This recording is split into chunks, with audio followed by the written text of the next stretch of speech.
Bismillahirrahmanirrahim. Assalamualaikum warahmatullahi wabarakatuh. Sahabat yang dimuliakan oleh Allah, baik yang ada di YouTube ataupun yang ada di TikTok. Alhamdulillah Bang Suma saat sekarang ini udah bisa live TikTok juga ya. Artinya kita sekarang memiliki ruang yang lebih luas lagi untuk membantah semua subhat dan tuduhan-tuduhan, fitnahan-fitnahan yang ditujukan kepada Allah, baginda Rasulullah, dan juga Islam secara menyeluruh, termasuk saya pribadi yang selalu difitnah, dihujat oleh teman-teman yang ada di luar sana. Sahabat yang dimuliakan oleh Allah, tadi saya katakan bahwa saat ini itu sulit kemudian untuk mencari orang-orang yang bisa diajak dialog dengan baik. Mereka lebih cenderung monolog atau membahas tentang Islam tanpa mau mengikutkan orang-orang dari kita, dari pihak Islam itu sendiri.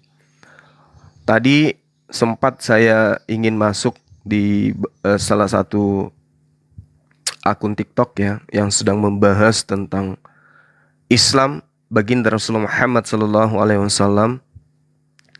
Namun ketakutan mereka itu sangat nyata terlihat.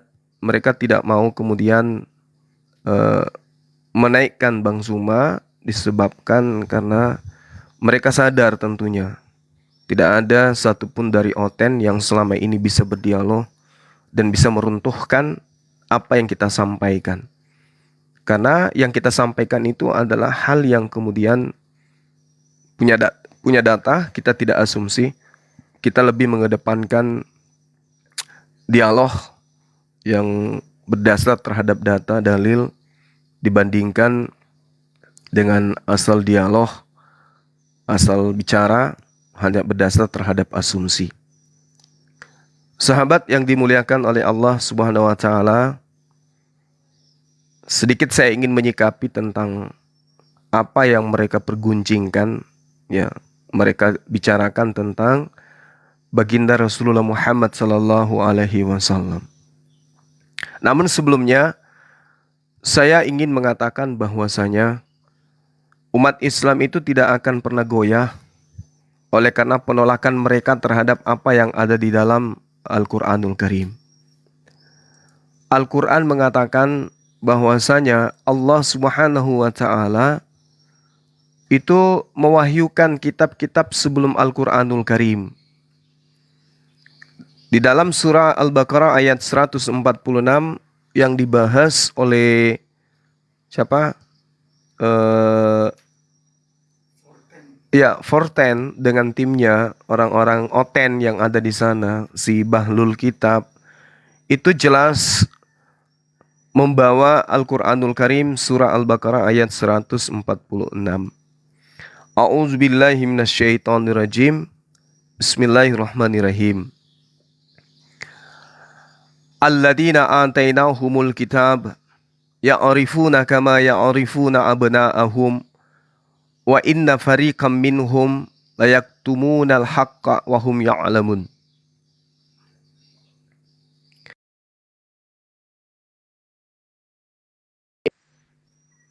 Sahabat yang dimuliakan oleh Allah, Al-Quranul Karim kemudian mengatakan dengan jelas 1400 tahun silam bahwasanya orang-orang yang diberi kitab oleh Allah mengenal baginda Rasulullah Muhammad sallallahu alaihi wasallam seperti mereka mengenal anak-anak mereka sendiri.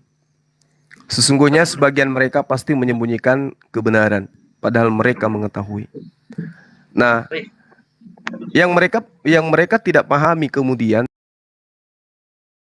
mereka ini tidak menyadari bahwasanya yang dimaksud kitab-kitab terdahulu itu adalah kitab yang diberikan kepada para nabi, bukan kitab yang datang kepada mereka.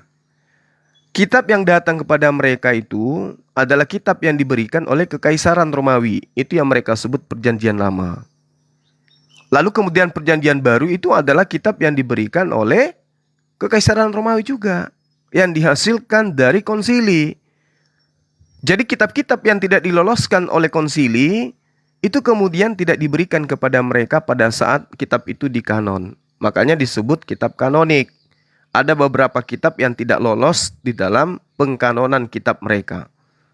Nah, jadi kitab mereka yang mereka sebut Perjanjian Lama, Perjanjian Baru, itu bukan yang dimaksud oleh Allah di dalam surah Al-Baqarah ayat 146.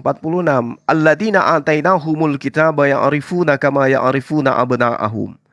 Orang-orang yang telah kami beri kitab Torah dan Injil mengenal Rasulullah Muhammad SAW seperti mereka mengenal anak-anak mereka sendiri. Lalu kemudian kitab Torah dan Injil itu diberikan kepada orang-orang yang kemudian menjadi tugas mereka untuk menyampaikan tentang risalah kenabian dan kerasulan beliau. Lalu Allah mengatakan, wa inna fariqam minhum layaktumunal haqqa. Sesungguhnya sebagian mereka pasti menyembunyikan kebenaran. Nah, mereka yang menyembunyikan kebenaran inilah menghasilkan sebuah kitab, di mana kitab itulah yang mereka pegang sekarang. Hanya menggunakan terjemah yang kita tidak tahu original teksnya itu seperti apa. Lalu Allah mengatakan, wahum ya'lamun, padahal mereka mengetahuinya. Coba dibaca, Bang. Ada yang report dari H823. Bang Zuma ada yang report ini, jangan bawa debat dulu. Iya. Oke. Jadi ini Islam di dalam kajiannya, ya, Al-Quranul Karim itu sangat jelas mengatakan bahwa orang-orang yang diberi kitab itu adalah orang yang menerima Torah dan Injil. Sementara yang ada sampai kepada kita saat sekarang ini, teman-teman di seberang itu bukan Taurat, itu juga bukan Injil. Jadi salah mereka kalau mereka menggunakan kemudian kitab yang mereka pegang untuk mencari nama Nabi Muhammad di dalamnya. Memang kalian tidak akan bisa menemukan, karena yang dimaksud Taurat itu bukan yang kalian pegang. Anda mencari sesuatu yang ditunjukkan, tapi Anda mencarinya pada tempat yang lain. Gitu loh. Jadi, kalau saudara-saudara di luar sana membahas Al-Quranul Karim, untuk mencari titik kebenarannya, tunjukkan kitabnya Nabi Musa, yaitu adalah kitab Torah, dan tunjukkan hikmat Injil yang diberikan oleh Allah kepada Nabi Isa alaihissalam. Kalau Anda semua sudah mampu menunjukkan itu, yakin dan percaya, di sana akan Anda temukan nama baginda Rasulullah Muhammad sallallahu alaihi wasallam. Nah, itu yang perlu saudara pahami.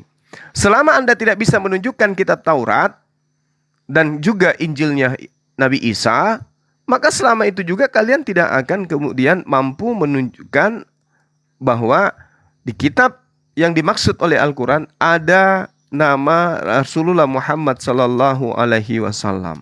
Sementara kalau Anda mengatakan, lah umat Islam yang harus menunjukkan itu. Kitab Torah dan juga kitab Injil itu umat Islam yang harus menunjukkan itu. Maka jawab kami kemudian adalah, itu sudah diterangkan oleh Al-Quran bahwa orang-orang terdahulu itu mencampur adukkan antara kebenaran dan juga apa yang kemudian mereka anggap sebagai benar. Al-Quran mengatakan dengan sangat valid itu. Ya. Afatatma'una ayyu'minu lakum wa qad kana fariqum minhum yasma'una kalamallahu. Lalu apa yang diterangkan oleh Allah? Tsumma yuharrifuna min ba'di ma aqalu wa hum ya'lamun. Mereka mengubahnya setelah mereka memahami. Mereka mengubahnya. Ketika sudah dirubah, apakah mungkin kemudian akan ditemukan lagi nama baginda Rasulullah Muhammad sallallahu alaihi wasallam? Meski demikian, mereka mengubah nama Rasulullah, menghilangkan nama Rasulullah, tapi ciri-ciri karakter yang dinubuatkan itu tidak bisa dihilangkan. Makanya mau lari kemanapun, ya, indikasi akan datangnya sosok Nabi penutup para Nabi itu tetap aja ada di dalam kitab kalian, meski namanya nggak ada. Contoh misalnya di dalam kita ambil salah satu ya teman-teman. Misalnya di dalam maaf teman-teman, kita ini masih uji coba ya. Ini perdana kita di TikTok, jadi kita belum paham betul. Ya, kita belum paham betul, nanti akan kita nanti insya Allah kita akan perbaiki ke depannya gitu ya. Oke. Jadi sub yang gelap-gelapan. Assalamualaikum Ya. Abang. Waalaikumsalam warahmatullahi wabarakatuh. Dinda. Alhamdulillah sudah live sendiri belajar ini. Abangku. Iya belajar. Kesal aku tadi, Dek. Kenapa Abang? Kesalnya saya masuk di TikToknya siapa itu? Fortain. Iya, Fortain. Tapi kita nggak iya, dinaikin. Sementara mereka membahas Al-Quran gitu. Malah aku sering kali menghujat, begitu Bang menfitnah memang. gitu. Saya Mereka juga so sebel hebat. makanya. Itu dia. Astagfirullah. Mereka nggak berani naikin kita. Nah ini tampilan punya aku ini gelap, masih gelap. Ini Nantilah. Abang, ini karena ada yang ngerokok ya? Tadi ada asap atau apa nih biasanya? Jadinya Di mana? Di waktu tempatku? Nggak ada. Oh gitu. Ini kenapa ya bisa gelap begini? Masuk juga. Ada yang Tadi masuk ada- memang tadi. Open cam ya? Open cam nggak? dia? Iya, iya. Merokok ya? open cam. Wah Merokok. itu kena dianya di sini terlalu cengeng Abang. Jadi Oh, gitu. vape, rokok, asap itu nggak bisa. Lagi nyetir itu nggak bisa. Langsung langsung itu gelap begini. Nggak Iya, kayak tapi kita nggak nonton apa-apa di kan. YouTube. Biarin aja Nggak apa-apa. gelap-gelapan, nggak masalah. Nggak apa-apa, yang penting dakwah bisa jalan Bang. Iya, betul. Saya lanjut sedikit ya, Dek. Silakan tafadhol Abangku. Iya, baik. Jadi sahabat-sahabat yang dimuliakan oleh Allah, kalaupun misalnya Al-Quran mengatakan seperti yang saya terangkan tadi, bahwa orang-orang terdahulu yang diberi kitab suci itu mengenal baginda Rasulullah Muhammad SAW sama seperti mengenal anak-anak mereka sendiri. Alladzina atainahumul kitaba. Nah, yang jadi permasalahan sekarang, kitab yang dimaksud oleh Al-Quran ini, apakah kitab yang ada di tangan mereka? Sampai mereka kok kepanasan gitu loh. Kebakaran jenggot, kumis, dan alis. Ketika mereka mengatakan, loh tidak ada nama Muhammad di kitab kami. Emang kitabmu yang dimaksud? Kan bukan kitab mereka yang dimaksud. Kitab mereka bukan Torah. Kitab mereka bukan Injil. Kitab mereka itu adalah apa yang diterangkan di ayat Al-Baqarah ayat 146 di akhir ayat itu, wa inna farikam minhum layak tumunal haqqa. Sesungguhnya sebagian mereka pasti menyembunyikan kebenaran. Jadi kalau mereka tidak menemukan nama Rasulullah, itu karena justru Al-Quran 1400 tahun silam sudah memastikan mereka pasti menyembunyikan kebenaran itu. Justru kalau dia menemukan nama Rasulullah Muhammad SAW di kitab mereka, maka Al-Quran ini gugur. Kenapa gugur? Karena Al-Quran mengatakan sesungguhnya sebagian mereka pasti menyembunyikan kebenaran. Al-Quran memastikan. Nah, karena tidak ditemukan lagi nama Rasulullah Muhammad SAW di kitab terdahulu yang ada di tangan mereka sekarang ini, membuktikan bahwa Al-Quran itu mutlak benar, sahih. Sesungguhnya sebagian mereka pasti menyembunyikan kebenaran. Jadi nggak mungkin mereka menemukan nama Ahmad. Karena mereka sudah sembunyikan. Tetapi Allah mengatakan wahum ya'lamun. Padahal mereka mengetahuinya. Nah, jadi kita nggak gelisah gitu loh. Nggak ada kemudian titik di mana umat Islam itu akan lemah imannya. Oleh karena di kitab yang dipegang oleh teman-teman Oten, tidak ada nama baginda Rasulullah Muhammad SAW di sana. Karena Al-Quran justru mengatakan wa inna, dan sesungguhnya fariqam minhum, sebagian dari mereka la yaktumunal haqqa, pasti menyembunyikan kebenaran. Jadi kalau umat Islam melihat kitabnya mereka memang tidak ada nama Rasulullah Muhammad SAW, itu dikarenakan Al-Quran sudah memastikan mereka menyembunyikan gitu. Jadi lucu mereka. Namun saya katakan tadi, sehebat-hebatnya mereka menyembunyikan apa yang kemudian mereka inginkan agar manusia tidak mengetahui bahwa Rasulullah Muhammad SAW itu ada di kitab-kitab terdahulu, akan tetapi Allah tetap saja mengungkap kebenaran itu melalui ciri-ciri dan juga indikasi kuat bahwa yang mereka ceritakan di dalam kitabnya itu tentu adalah baginda Rasulullah Muhammad SAW. Al-Quran tidak akan pernah keliru. Wa iz ahazallahu mitsaqan nabiyyin lama ataitukum min kitab wa hikmah thumma ja'akum rasulun musaddiqan lima ma'akum la tu'minun nabih wa la tansurunna qala aqrartum wa akhaztum ala dhalikum isri qalu aqrarna qala fashhadu wa ana ma'akum minas syahidin. Jadi Al-Quran sudah meneguhkan. Al-Quran meneguhkan bahwasanya para nabi di masa praeksistensi mereka itu sudah memperjanjikan perjanjian agung akan datangnya baginda Rasulullah Muhammad SAW. Sehingga sehebat apapun mereka menyembunyikan nama Rasulullah, identitas, ya, ciri-ciri Rasulullah itu tidak bisa hilang. Contoh misalnya, mereka sudah menyembunyikan, tapi ciri khas itu tetap aja nyata di dalam kitabnya mereka. Apa pembuktiannya? Coba kita lihat di dalam apa baiknya yang kita ambil. Salah satunya kita ambil Keluaran 29 nomor 12. Coba kita tengok di sana. Menggunakan akal sehat dan kejujuran kita sebagai anak bangsa. Maukah kita diperbodoh dengan hal-hal yang mengatakan nama Rasulullah Muhammad SAW tidak ada? Memang nggak ada lagi. Karena Al-Quran mengatakan pasti mereka menyembunyikan. Tetapi ciri-cirinya nggak bisa dihilangkan. Nah, coba kita lihat. Wanitan Hasefer Al-Aser Luyada Sefer Lemor Kera Se Wa Ammar Lo Yadati Sefer. Siapa yang dimaksud di sini? Ya. Siapa yang dimaksud? Ketika kemudian diperintahkan, diberikan sebuah kitab, diberikan sebuah wahyu, lalu diperintahkan untuk membaca. Apa yang dikatakan? Aku tidak bisa membaca. Siapa dia? Siapa orang yang dimaksud? Apakah ada di antara mereka yang kemudian diberikan sebuah kitab, ya, lalu kemudian mereka mengatakan, aku tidak bisa membaca? Apa ada gitu? Apa ada di antara mereka yang diceritakan bahwa oh ada, yaitu si ini, si fulan, ketika diberi kitab, dia kemudian tidak bisa membaca. Itu adanya di Yesaya ya, Dek ya? Adinda Moto. Di Yesaya ya, kalau nggak salah ya? Iya, Yesaya.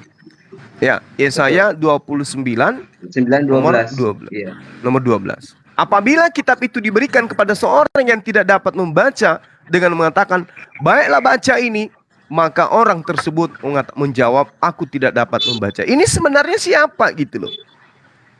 Kalau dikatakan bahwa itu bukan baginda Rasulullah Muhammad SAW karena tidak ada namanya, sekali lagi saya katakan, Al-Quran sudah mengatakan wa inna fariqam minhum layaktumunal haqqa. Sesungguhnya sebagian mereka pasti menyembunyikan kebenaran, pasti menyembunyikan nama Rasulullah Muhammad SAW. 1400 tahun silam sudah dikatakan itu. Tapi ciri-cirinya nggak bisa mereka hilangkan. Lalu siapa yang diberikan kemudian kitab? Lalu dia itu mengatakan aku tidak bisa membaca. We amar lo yadati sefer. Ini siapa orangnya? Adakah yang bisa menjelaskan kepada kita? Sementara ketika kita melihat bagaimana baginda Rasulullah Muhammad SAW itu menerima wahyu, lalu diperintahkan oleh malaikat Jibril kemudian membaca, apa yang dikatakan? Aku tidak dapat membaca. Iqra. Nah, ini yang saya katakan, sehebat apapun kalian menyembunyikan identitas, menyembunyikan nama Rasulullah, kalian tidak akan mampu kemudian ya merubah atau menghilangkan identitas itu. Karena Allah mengatakan dengan valid, ya ahlal kitab, qad ja'akum rasuluna yubayyinu lakum katsira mimma kuntum tukhfuna minal kitab wa ya'fu an katsir. Qad ja'akum minallah nuru wa kitabum mubin. Wahai ahli kitab, jadi yang diseru di sini ahli kitab ya. Sungguh Rasul kami telah datang kepadamu, datang kepada ahli kitab, datang kepada semua umat manusia, menjelaskan kepadamu banyak hal dari sisi kitab yang kamu sembunyikan. Jadi ketika mereka menyembunyikan Al-Quranul Karim, datang kemudian Rasul Muhammad SAW menjelaskan tentang apa yang mereka sembunyikan, sehingga Al-Quran menerangkan fawailul lilladzina yaktubunal kitaba bi'aidihim summa yaquluna hadza min indillah. Hasil daripada kebenaran yang disembunyikan itu ditorehkan di dalam sebuah buku yang mereka tuliskan dengan tangan mereka sendiri, lalu mereka katakan itu dari Allah. Ini yang dijelaskan oleh Al-Quran. Ya halal kitab, qad ja'akum rasuluna yubayyinu lakum katsiran mimma kuntum tukhfuna minal kitab wa ya'fu an katsir. Qad ja'akum minallah nuran wa kitabum mubin. Ini yang diterangkan oleh Al-Quran. Bahkan pendekatannya qad ja'akum, sungguh-sungguh. Jadi sungguh di atas sungguh itu artinya benar-benar artinya sungguh-sungguh telah datang kepadamu cahaya dari Allah dan kitab yang menjelaskan. Kitab yang menjelaskan ini adalah Al-Quranul Karim. Jadi kalau mereka kemudian mencari, Al-Quran itu enggak sesuai dengan fakta. Ketika dikatakan di dalam Al-Quran ada nama Muhammad, buktinya enggak ada kok nama mereka. Alladzina atainahumul kitaba ya'rifuna kama ya'rifuna abna'ahum wa inna fariqam minhum la yaktumuna al-haqqa wa hum ya'lamun. Enggak ada kok. Ini yang mereka bahas tadi. Surah Al-Baqarah ayat 146. Mana ada kata mereka, mana ada di kodeks manapun yang kami temukan, yang kami punya, nggak ada nama Muhammad sallallahu alaihi wasallam. Nggak ada, kan Al-Quran sudah mengatakan itu. Wa inna fariqam minhum. Ya, sesungguhnya sebagian mereka pasti menyembunyikan kebenaran itu. Liyaktumunal haqqa. Kebenaran yang disembunyikan oleh mereka.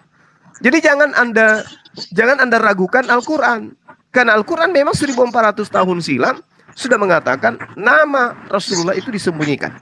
Yang lucu kemudian kalau Al-Quran mengatakan pasti mereka menyembunyikan nama Rasulullah, tapi ternyata di kitab kalian ada. Itu yang lucu. Berarti Al-Quran itu cacat, ya, karena ternyata tidak sesuai dengan fakta. Saya kira begitu dari saya, teman-teman sekalian. Mungkin ada yang ingin menambahkan atau ingin menyangga, silakan, waktu dan tempat dipersilahkan. Assalamualaikum warahmatullahi wabarakatuh, Pak Ustadz. Masya Allah. Bang Zuma, waalaikumsalam warahmatullahi wabarakatuh. Ilmunya benar-benar dahsyat. Insya Allah, ilmunya Allah. Kita hanya menyampaikan saja. Jujur ya, saya merasa bersyukur ya, lahir sebagai Muslim di tahun sekarang gitu. Ya tahun canggih. Ada Masya Google, Allah. ada YouTube. Gak kebayang kalau saya sebagai Muslim waktu zaman Muhammad bin Abdullah ya. Itu mungkin saya bisa kafir ya. Kalau zaman sekarang ya kebukti, semuanya kebukti. Benar-benar kebukti. Insya Bulan Allah. pernah terbelah. NASA pun mengakui bulan pernah terbelah dan menyatu lagi. Benar-benar terbukti. Dan emang Quran itu emang dari Allah, bukan cerita Muhammad. Kan buktinya Muhammad itu ummi, tidak bisa baca, tidak bisa tulis. Kalau benar dari Muhammad, harusnya ada cerita tentang istri-istrinya, tapi nggak ada. Dia menceritakan tentang Maryam. Ya, Adinda Maisal Farizon, mohon maaf kalau menyebut nama beliau agar diawali dengan kata Nabi atau Rasulullah. Oh gitu ya Pak Ustadz ya. Oh maaf, saya biasanya bilangnya Muhammad bin Abdullah bin Allah saja itu nggak pernah kemudian memanggil beliau dengan sebutan langsung kecuali dengan diikuti pujian-pujian. Apalagi kita yang manusia biasa yang adalah maaf ya umat. Pak Ustadz ya, saya kurang ilmu ya. Saya bukan Ustadz, panggil aja Bang Zuma. Masya Allah ya. Iya. Oke, Nabi Muhammad ya jujur ya. Nah, itu baru Kalau indah misalkan- kedengaran. Kan saya sekarang sering ngobrol sama teman saya ya. Kita mah enak men. Hidup sebagai Islam di zaman sekarang. Lu mau bukti-bukti, lu tinggal buka YouTube, buka Google, udah ada bukti-buktinya.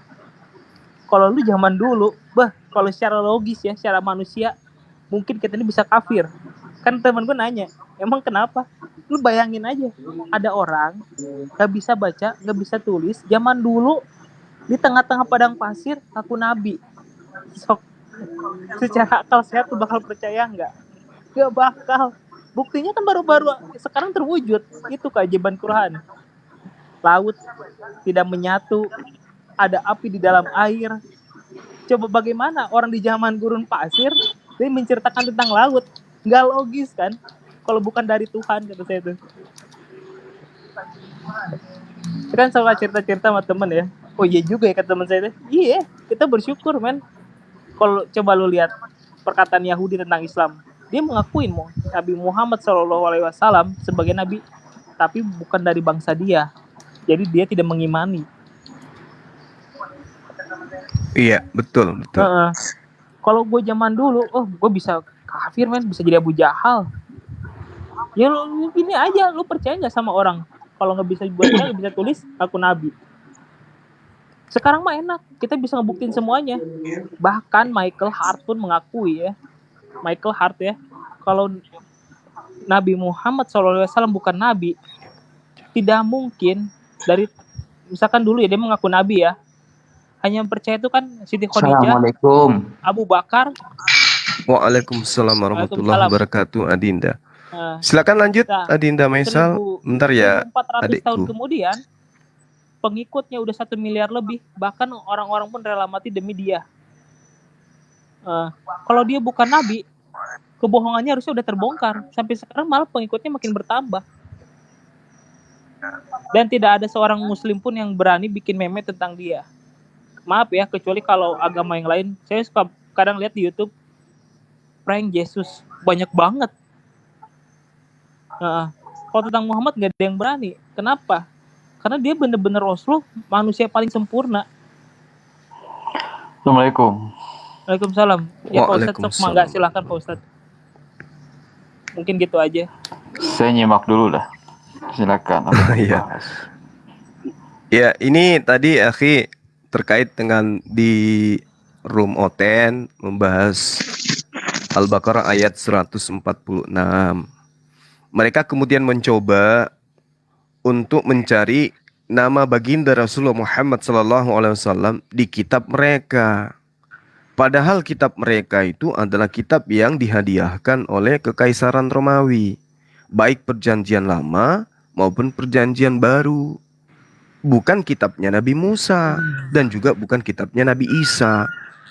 Jadi ibarat kata Allah memerintahkan mencari sesuatu di Jakarta, lalu mereka mencarinya di Papua. Habis mereka mencari di Papua, mereka keluar-keluar, tidak ada kok di sini. Kalian itu pendusta, kami sudah menggeledahnya dari A sampai Z, nggak ada ditemukan di sini. Loh, Anda mencarinya di Papua, yang diperintahkan di Jakarta. Al-Quran mengatakan bahwa itu adanya di dalam kitab Taurat. Loh, kok kalian mencarinya di buku yang dibuat oleh tangan-tangan orang yang tidak dikenal? Ya, itu lucunya gitu loh, menyedihkan sekali. Habis itu mereka sok jagoan. Oh iya, Al-Quran kan sudah sangat jelas. Alladzina atainahumul kitaba ya'rifuna kama ya'rifuna abna'ahum. Mereka mengenal seperti anak mereka sendiri. Tapi di mana? Di Torah dan Injil. Loh, Anda mencarinya di kitab yang dibuat oleh Lembaga Kitab Indonesia.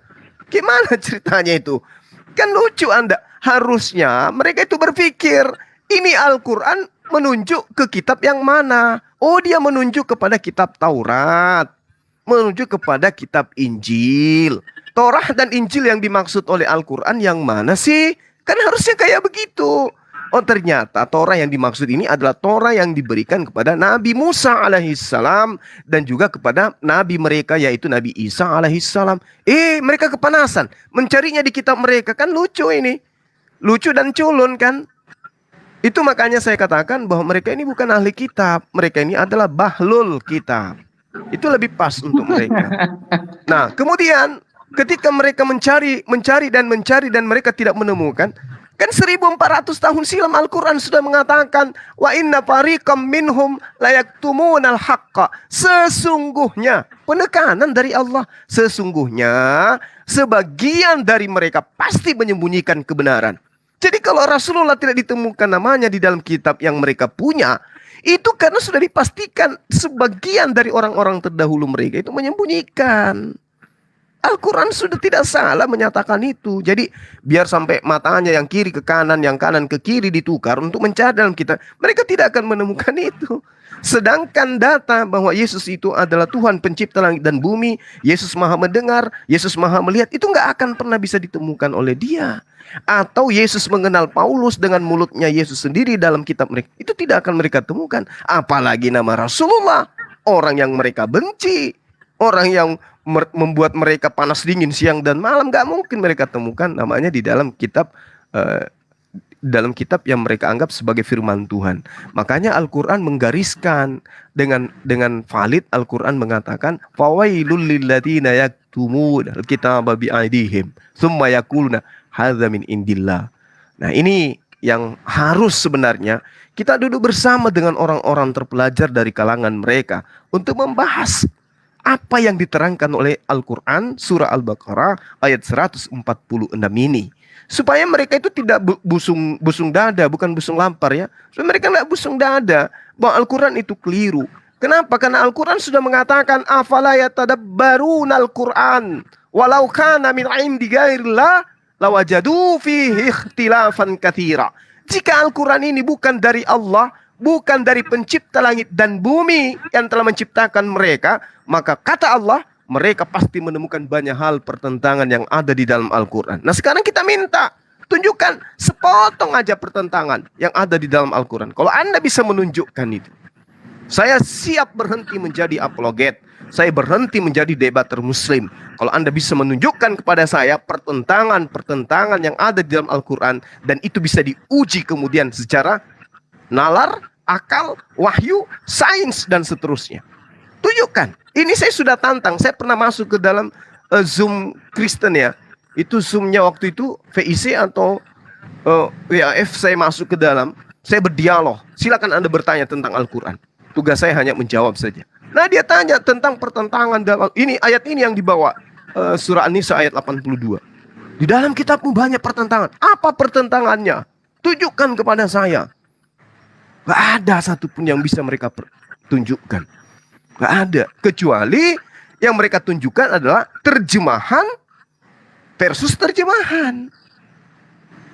Ya, katanya Tuhan sehari, ya, sehari 10.000 tahun untuk manusia. Tapi kok di malaikat 50.000 tahun? Mana yang benar ini? Nah, itulah surah Al-Ma'arij dengan surah apa kemarin itu? Atau kalau nggak salah. Ya. As-Sajadah. Maaf. Nah, inilah yang Adinda kita sampaikan tadi, Adinda Maisal Fauzan itu ya, itu adalah benar sekali. Nah, terkait dengan pemahaman Adinda yang mengatakan bahwa sekiranya saya hidup pada masa itu, maka saya akan menjadi orang yang murtad atau menjadi Abu Jahal. Saya rasa itu kemungkinannya sangat kecil. Kenapa? Jutaan bangsa Arab jahiliyah yang tadinya menolak, begitu melihat akhlaknya beliau, caranya beliau berbicara, caranya beliau bersikap, caranya beliau memperlakukan orang tua, sikapnya beliau, cara bicaranya beliau, caranya melangkah, caranya menyapa. Justru tindakan-tindakan beliau itulah yang kemudian melululantahkan kekufuran Quraisy sehingga menemukan diri-diri mereka menjadi muslim dan pengikut baginda. Jadi saya katakan itu kemungkinan kecil kalau adik saya ini ketika hidup pada masa itu akan menolak Rasulullah Muhammad SAW. Kenapa? Faktanya sejazirah Arab kemudian menjadi pengikut beliau. Kenapa? Apakah mereka ditekan? Apakah mereka ditindas? Subhanallah, sama sekali tidak. Rasulullah Muhammad SAW justru memperlihatkan kebenarannya, memperlihatkan wahyu Allah, menyatakan kebenaran di tengah-tengah mereka, sehingga beliau pun diterima sebagai khataman nabiyyin bagi kaum Quraisy pada masa itu. Saya kira begitu sementara dari saya, sahabat-sahabat. Mungkin ada tambahan dari adik-adik saya para dewan guru. Dan kalau misalnya ada konten yang ingin naik, waktu dan tempat, kita persilahkan karpet merah untuk digelar. Silakan. Saya mau Allahumma nanggapin sholli ala Ustaz. Muhammad. Allahumma sholli. Oh iya, Ustaz silakan. Monggo Mas Moto, tafadhol. Oh, Ini saya. mau nanggapin. Baik. Bener nih. Saya ya. secara- Saya mulai dengan ini. Oh, Sebentar. Saya mau lebih enak ya. Bentar. Oke, save. Di sini ada, mudah-mudahan kelihatan ya. Ada yang namanya Emla Mikra. Komalnya bisa jadi 6 Bang. Jadi lebih besar kalau Iya, kotaknya. kalau saya screen-nya. Gimana, Dek? Ini kotaknya ini bisa jadi 6. Bisa nggak jenengan Bang? Coba nanti suruh admin. Jadi Dijadikan bukan 6. diberdirikan Ustaz. maksudnya, Bahas tapi juga, Pak sejajar, Ustaz, yang maksudnya ini, seperti Pak Ustaz. itu. Gimana caranya? Ini kan Eh, diberdirikan. Naikin aja yang lain. Coba. apa sih? Saya jadi ingat itu tuh dulu kebingungan Profesor Maurice Bussell yang dari Prancis. Mas Dia bingung. Maisal, mungkin Mas Moto dulu, beliau mau menjelaskan, nanti jenengan tanggapi gitu ya. Monggo Mas Oh Moto. iya, Pak Ustaz ya. Di sini kok cuman bisa 5 ya? Harusnya Bisa, kan 6 anu, ya? Bang. Pak Ustaz, kalau mau naikin Komalnya diganti. Tampilan Apanya? komalnya di saya turun. setting. Di Tampilan. bawah Yang itu ini ada tanda kayak gelang merah sama biru, itu dipencet Bang. Iya. Terus atas pojok itu ada gambar kayak Pengaturan. apa ya? Di atas itu ada gambar bunder pojok atas. Kayak gear sepeda. Itu- Terus Nah, kayak gear sepeda itu di terus ada gambar komal itu. Ada biru sama merah, yang pencet yang merah gitu. Kan ada biru, ada merah gitu. Diganti. ada biru, ada merah. Iya, ada kotak-kotak itu, ada gambar kayak komal gitu. Tunggu ya, teman-teman. Jadi kalau nampilin data di YouTube kelihatan nanti, Bang. Cuman hijau semua. Hijau semua, nggak ada yang merah. Iya, dicoba diganti, Bang. Itu ada yang penting ada 2 pilihan itu. Pilih yang satunya begitu. Yang lebih banyak kotak-kotaknya itu. Di sini kita nggak ada loh. Oh, enggak ada. Mm-mm. Oh, ya sudah. Diizinkan.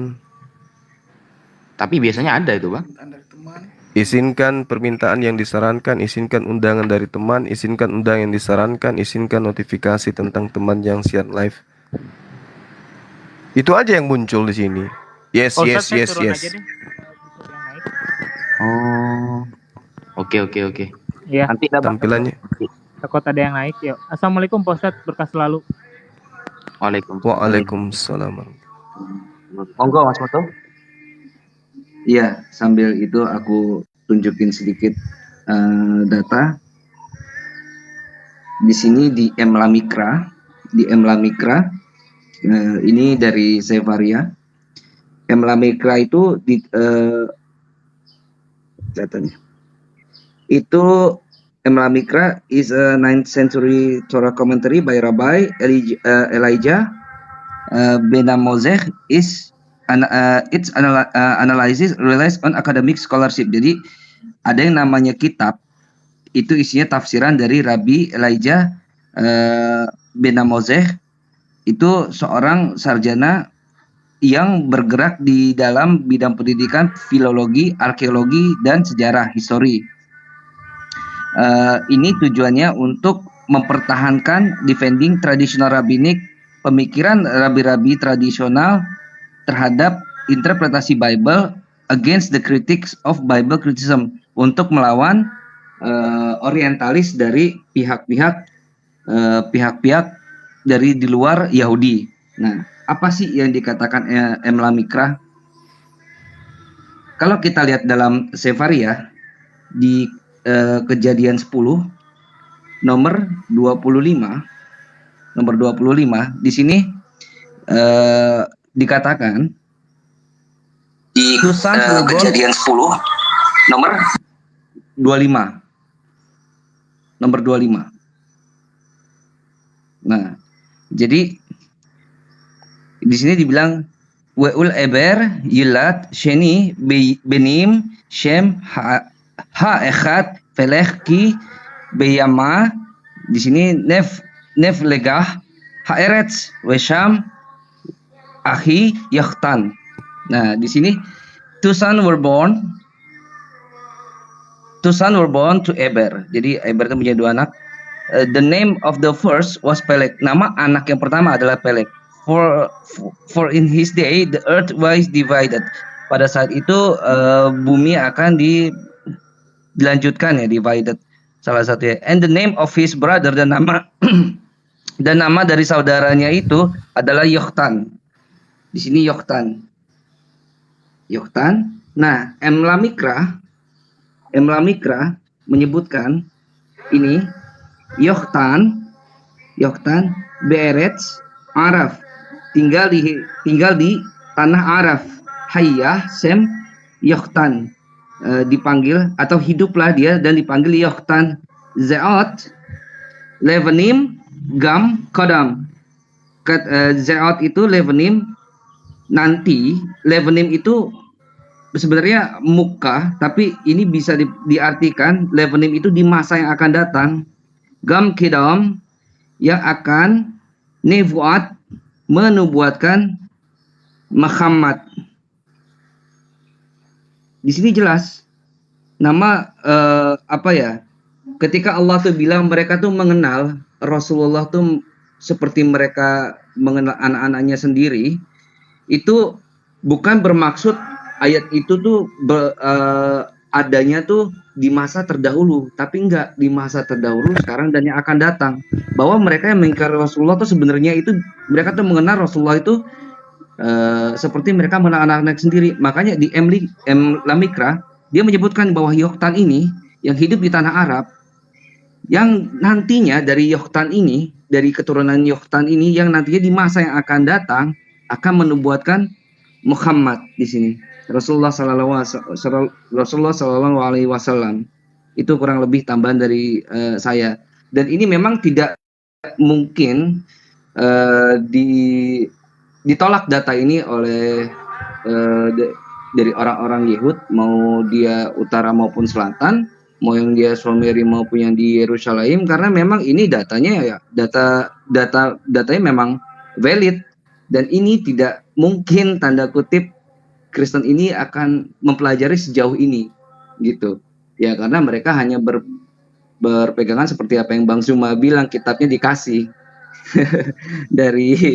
dari orang-orang Yehud gitu, kurang lebih seperti itu abangku Bang Zuma dan Ustaz Wafi dan semuanya. Monggo silakan tambahkan.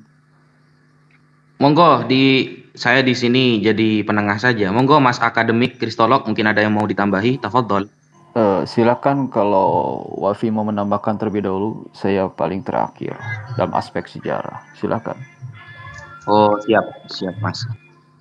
Jadi betul kata Bang Zuma ya, ketika umat sebelah ini hanya bermodalkan terjemahan versus terjemahan, akhirnya melahirkan umat yang salah terjemahan. Karena orang yang menerjemah itu pasti akan terjadi yang namanya revisi. Beberapa kali terjadi yang namanya revisi. Apalagi di TikTok sekarang sudah viral, sepertinya Bible sudah akan direvisi lagi dan LAI akan ditinggalkan. Nah, ini kan gabrul begitu. Kalau ada seorang umat yang meyakini sesuatu yang ada dalam kitab suci tapi hanya standar dengan terjemahan, sehingga mau mencari nubuatan Nabi Muhammad SAW yang notabene-nya contohnya ada di Papua, mereka malah ke Jakarta, maka selamanya tidak akan ketemu. Contohnya tadi malam ketika saya berdiskusi dengan Antonius, dengan Pras, ketika saya bertanya bahwa LAI ini sebenarnya itu mana yang menyebutkan ayat-ayat tentang Tritunggal, ternyata Antonius mengakui memang ayat Tritunggal tidak ada, tapi ternyata doktrin Kristen membenarkan. Nah, ini kan lucu gitu. Apa kitab suci dikalahkan dengan doktrin? Ketika kitab suci sudah ditafsirkan oleh doktrin tanpa ada dalilnya, berarti selama ini ketuhanan teman-teman sebelah ini hanya bermodalkan doktrin. Tidak ada bukti yang valid di dalam ayat-ayat mereka. Lalu tentang Nabi Muhammad SAW, ketika ditanyakan apakah benar yang datang kepada Nabi Muhammad itu adalah sesosok malaikat Jibril atau bisa jadi iblis? Oh, tunggu dulu. Ajaran di dalam Islam itu tidak seperti ajaran Anda begitu. Kalau kita baca di 1 Korintus 5, butir kelima, bahwa orang yang akan diselamatkan di hari Tuhan, itu syaratnya harus dipasrahkan dulu kepada iblis. Kalau tidak dipasrahkan kepada iblis, maka tidak ada yang namanya keselamatan pada hari Tuhan. Berarti iblis memiliki otoritas sang penyelamat di dalam agama Anda. Itu 1 Korintus 5 butir kelima, itu sangat jelas sekali. Makanya kalau di kita yang datang itu benar-benar malaikat Jibril yang datangnya dari Allah. Buktinya Waraqah bin Naufal dan orang-orang ahli kitab yang ada pada zaman Nabi Muhammad itu mengakui. Jadi pengakuan Nabi Muhammad sebagai seorang rasul itu tidak hanya diakui oleh dari versi keislaman, tapi kalangan ahli kitab juga ada. Sehingga di dalam surah Ali Imran Allah Subhanahu wa taala dengan tegas berfirman, "Min ahlil kitab ummatun qaimah." Ada dari kalangan ahlul kitab umat yang benar.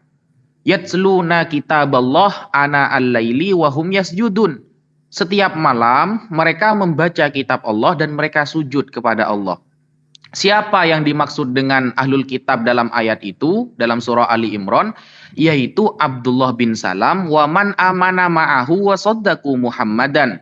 Yaitu Abdullah bin Salam dan teman-temannya, dan ketika mereka bertemu dengan Nabi Muhammad, mereka langsung beriman kepada Nabi Muhammad SAW. Mereka lah ahlul kitab. Kalau sekarang ini bukan ahlul kitab, tapi jahilul kitab, ya, jahilul murakkab fil kitab. Mereka itu jahil murakkab. Jahil murakkab artinya mereka tidak tahu kalau mereka sedang tidak tahu. Itu parah itu. Jadi jahil itu ada dua versi ya, ada yang memang karena tidak tahu, ada yang memang dia tidak tahu kalau dirinya sedang tidak tahu begitu. Sehingga untuk memahami kitabnya sendiri, dia butuh nyomot kitab orang lain, Yahudi. Memahami kitab orang Islam, dibenturkan dengan doktrin yang gak ada ayatnya dalam kitab mereka. Jadi selamanya tidak akan pernah ketemu. Begitu.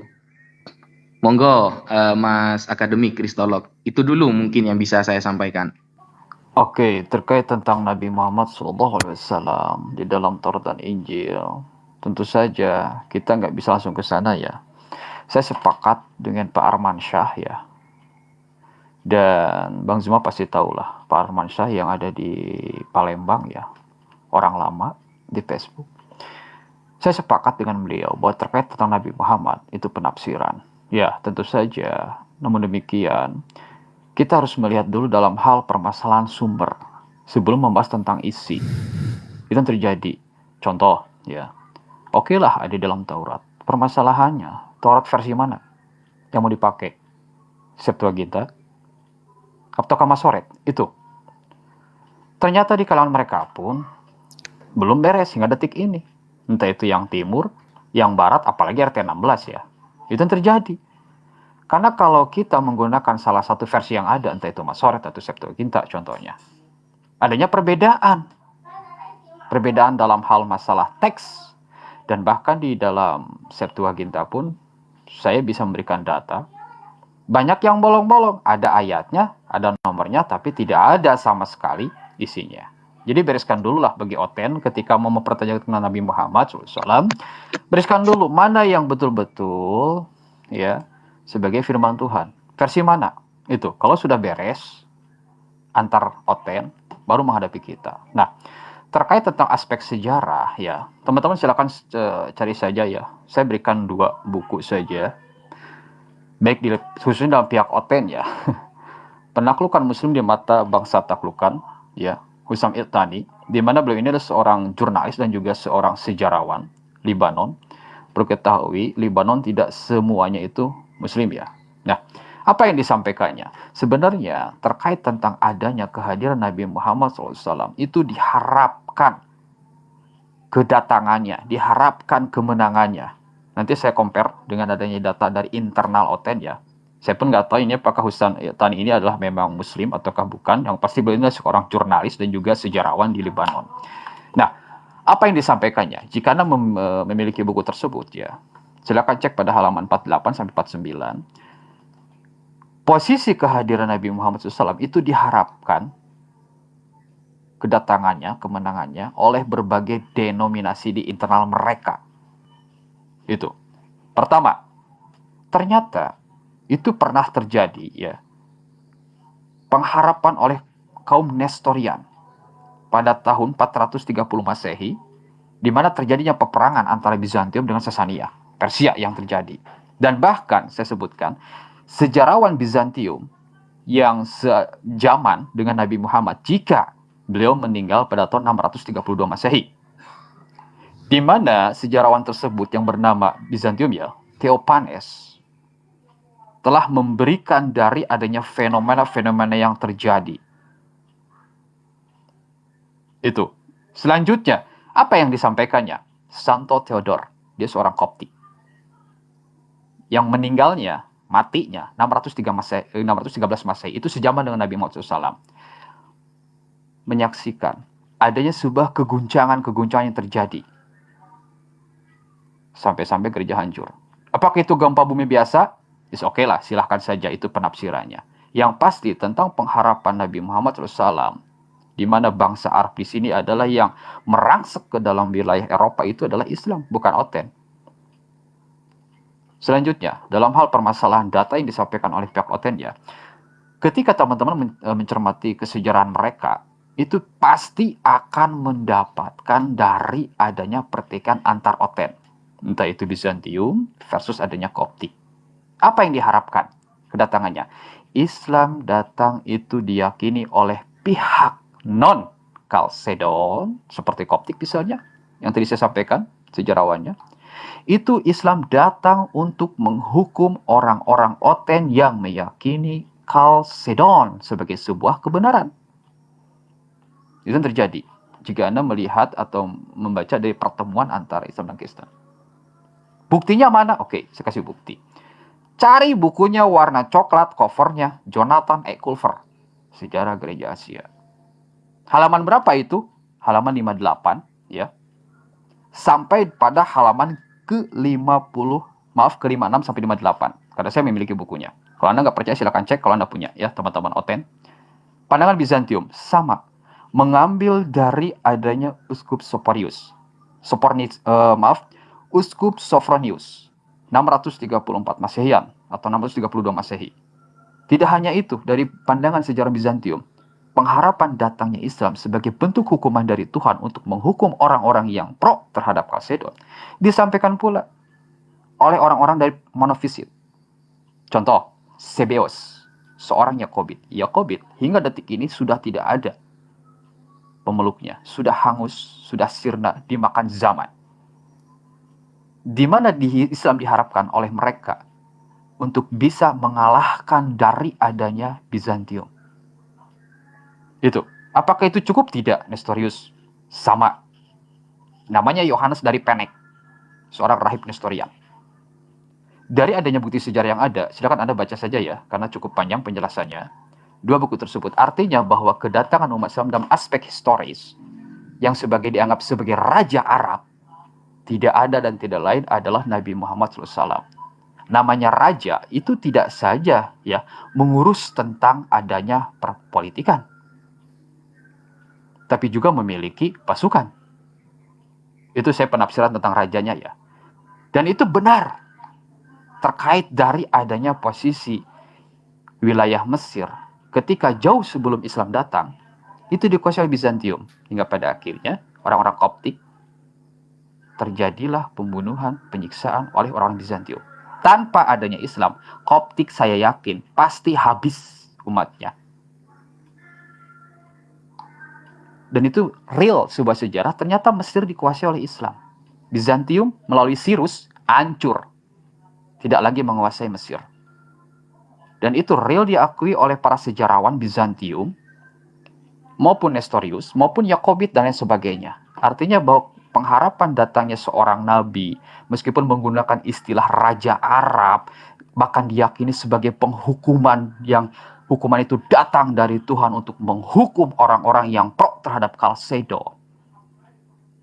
Itu telah terjadi, di mana Islam menguasai nggak cuma dalam wilayah Jazirah Arab, tetapi juga keluar Jazirah Arab, contohnya Eropa.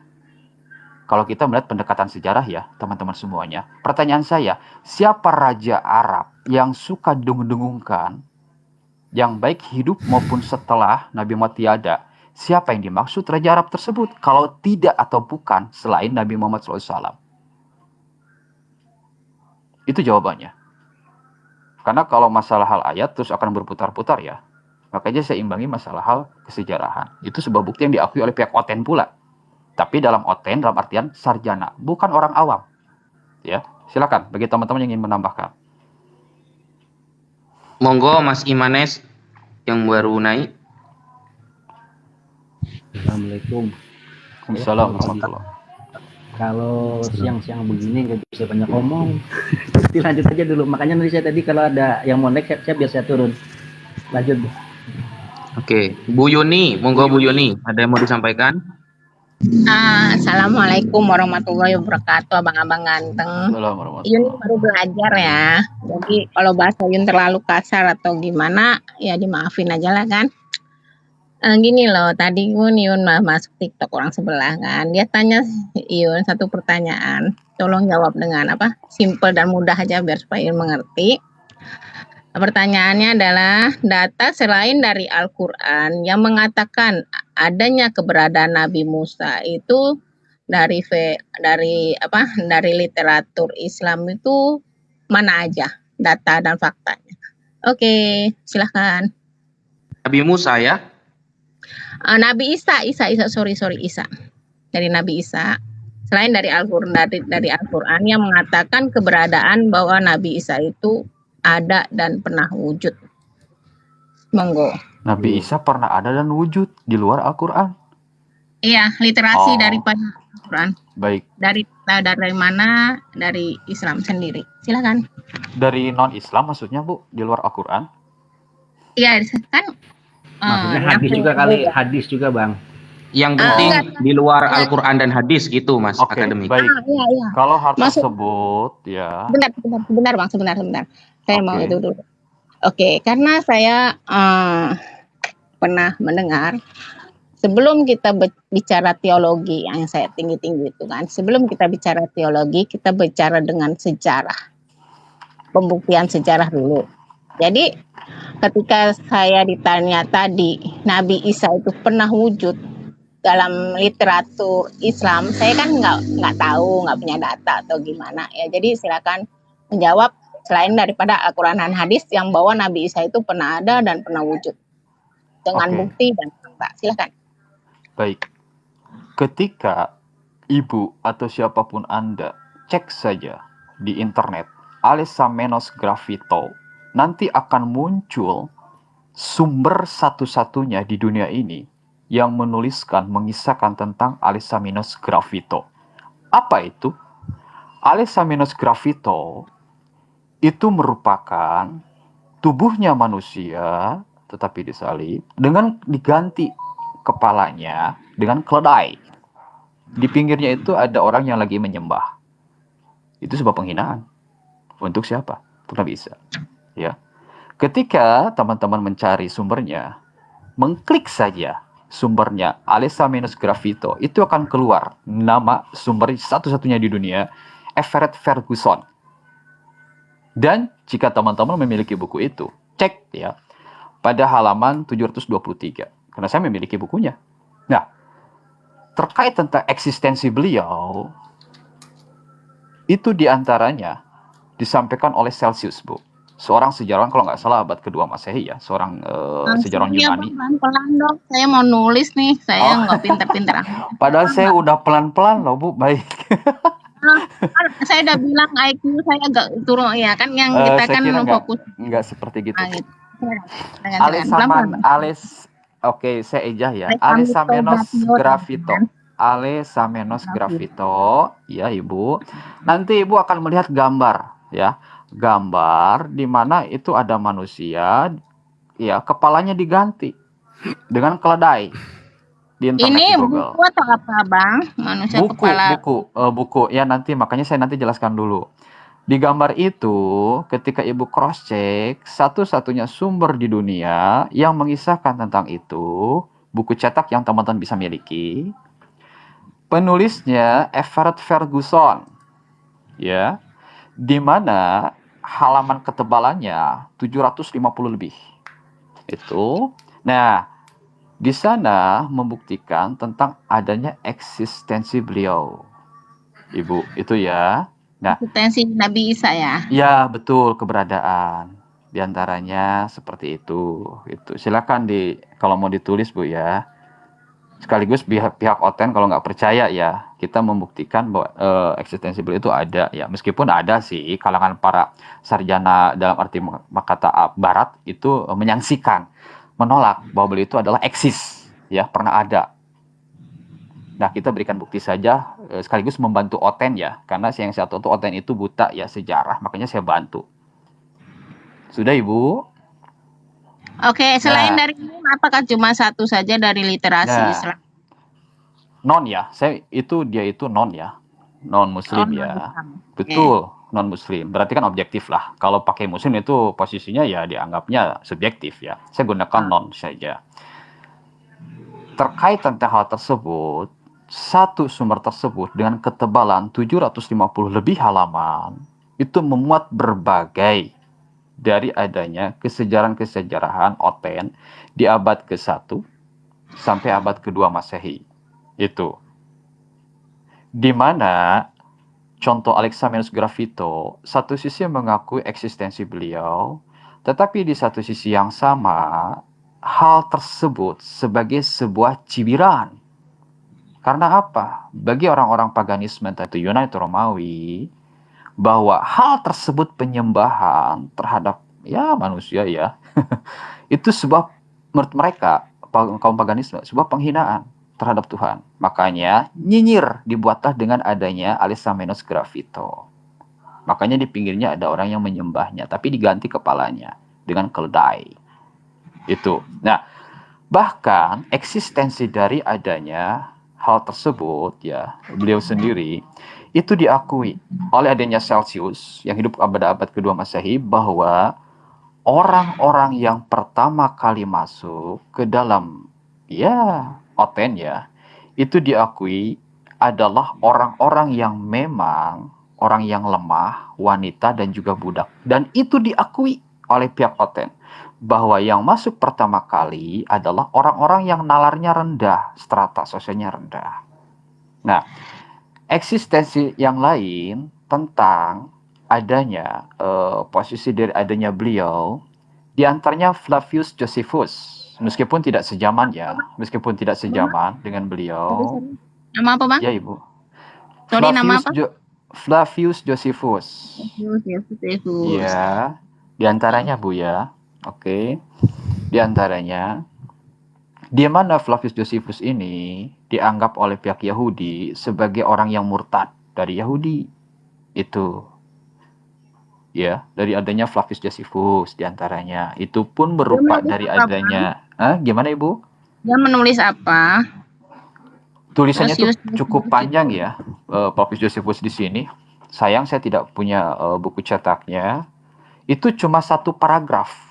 Ya, cuma satu paragraf yang mengisahkan tentang beliau dan itu bisa diakses kalau nggak salah di New Advent ya, tentang masalah karya Flavius Josephus itu dan begitu sangat banyak karyanya, di mana beliau mengutarakan tentang eksistensi beliau cuma satu paragraf itu ya. Jadi kalau kita melihat dari adanya kesejarahan, bagi saya cukup dua.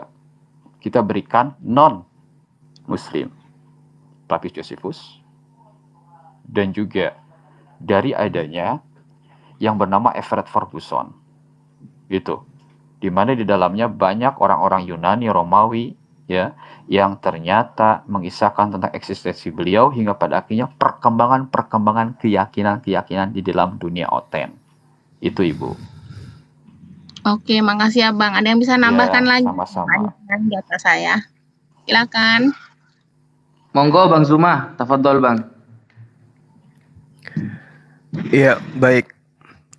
Jadi kalau saya yang ditanyai tentang Nabi Isa alaihissalam, adakah literasi yang digunakan kemudian untuk memahami dan mengetahui tentang sosok yang bernama Nabi Isa di luar daripada Al-Quranul Karim? Al-Quran mengurai ya bahwasanya sebelum kemudian Rasulullah Muhammad SAW itu mendengarkan informasi tentang Nabi Isa alaihissalam, beliau sebelumnya tidak pernah membaca buku, beliau tidak pernah kemudian memiliki buku yang kemudian menceritakan tentang Flavius Josephus, beliau tidak pernah membaca Torah, tidak pernah membaca Injil, atau buku-buku atau literasi-literasi yang membahas tentang Nabi Isa alaihissalam. Jadi bagi saya pribadi, terkait dengan Nabi Isa alaihissalam, saya dapatkan dari Al-Quranul Karim. Di luar daripada itu saya tidak mendapatkannya sampai hari ini, kecuali tentang apa yang dikatakan oleh saudara kita tadi, Fakhruddin. Itu juga saya pernah baca bukunya. Namun kemudian muatan yang dibawa oleh buku itu sangat jelas bahwa beliau ini dituduh oleh praktisi Yahudi sebagai pengkhianat. Yang tadinya ikut berperang ketika Josephus kemudian ini menyerah pada pasukan-pasukan Romawi. Pada saat pasukan Romawi ini menyerbu Galilea, itu kemudian dia menjadi pengikut Roma. Sehingga ketika ada cerita tentang Yesus di dalam kisah yang diceritakan dia sebagai sejarawan, itu berpihak kepada Romawi. Bahkan Betul. sampai namanya pun membawa-bawa nama orang Romawi. Karena beliau itu ditugaskan oleh Kekaisaran Romawi mencatat sebuah kisah yang sesuai dengan alur keinginan Kekaisaran Romawi. Jadi kalau dikatakan Yesus itu Tuhan melalui kisah sejarawan yang netral, yang menceritakan tentang Yesus di luar daripada Bible, ada kok sejarawan yang itu, karena si Flavius Josephus ini adalah orang titipan gereja, orang titipan Kekaisaran Romawi, sehingga cerita demi cerita kemudian dibangun untuk mengukuhkan konsep dewa Hermes nusul menjadi manusia. Nah, sehingga orang-orang seberang mengatakan bukan cuma Bible kok yang menceritakan Yesus itu pernah disalib dan dituhankan.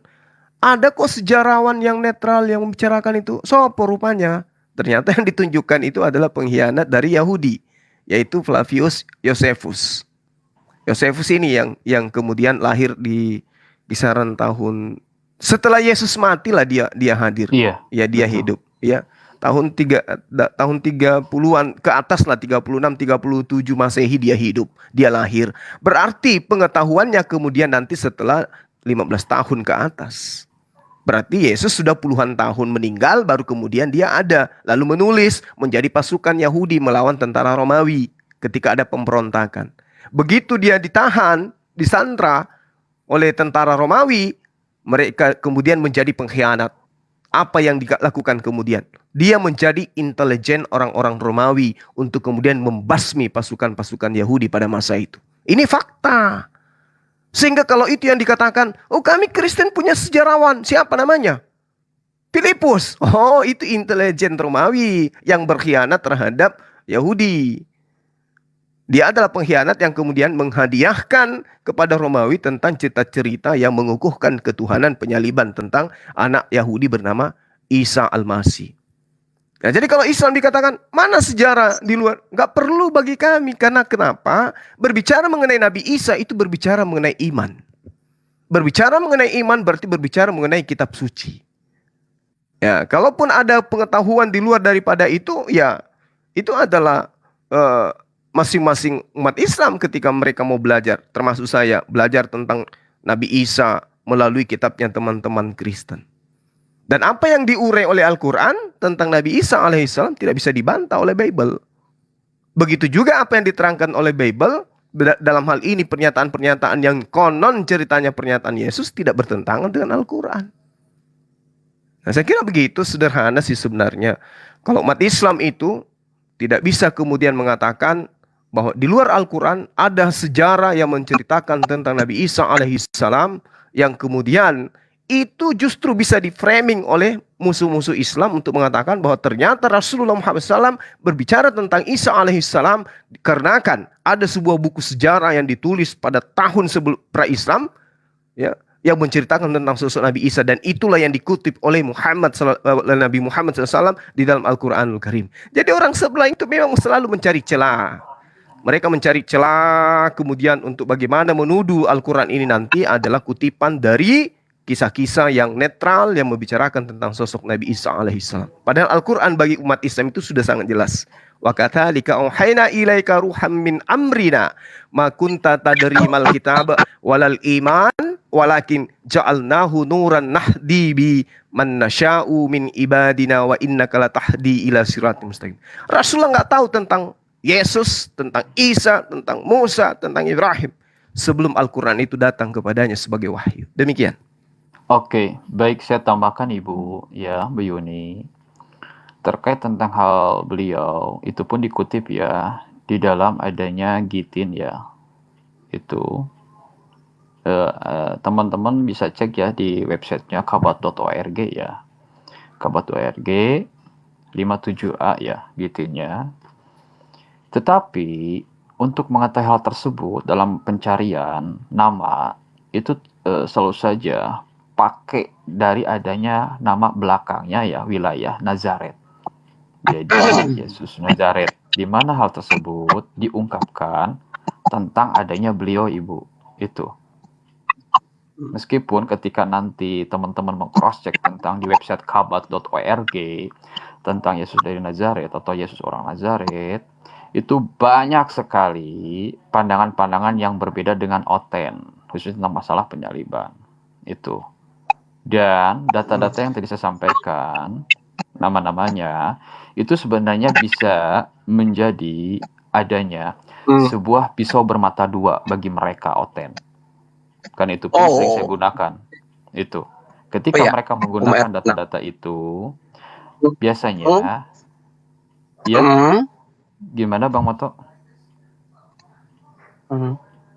Ini saya mau tanya, Shalom untuk kita semua. Belum Mas. Belum Mas Agen. Ya.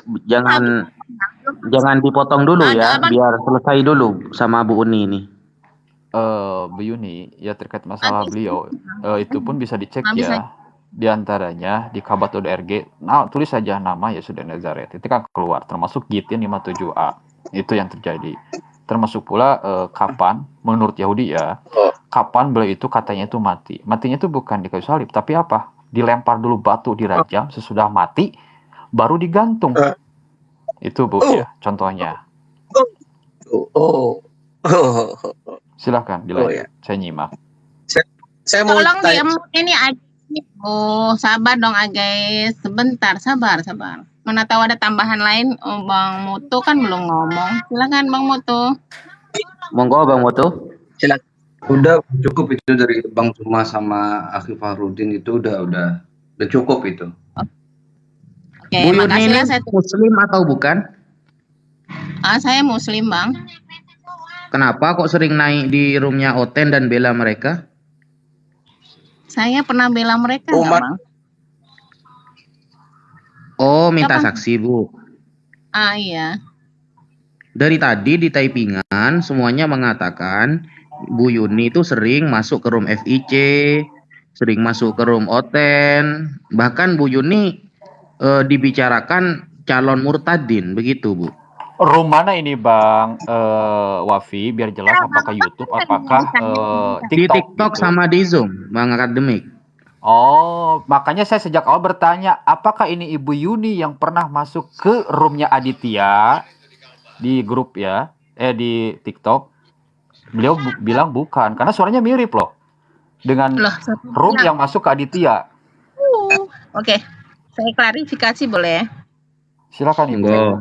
Monggo. Saya Yuni Abang yang saya pernah masuk di roomnya Abang, dan saya selalu masuk tempatnya Bang Suret, dan saya selalu masuk tempat Aditya. Dan saya selalu masuk. Oh, pantesan. Iya. Saya nggak Saya pernah tahu. ngomong, Iya. saya nggak, bukan Yuni itu, saya memang tetap saya. Saya nggak pernah bohong sana, saya nggak pernah bohong sini, saya nggak pernah bohong situ. Karena Oke, suaranya mirip dan misalkan memang sama saya, sih. itu memang Oh, saya. itu Ibu. Oh. Iya, memang harus diakui Bu ya, karena Ibu juga kan di WA tersebut pernah mempertanyakan, karena kita satu grup Bu ya, meskipun Ya, saya tidak menggunakan nama itu, Ibu pernah mempertanyakan tentang si bom-bom pula, bla bla bla, dan merasa bersalah ya, apakah saya harus masuk atau enggak gitu kan, seperti itu. Dan jauh sebelum Ibu masuk ke channel YouTube saya pun, saya perhatikan memang ngebahas pula di bom-bom masuk pula itu kan di channelnya si Bom-Bom, dan juga diutarakan di channelnya si Adit itu ya. Jadi kalau seperti itu pengakuan Ibu berarti fix Ibu benar-benar orang yang sama. Tetapi ketika saya bertanya pertama kali dan masuk ke room Ibu maaf dong, apakah ini Ibu yang masuk di channel Aditya? Ibu menyatakan, oh bukan. Itu Bu. berarti Abang salah Bang. Saya tidak pernah tidak mengaku kalau saya itu saya. Pernah Ibu? Pernah. Tidak pernah, Pernah saya Ibu. tidak pernah. Ketika saya Saya masuk ke bukan orang room Ibu di seperti itu. TikTok itu. Saya bilang saya pergi. Kalau saya bilang saya tidak pergi, saya tidak akan bilang saya pergi. Saya tidak Baik. pengecut. Baik. Oke, Berarti kalau fix Abang, ya. saya Berarti David, fix. saya mengatakan saya pernah masuk tempat Iya. Abang, saya pernah masuk ke tempat Aditya, saya pernah Iya. masuk Bom, saya pernah masuk ke Suret. Iya. Oke. Iya, berarti fix orang Saya yang bukan sama orang pengecut berarti. dan saya Oke. bukan orang yang suka berbohong. Oke, Oke, saya berarti fix ya. klarifikasi Orangnya Saya sama ya, yang di YouTube sama yang Oke. di TikTok berarti itu Ibu orang yang sama. Ya, saya Silakan itu. Bang Wafi ya. Silakan. Ya, saya kan mau klarifikasi juga Bang Wafi. Bang Wafi kan tanya kenapa saya pergi FIC. Ya, saya biasa pergi FIC. Saya pun biasa pergi BFM. Dan itu saya. Dan kalau mengatakan saya mau murtad atau enggak, saya tidak pernah. Anda boleh cek semua, saya tidak pernah abu-abu yang mengatakan saya mau murtad atau saya apa. Saya tidak pernah membela orang Kristen. Saya jujur, saya mengakui saya tiap hari mau masuk FIC. Kenapa? Apakah saya tidak boleh? Saya menimba ibu di sana. Ketika saya mau dialog dengan orang Kristen, apakah saya dilarang? Enggak Kalau sih. nanti jawabannya nggak boleh gimana Bu Yuni? Dengan alasan apa nggak boleh? Oke, sampai nanya alasan ya. Sekarang saya jawab. Nah, begini Bu Yuni ya. Jadi Rasulullah Shallallahu Alaihi Wasallam ya, kenapa memerintahkan sahabatnya Zaid bin Thabit untuk belajar Ibrani? Kemudian kenapa pernah melarang Sayyidina Umar bin Al-Khattab memegang Injil? Dan kenapa para ulama mewanti-wanti orang-orang yang kurang literasi, kurang keilmuannya untuk tidak jatuh kepada dunia perdiskusian, terlebih dalam lintas agama. Kenapa Bu?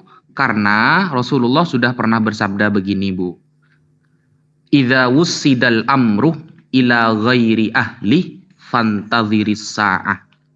Kalau suatu perkara dipasrahkan kepada orang yang bukan ahlinya, maka tunggulah kehancurannya. Itu yang pertama. Sehingga ketika Bu Yuni ingin berdiskusi dengan mereka sedangkan latar belakang Bu Yuni belum kuat dalam sisi keislaman, maka itu sangat membahayakan keimanan Bu Yuni tersebut. Itu yang pertama.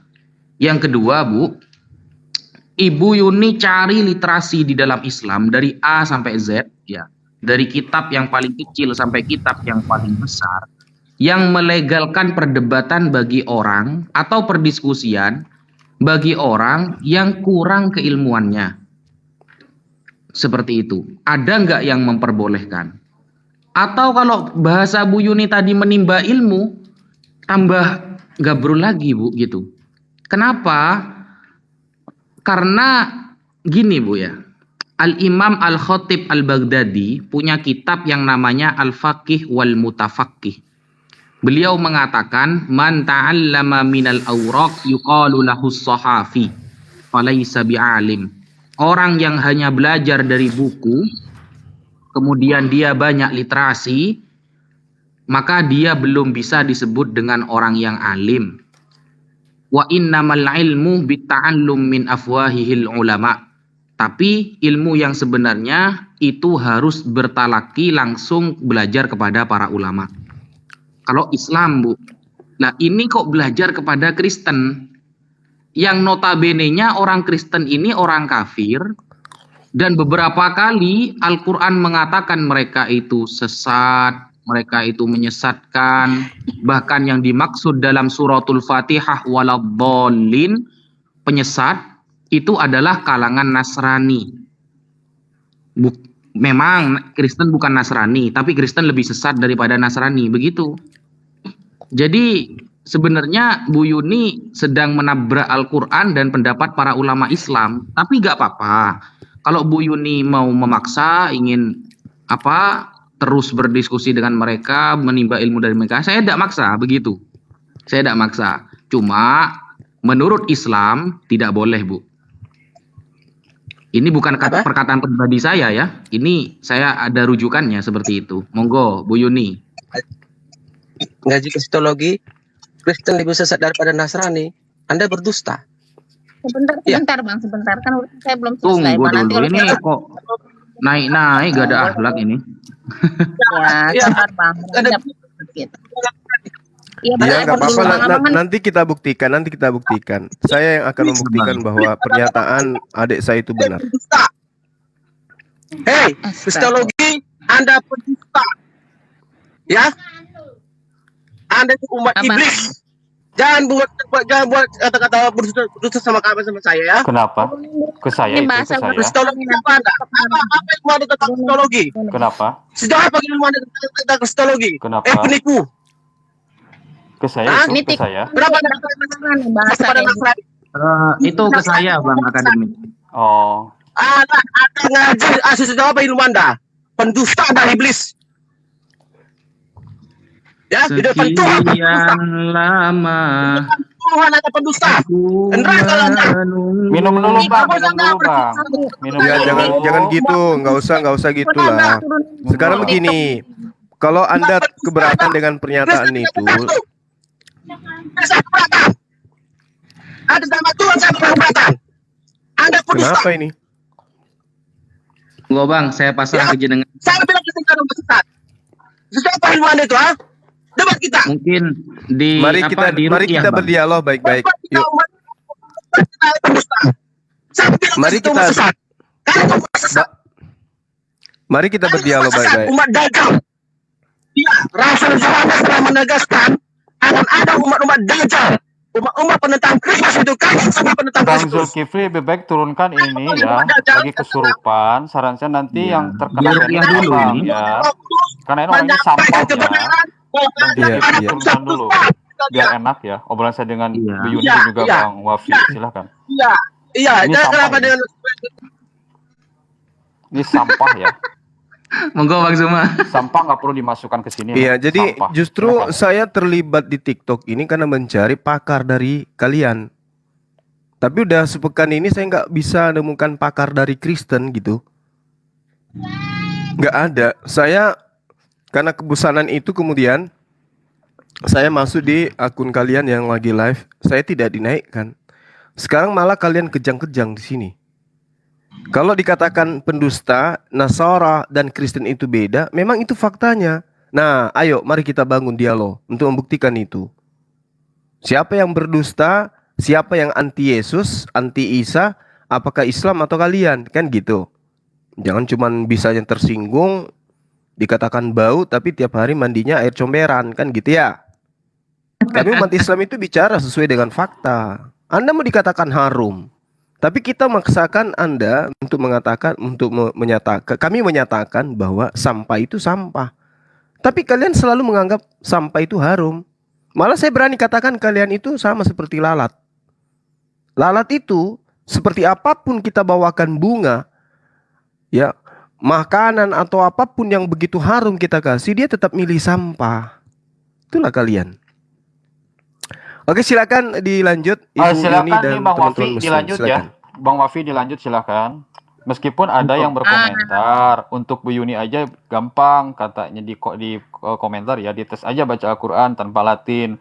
Bagi saya silakan sajalah, bebas. Silakan Bang Wafi yang lanjut. Iya, Bu Yuni, Oke. Bu Yuni kalau memang benar-benar Islam, saya cuma nanya Bu Yuni, rukun iman yang nomor 4 itu apa Bu Yuni?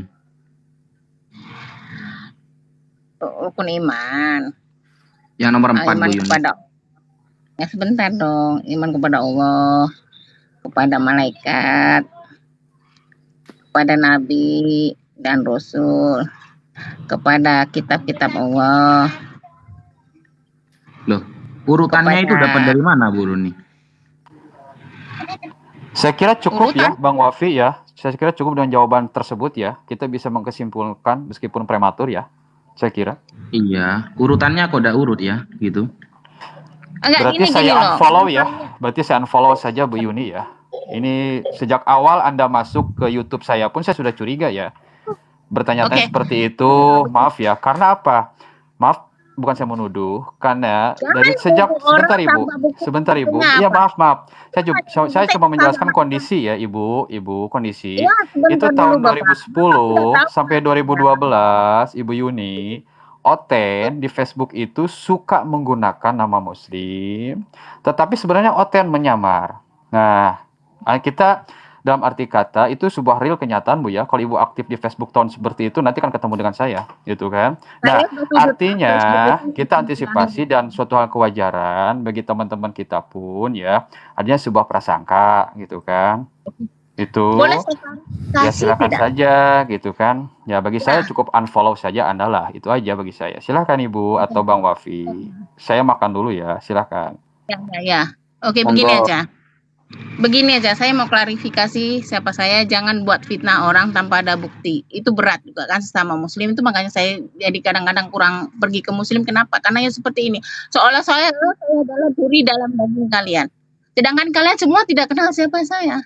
Facebook saya udah 7 tahun tuh. Pak Bom udah cari Facebook saya. Saya di mana saya pun semua orang udah tahu. Kalau Anda semua masih curiga sama saya, tanya Pak Usuk PI itu. Siapa saya? Saya mengaji dengan dia setiap hari. Kalau Anda itu terlalu itu, saya bukan kata saya mau sombong saya ini Islam atau bukan Islam. Memang Islaman saya nggak ada. Tapi makanya ketika saya pergi EWC saya nggak pernah live. Tapi saya tidak pernah menyebut. Itu yang kita beratkan Bu, ketika Anda mengakui bahwa keislaman Anda kurang, tapi sudah berani masuk ke dunia Kristen gitu loh. Ketika Anda menuduh orang, ketika saya membela diri, Anda tidak boleh terima.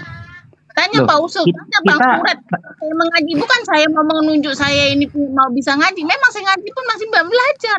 Tapi Anda sudah menuduh bahwa saya ini bukan Islam. Bukan menuduh Ibu, nggak ada Bukan tuduhan dari menuduh. saya loh, bukan nuduh. Gitu. Bukan nuduh loh. Karena yang pernyataan Ibu tadi, saya kan mendapatkan ilmu dari mereka. Walah, saya sempat aneh loh, makanya tadi disinggung sama Bang Wafi, ilmu. Nggak ada ilmu dari mereka itu, Bu. Contohnya peradaban zaman kegelapan, ya. Ibu cek saja sejarahnya di Google kalau Anda nggak punya buku. Abad pertengahan itu selama 1000 tahun yang lamanya, itu siapa? Oten, Bu. Apakah mereka menandaskan ada ilmu? Enggak. Jadi Ibu didengarkan oleh banyak orang ya, tadi disampaikan oleh Bang Wafi. Semua Indonesia Mereka menimba ilmu, ya itu menjadi sebuah tanda tanya bagi kita, gitu kan? Itu maksudnya Ibu ya. Oke, saya makan dulu, silakan dilanjut. Iya, Mama Rum katanya mau makan tapi selalu nyela-nyela. Oke, saya memang baru dalam Zoom ini semua pun. Saya bukan orang pengecut dan semua. Facebook saya pun semua orang udah tahu, alamat saya pun semua udah tahu kan. Oke, kenapa saya? Saya biasa dulu ke penegak Islam. Saya udah biasa ke MDM. Semua orang pun tahu siapa saya di MDM kok. Tapi ketika saya di MDM, ya namanya kita kan dalam satu Zoom ramai orang. Bukan saya mau mengungkit itu, ya udah ketika saya pergi ke EVC, saya belajar. Bukan belajar apa tentang mereka. Saya belajar ketika saya mau berkomunikasi. Berdialog dengan orang. Bagaimana saya mau menghadapi itu? Ketika saya berhadapan dengan Bang Zuma yang nomor 1 katalah di Indonesia, saya harus berani. Apakah orang yang di bawah sini yang beratus-ratus beribu-ribu bisa berani seberani saya? Saya belajar itu. Dan saya pun belajar tentang keislaman. Apa yang mereka katakan, apa yang dimaksud dengan hadis, dengan itu, apa yang mereka lontarkan dengan itu. Tapi saya ketika saya bertanya dengan dengan orang di Zoom, kadang-kadang ya seperti ini. Seolah-olah saya ini duri dalam daging. Jadi saya sebetulnya minder juga. Banyak betul-betul pertanyaan dari mereka yang ingin saya sampaikan, yang ingin saya percaya Al-Quran saya dan berdoa akan saya pegang sampai mati. Tapi kalian dulu belum apa-apa sudah menuduh saya mau murtad lah, begini. Apa alasan Anda menuduh saya dengan mau murtad hanya karena saya pergi FIC? Apakah selama ini yang namanya Carol gitu, asumsi yang selalu duduk di itu kalian nggak bilang mu'alaf? Fair lah kita.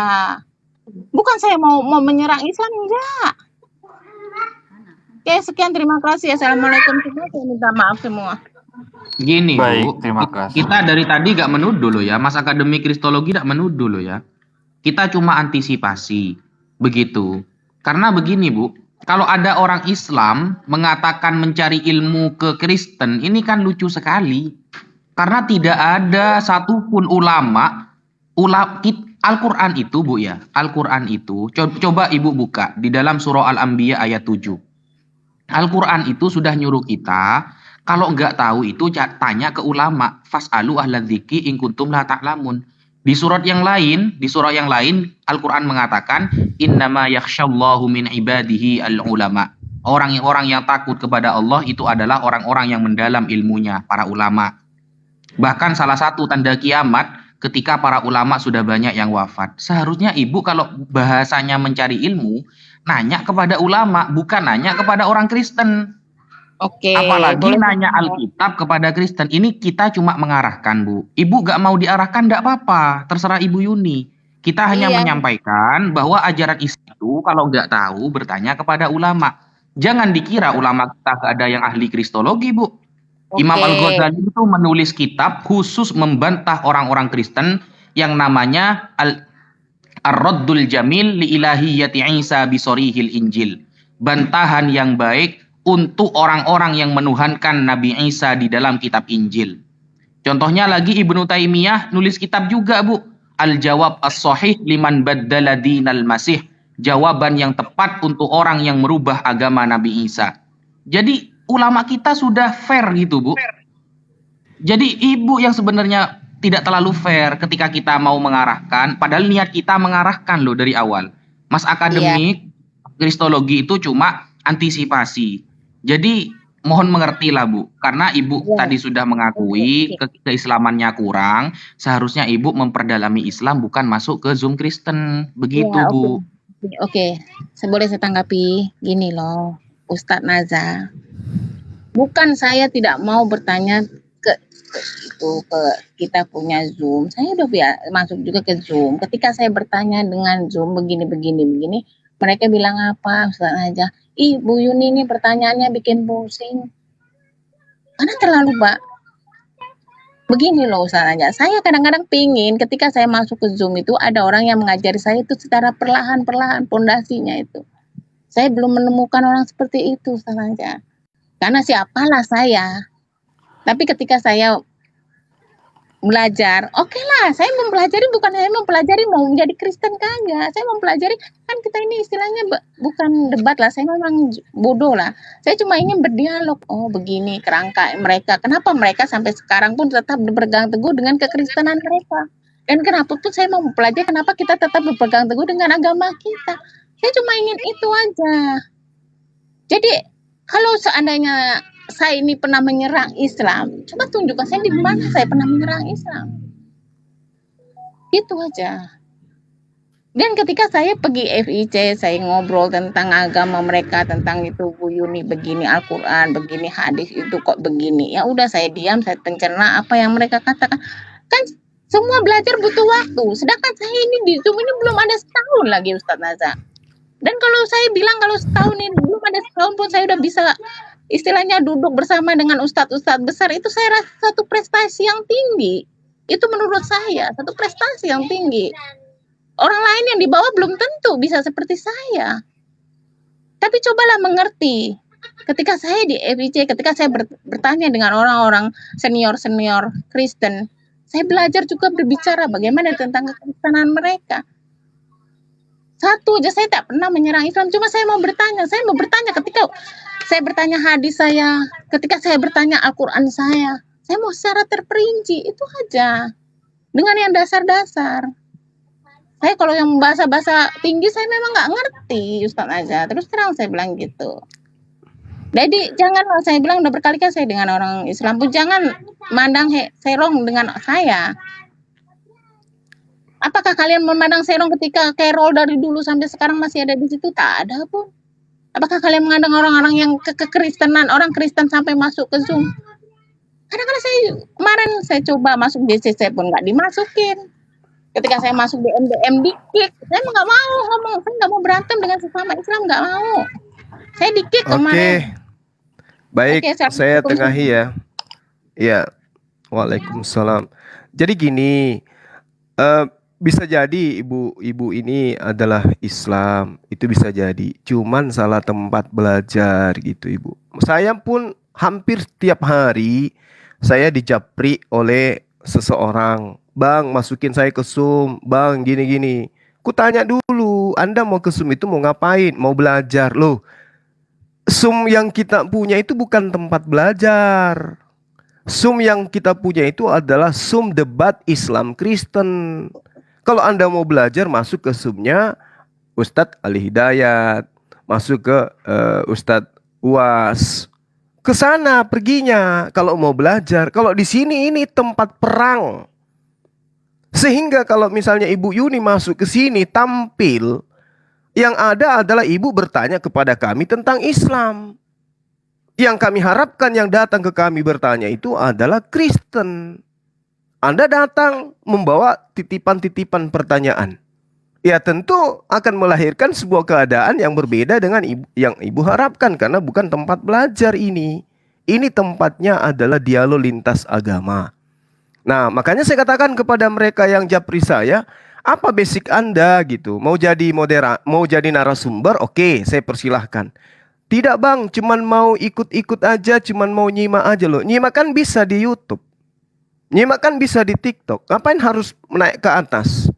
Kalau ternyata ditanya nggak bisa kemudian menjawab. Lalu kemudian kalau musuh orang yang tidak suka Islam menjelaskan, Anda justru jadi bingung. Justru hati Anda membenarkan apa yang mereka katakan. Berarti bukan pada tempatnya Anda belajar.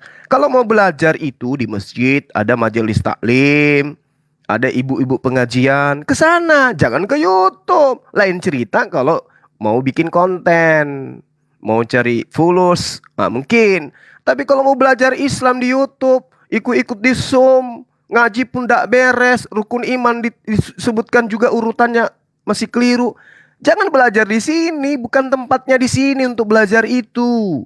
Di sini tempatnya orang berperang. Perang logika, perang akal, perang ilmu. Saya pun pribadi nggak berani turun ke tempat seperti ini kalau minimal saya tidak bisa baca Quran. Lah ini kerjanya cuma bertanya. Betul sekali. Betul pekerjaan cuma nanya, terus kalau dijawab seakan-akan dia seakan-akan muatan pertanyaannya itu membela agama dan sebelah. titipan juga terlihat. Karena itu pernah di channel saya juga. Itu dia. Iya. Jadi bagaimana kita tidak berpikir negatif? Di sini teman-teman netizen kita, tolong kalau Anda mau belajar jangan tampil. Yang masuk di dalam ranah debat itu yang mereka yang mampu membedakan antara hak dan batil. Ketika ditanyai tentang Al-Quran, mampu mengurai minimal bisa baca. Ketika ditanyai hadits, mampu mengurai minimal ngerti sanad. Begitu juga ketika ditanyai tentang Bible. Lah ini, saya masuk ke FIC karena saya mau belajar. Nenek kiper dari mana yang ngajarin kayak begitu? Orang belajar tentang Al-Quran, tanya kepada yang paham Al-Quran. Anda mau tanya tentang Bible, tanya kepada yang paham Bible. Tapi bukan tempatnya tampil di tengah-tengah umat pada saat orang lagi berdialog, pada saat orang lagi ini. Atau kalau alasannya saya cari konten bang, cari koin bang. Nah itu, kalau Anda cari koin bolehlah Anda jawab yang jujur gitu. Tapi kalau datang, saya ingin bertanya, apa selain daripada Al-Quran Iya. Apa yang menjadi sumber daripada Isa mengetahui tentang Nabi Isa alaihissalam? Apakah oknum ini? Dari sejak pertama jumpa dengan ibu ini kan saya agak-agak naik. Iya, Saya makanya saya ngegas. bilang, Bang Jum, itu bisa menjadi dua pisau bagi mereka. Itu kenapa saya kasih kode seperti itu. Itu yang terjadi. Lalu pada akhirnya Bang Wafi bertanya, ya udah saya bongkar semuanya, meskipun belum semua sih, gitu kan. Iya. Ditambah beliau itu membuka room. Seharusnya sebagai host itu nggak cuma meluruskan, tapi juga menambahkan ilmu. Dengan alasan saya tidak punya ilmu. Lah, buat ngapain ngadain room, biar roomnya rame, terus masuk ke Oten. Masuk ke kita cuma nanya seperti itu aja. Wajar dong kalau kita bertanya. Habis itu masuk di kita dia jadi moderator. Yang ngangkat siapa, yang Iya, suruh kan? siapa gitu. Nah, Itu yang terjadi. coba lihat muatan yang muncul kemudian ketika dia muncul di tempat kita ada Kristen. Kristennya itu rada-rada bela ibu ini. Kayak kemarin Aderion. Kenapa diturunkan Ibu Yuni? Kenapa yang gini-gini? Ya kan dia dapat angin segar. Kenapa? Karena kita umat Islam itu tidak butuh orang yang seperti Bu Yuni. Anda mau murtad, tafadhallah ikrah fiddin. Kalau Anda ingin menjadi muslimah yang baik, belajar pada tempatnya. Jangan muncul di channel-channel, di Zoom. Kalau mau belajar itu, ya ada tempatnya untuk belajar. Bukan di tempat-tempat apologet. Ada Zoom untuk belajar, ada. Silakan aja ke Zoom-nya Ustadz Tahta. Nah, di sana. Begitu Anda sudah paham Al-Quran, kaidah-kaidah tajwid, memahami tentang baca Quran, boleh Anda keluar kemudian. Tapi jangan seperti ini, Anda muncul-muncul bawa pertanyaan titipan. Kemarin saya di sana ditanyakan seperti ini. Sekarang saya ke sini mau bertanya tentang ini. Wah, itu apa bukan ibu yang kami tunggu di sini, Bu Yuni. Yang kami tunggu tampil naik ke atas sini adalah Oten. Sekira begitu. Makasih. Masya Allah. Bang Uco Tebas. Waduh, turun juga di TikTok ini. Assalamualaikum. Penasaran juga dia. Penasaran sama Bu Yuni. Mana suaranya Bang Uco Tebas?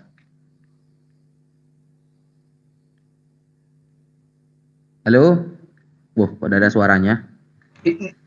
Ini dia Ustadz Wafi. Bang Ucok ini audionya masih tinggal di Zoom nih. Dia buka Zoom sama buka ini dua aplikasi. Jadinya nggak kedengeran. Oh.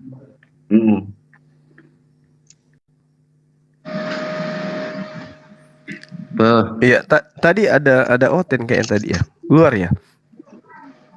Gak jadi Bang, mau naik dia. Warahmatullahi wabarakatuh. Waalaikumsalam warahmatullahi. Alhamdulillah. Semoga guru-guruku semuanya selalu sehat dalam lindungan Allah Subhanahu wa taala. Amin. Mendengarkan ini Bu Yuni, mungkin benar semua yang dikatakan guru-guru di sini. Memang kalau Bu Yuni ini kiprahnya di Zoom, kalau dibilang bosan mungkin umat muslim ini, saudara-saudara kita semuanya tidak untuk memberi nasihat atau saran ya. Tapi Bu Yuni ini memang orang ahlinya ya, dan ahli apa ya, berkilah dari semua hal. Karena mungkin sudah semuanya memberi nasihat, saran, masukan, tetap seperti itu Bang Zuma. Willy Shu masukkan Bang, Oten dia Bang. Willy Shu.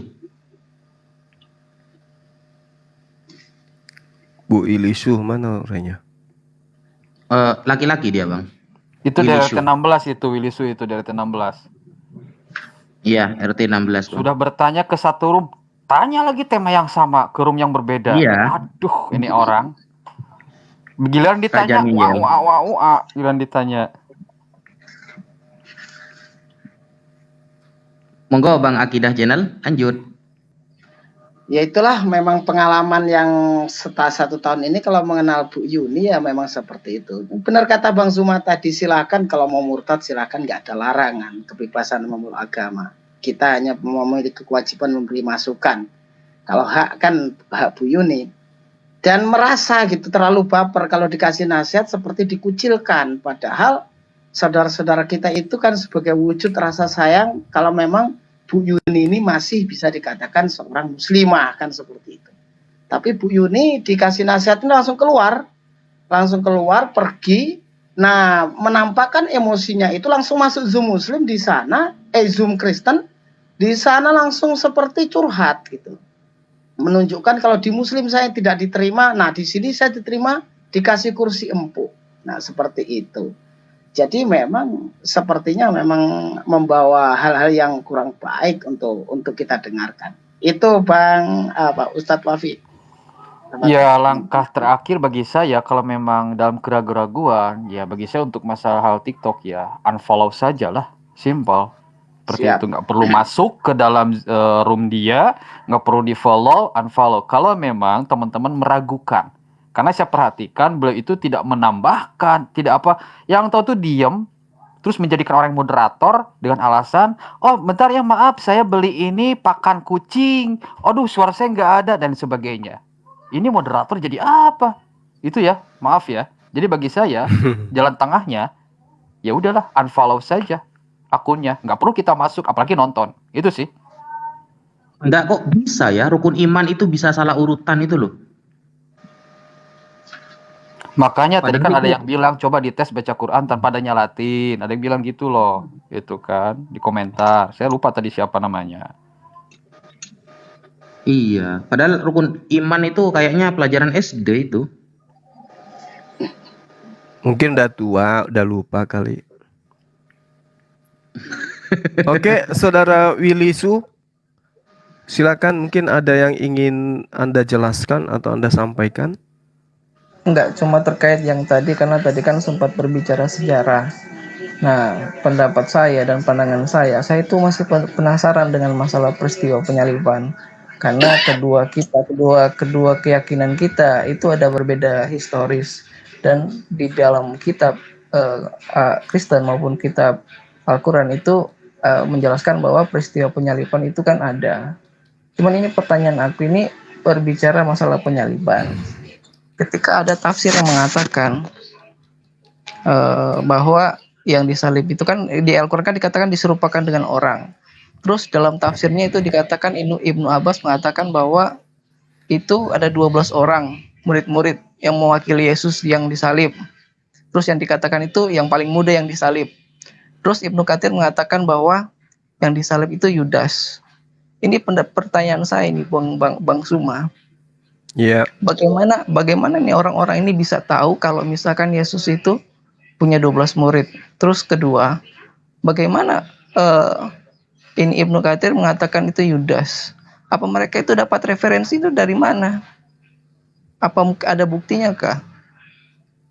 Karena kalau misalnya orang tafsir ini lebih tahu daripada Allah, berarti mereka lebih hebat dong dari Allah.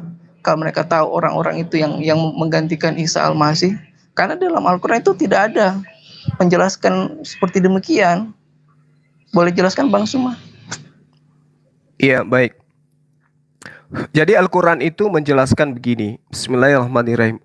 Wa qaulihim inna qatalnal masiha Isa bin Maryam Rasulullah wa ma qatalu wa ma salabuh. Ya, walakin syubbiha lahum. Nah, yang Anda bawa ini adalah tafsir. Yang dimaksud tafsir itu adalah apa yang kemudian orang anggap, tetapi tidak dipagumati bahwa yang disalib itu adalah si A. Tapi itu adalah tafsir. Itu satu.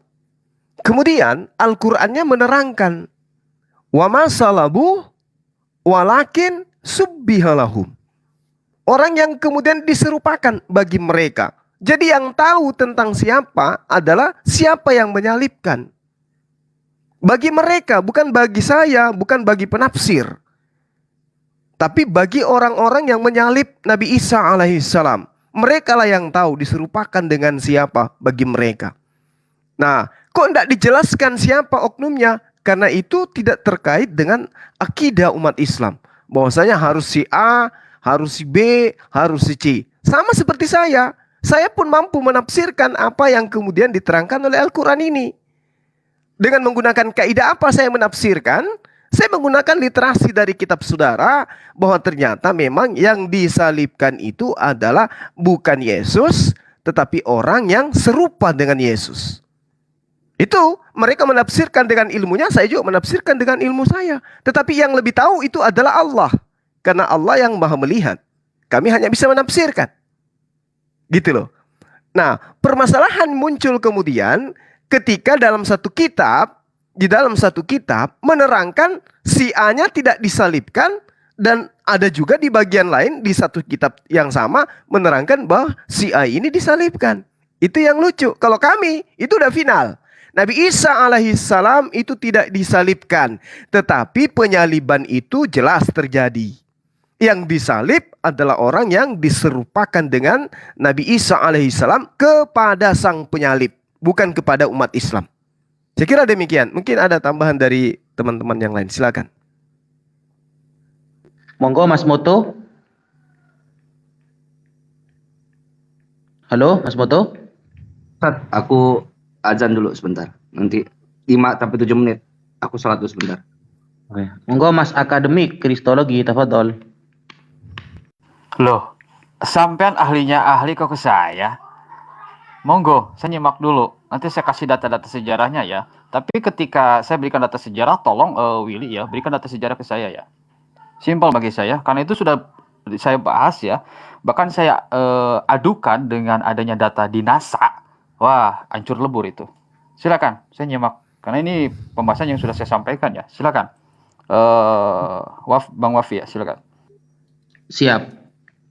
Saya langsung ini karena saya followernya belum 1000, yang satunya tumbang, jadi tidak bisa on cam ini. Jadi saya ambil satu kitab namanya Tafsir Mafatihul Ghaib, karya Al-Imam Fakhruddin Muhammad bin Umar bin Husain Ar-Razi. Iya bang, saya bang manggil. Oh bukan jenengan. Nama pengarang kitab tafsirnya ini. Manggil saya gitu kan, gimana? Silakan dilanjut. Nama pengarang tafsirnya Imam Fakhruddin Muhammad bin Umar bin Husain Ar-Razi. Berarti beliau ittiba kepada sang pengarang kitab berarti, Masya Allah. Silakan. Beliau ini ya ketika menafsirkan wama qataluhu wama solabuhu walakin syubbiha lahum, yang pertama betul kata Bang Zuma. Ya, jadi kadang saya heran gitu loh.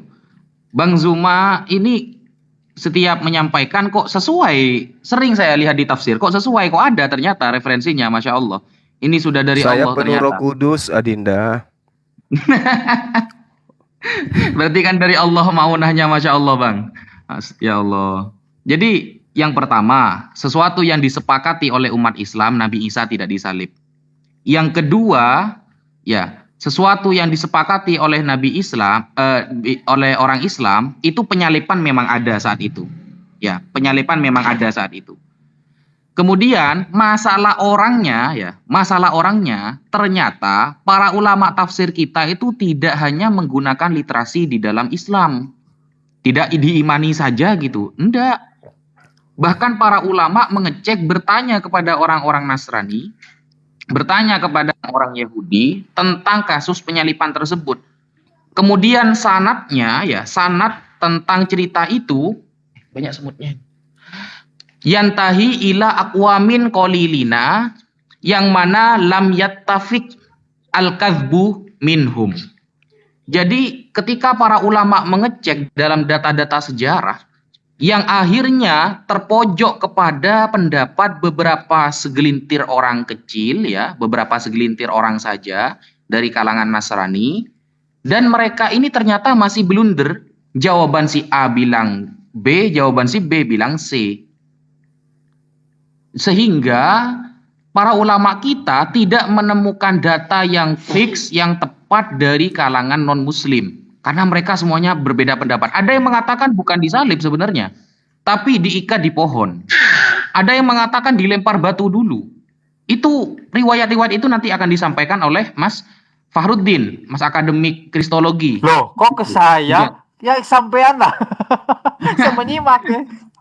Sejarahnya, secara detailnya gitu. Jadi para ulama kita juga ternyata itu ada data dari non muslim yang sanadnya kredibel ya, yang bisa dipertanggungjawabkan secara ilmiah, ada ternyata. Maka dari itu ada minimal 3 riwayat. Yang pertama adalah salah satu murid Nabi Isa. Ya, salah satu murid Nabi Isa itu yang disalibkan. Ketika Nabi Isa mengatakan siapa yang ingin masuk surga, lalu ada salah satu murid Nabi Isa ngacung, saya ingin masuk surga. Kamu siap menggantikan saya disalib? Ya, siap katanya. Akhirnya dia yang disalib. Ada yang menyebutkan cuma rojulun. Ada seorang laki-laki yang langsung diikat oleh orang Yahudi karena saat orang Yahudi memasuki rumah, Nabi Isa sudah ada. Sehingga orang Yahudi ini khawatir karena malu kepada masyarakat, akhirnya mengangkat satu orang langsung disalib. Ada yang berpendapat yang satunya lagi adalah Yudas Iskariot. Nah, dari mana data para ulama ini? Para ulama mengecek kepada kaum-kaum terdahulu. Bagaimana riwayatnya? Ternyata riwayatnya sampai sekarang juga bertentangan. Jadi sebenarnya itu PR bagi orang Kristen untuk menentukan benar nggak Nabi Isa penyalipannya begini, benar nggak itu benar-benar Yesus, kan begitu. Mungkin itu yang bisa saya sampaikan. Monggo, Mas Fahrudin. Loh, ini ada Bang Moto sama Bang Wan. Itu kan, saya yang paling bontot, saya yang baru tahu tentang hal ini, jadi silakan teman-teman semuanya ya, kalau mau ditambahkan. Itu kan. Beliau ini neneknya.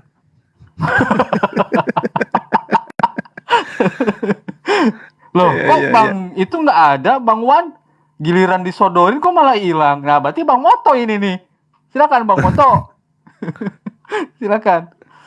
Terkait tentang hal tersebut, sebenarnya ya gampang bagi saya. Sebelum saya menjawab, bisa nggak Bang Willy kasih ke saya data sejarah non-biblikal, ya, bahwa hal tersebut benar terjadi oleh beliau, dialami oleh beliau, not di luar Bible ya. Entah itu katakanlah Philo, ya, Philo dari Alexandria yang dia itu hidup sejaman dengan beliau, ya. Terlepas tanggal lahirnya berapa ya, karena ada yang berkeyakinan lahirnya 6 sebelum Masehi, 4 sebelum Masehi, bahkan pada umumnya 0 Masehi. Ya, pertanyaan saya simpel, berikan dulu bukti sejarah kepada kami, dan saya akan preteli sejarah Anda. Silakan.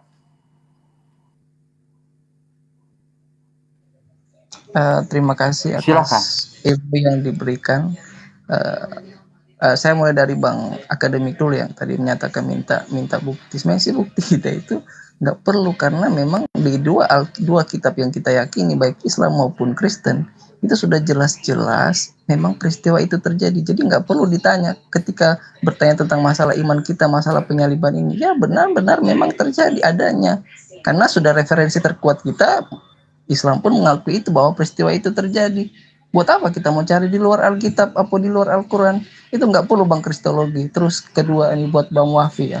Bang Wafi tadi sudah membenarkan bahwa ulama-ulama itu suatu tolak ukur dasar untuk meyakini apa yang tertulis dalam Al-Quran. Ya kan? Nah, cuman berbeda pandangan sama Bang Suma tadi.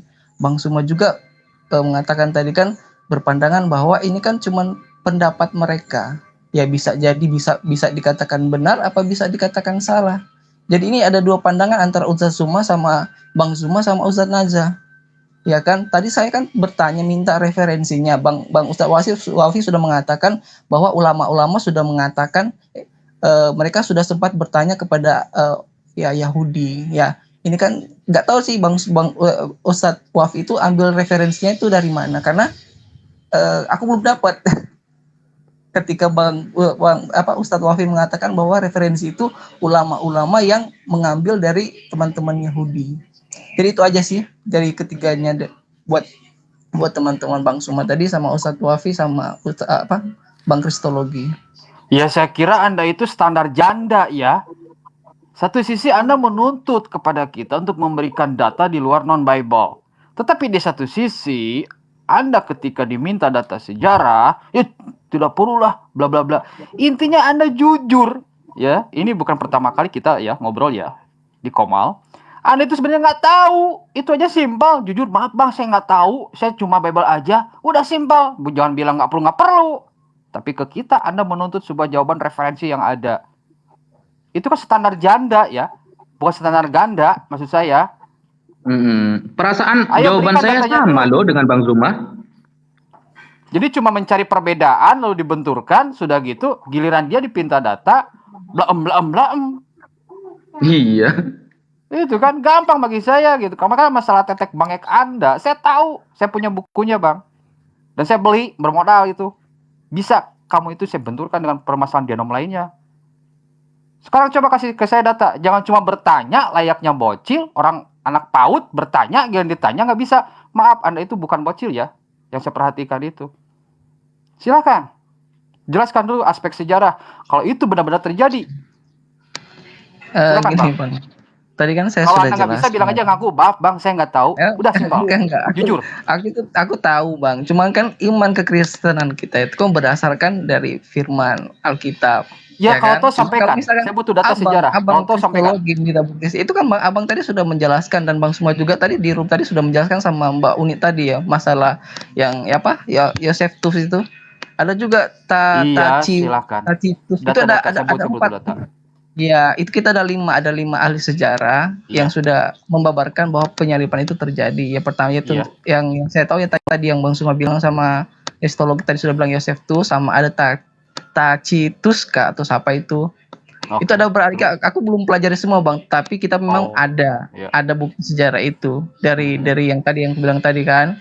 Ada 5 ahli sejarah itu.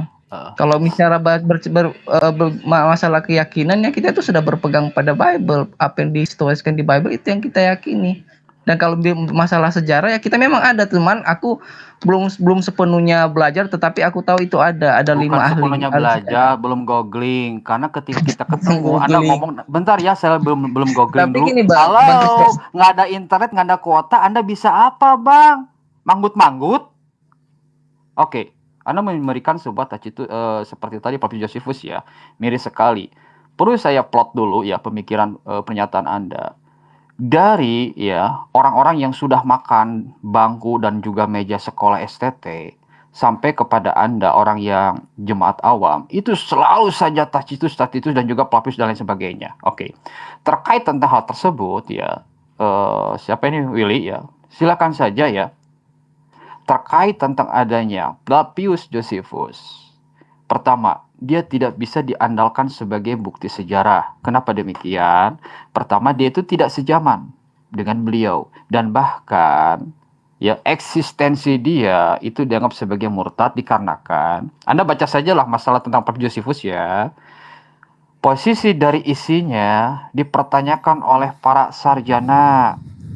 Terlebih dalam hal masalah kredibel dia sebagai seorang munafik, ditambah dia pun menikah dengan perempuan dari Romawi Bang. Itu yang terjadi Bang. Oleh karena itu suatu hal yang wajar ketika umat Yahudi menganggap bahwa dia itu murtad. Selanjutnya, ketika Anda mengecek isi dari Flavius Josephus, apa yang disampaikan tentang Oten? Oten itu dianggapnya suku. Pertanyaan saya, adakah suku Kristen? Nggak ada. Kalau Anda membaca dari adanya tulisan-tulisan Papius, silakan kalau Anda nggak percaya. Karena saya telah memeriksa, ternyata Oten itu disebutnya bukan agama atau kian, tapi suku. Ada nggak suku Oten di zaman Papius Josephus maupun di zaman beliau? Sampai gajah bertelur nggak akan dapat itu. Dan bahkan adanya ketidakselarasan bahwa kita dianggap sebagai suku dengan fakta sejarah yang ada.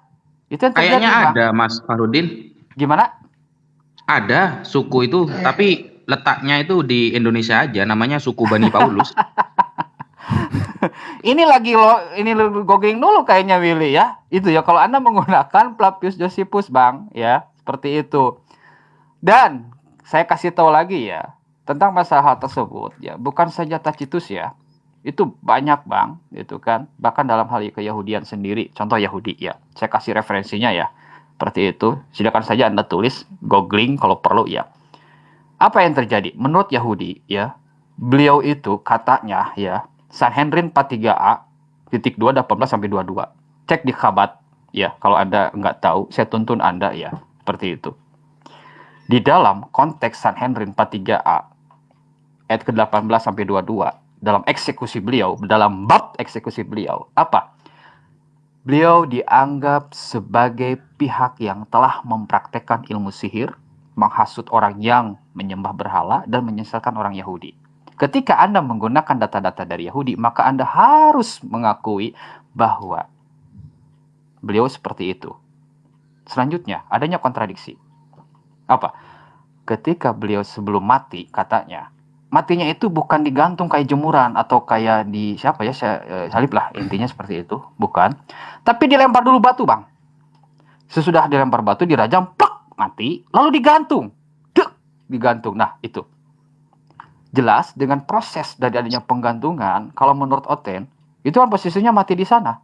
Tetapi bagi pihak Yahudi, sebelum digantung dia sudah mati.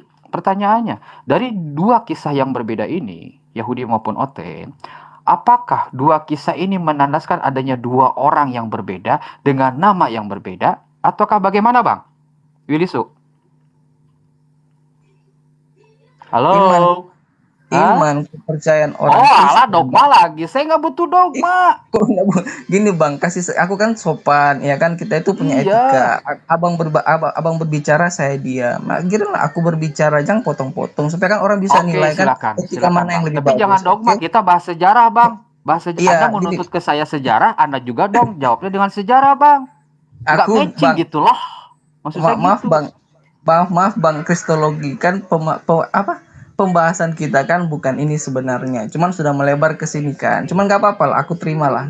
Basic pembahasan bukan ini, cuman nggak apa-apa, aku terima. Bahas sejarah. Bang akademik ini sebenarnya sih sudah tahu.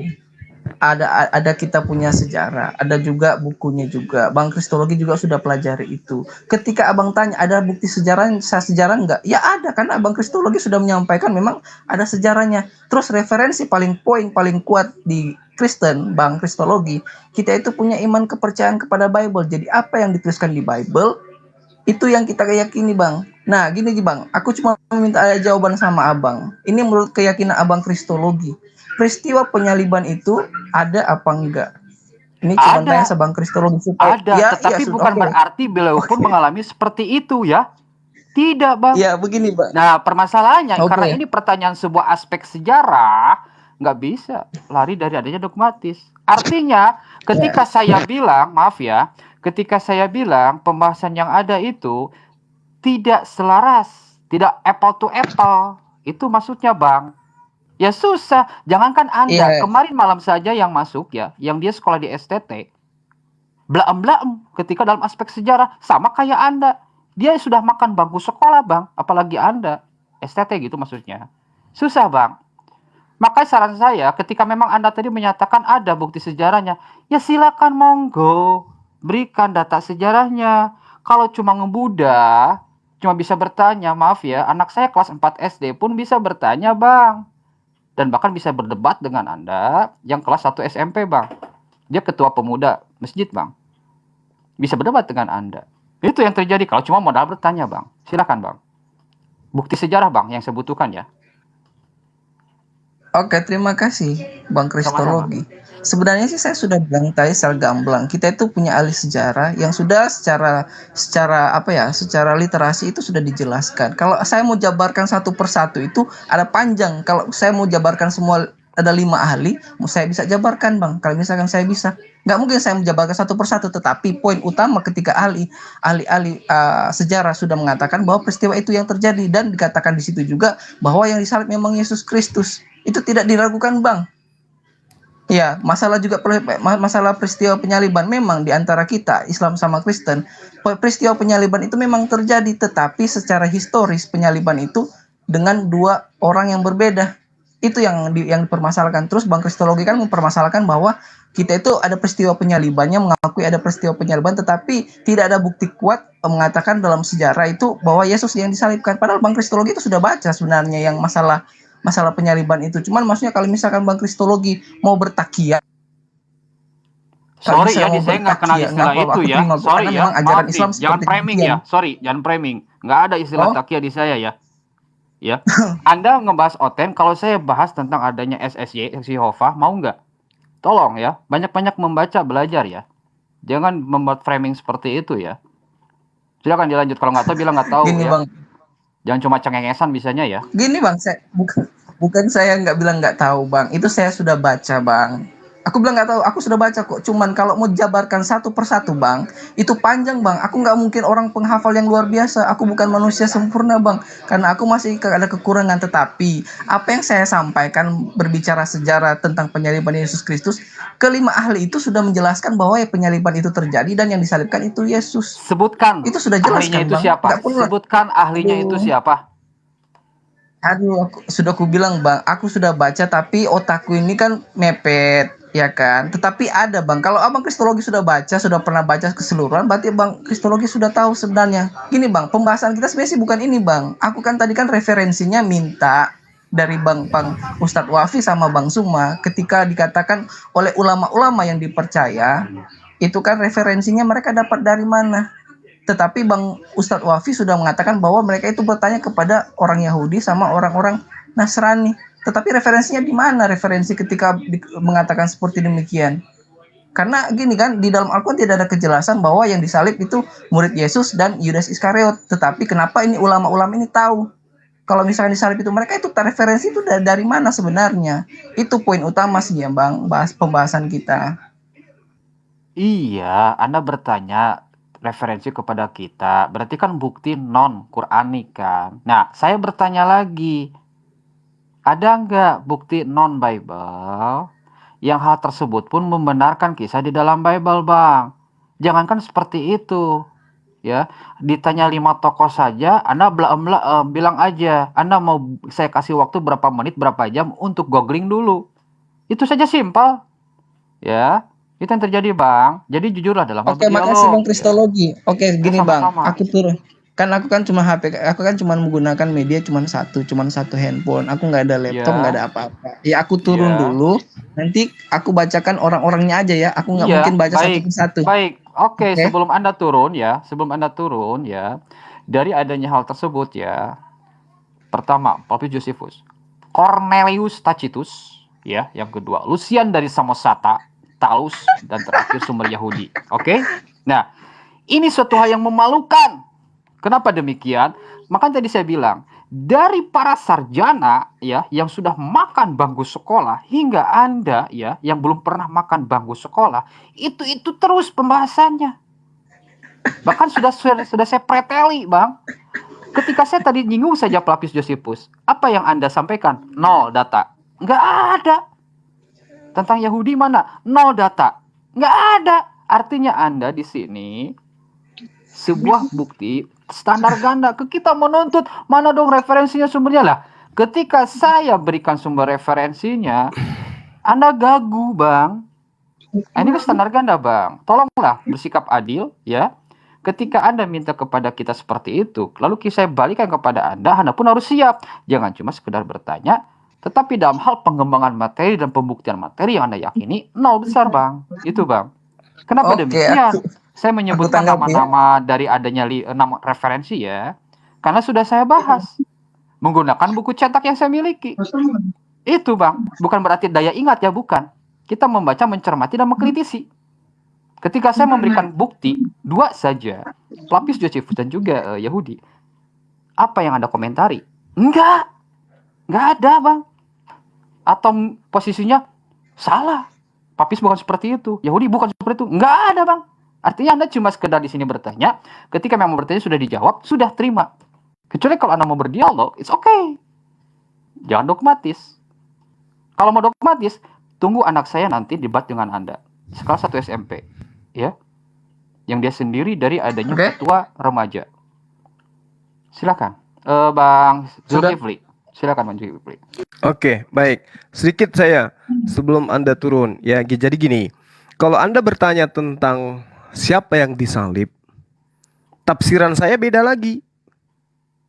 Ya, saya berani mengatakan bahwa yang disalib itu bukan Yesus. Yesus anak Maria itu nggak disalib.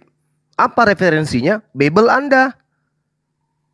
Jadi yang lebih mendekati iman Anda adalah kitab Anda. Tadi Anda mengatakan, ya referensi saya adalah iman kami terhadap Bible. Nah, sekarang saya urai kepada saudara.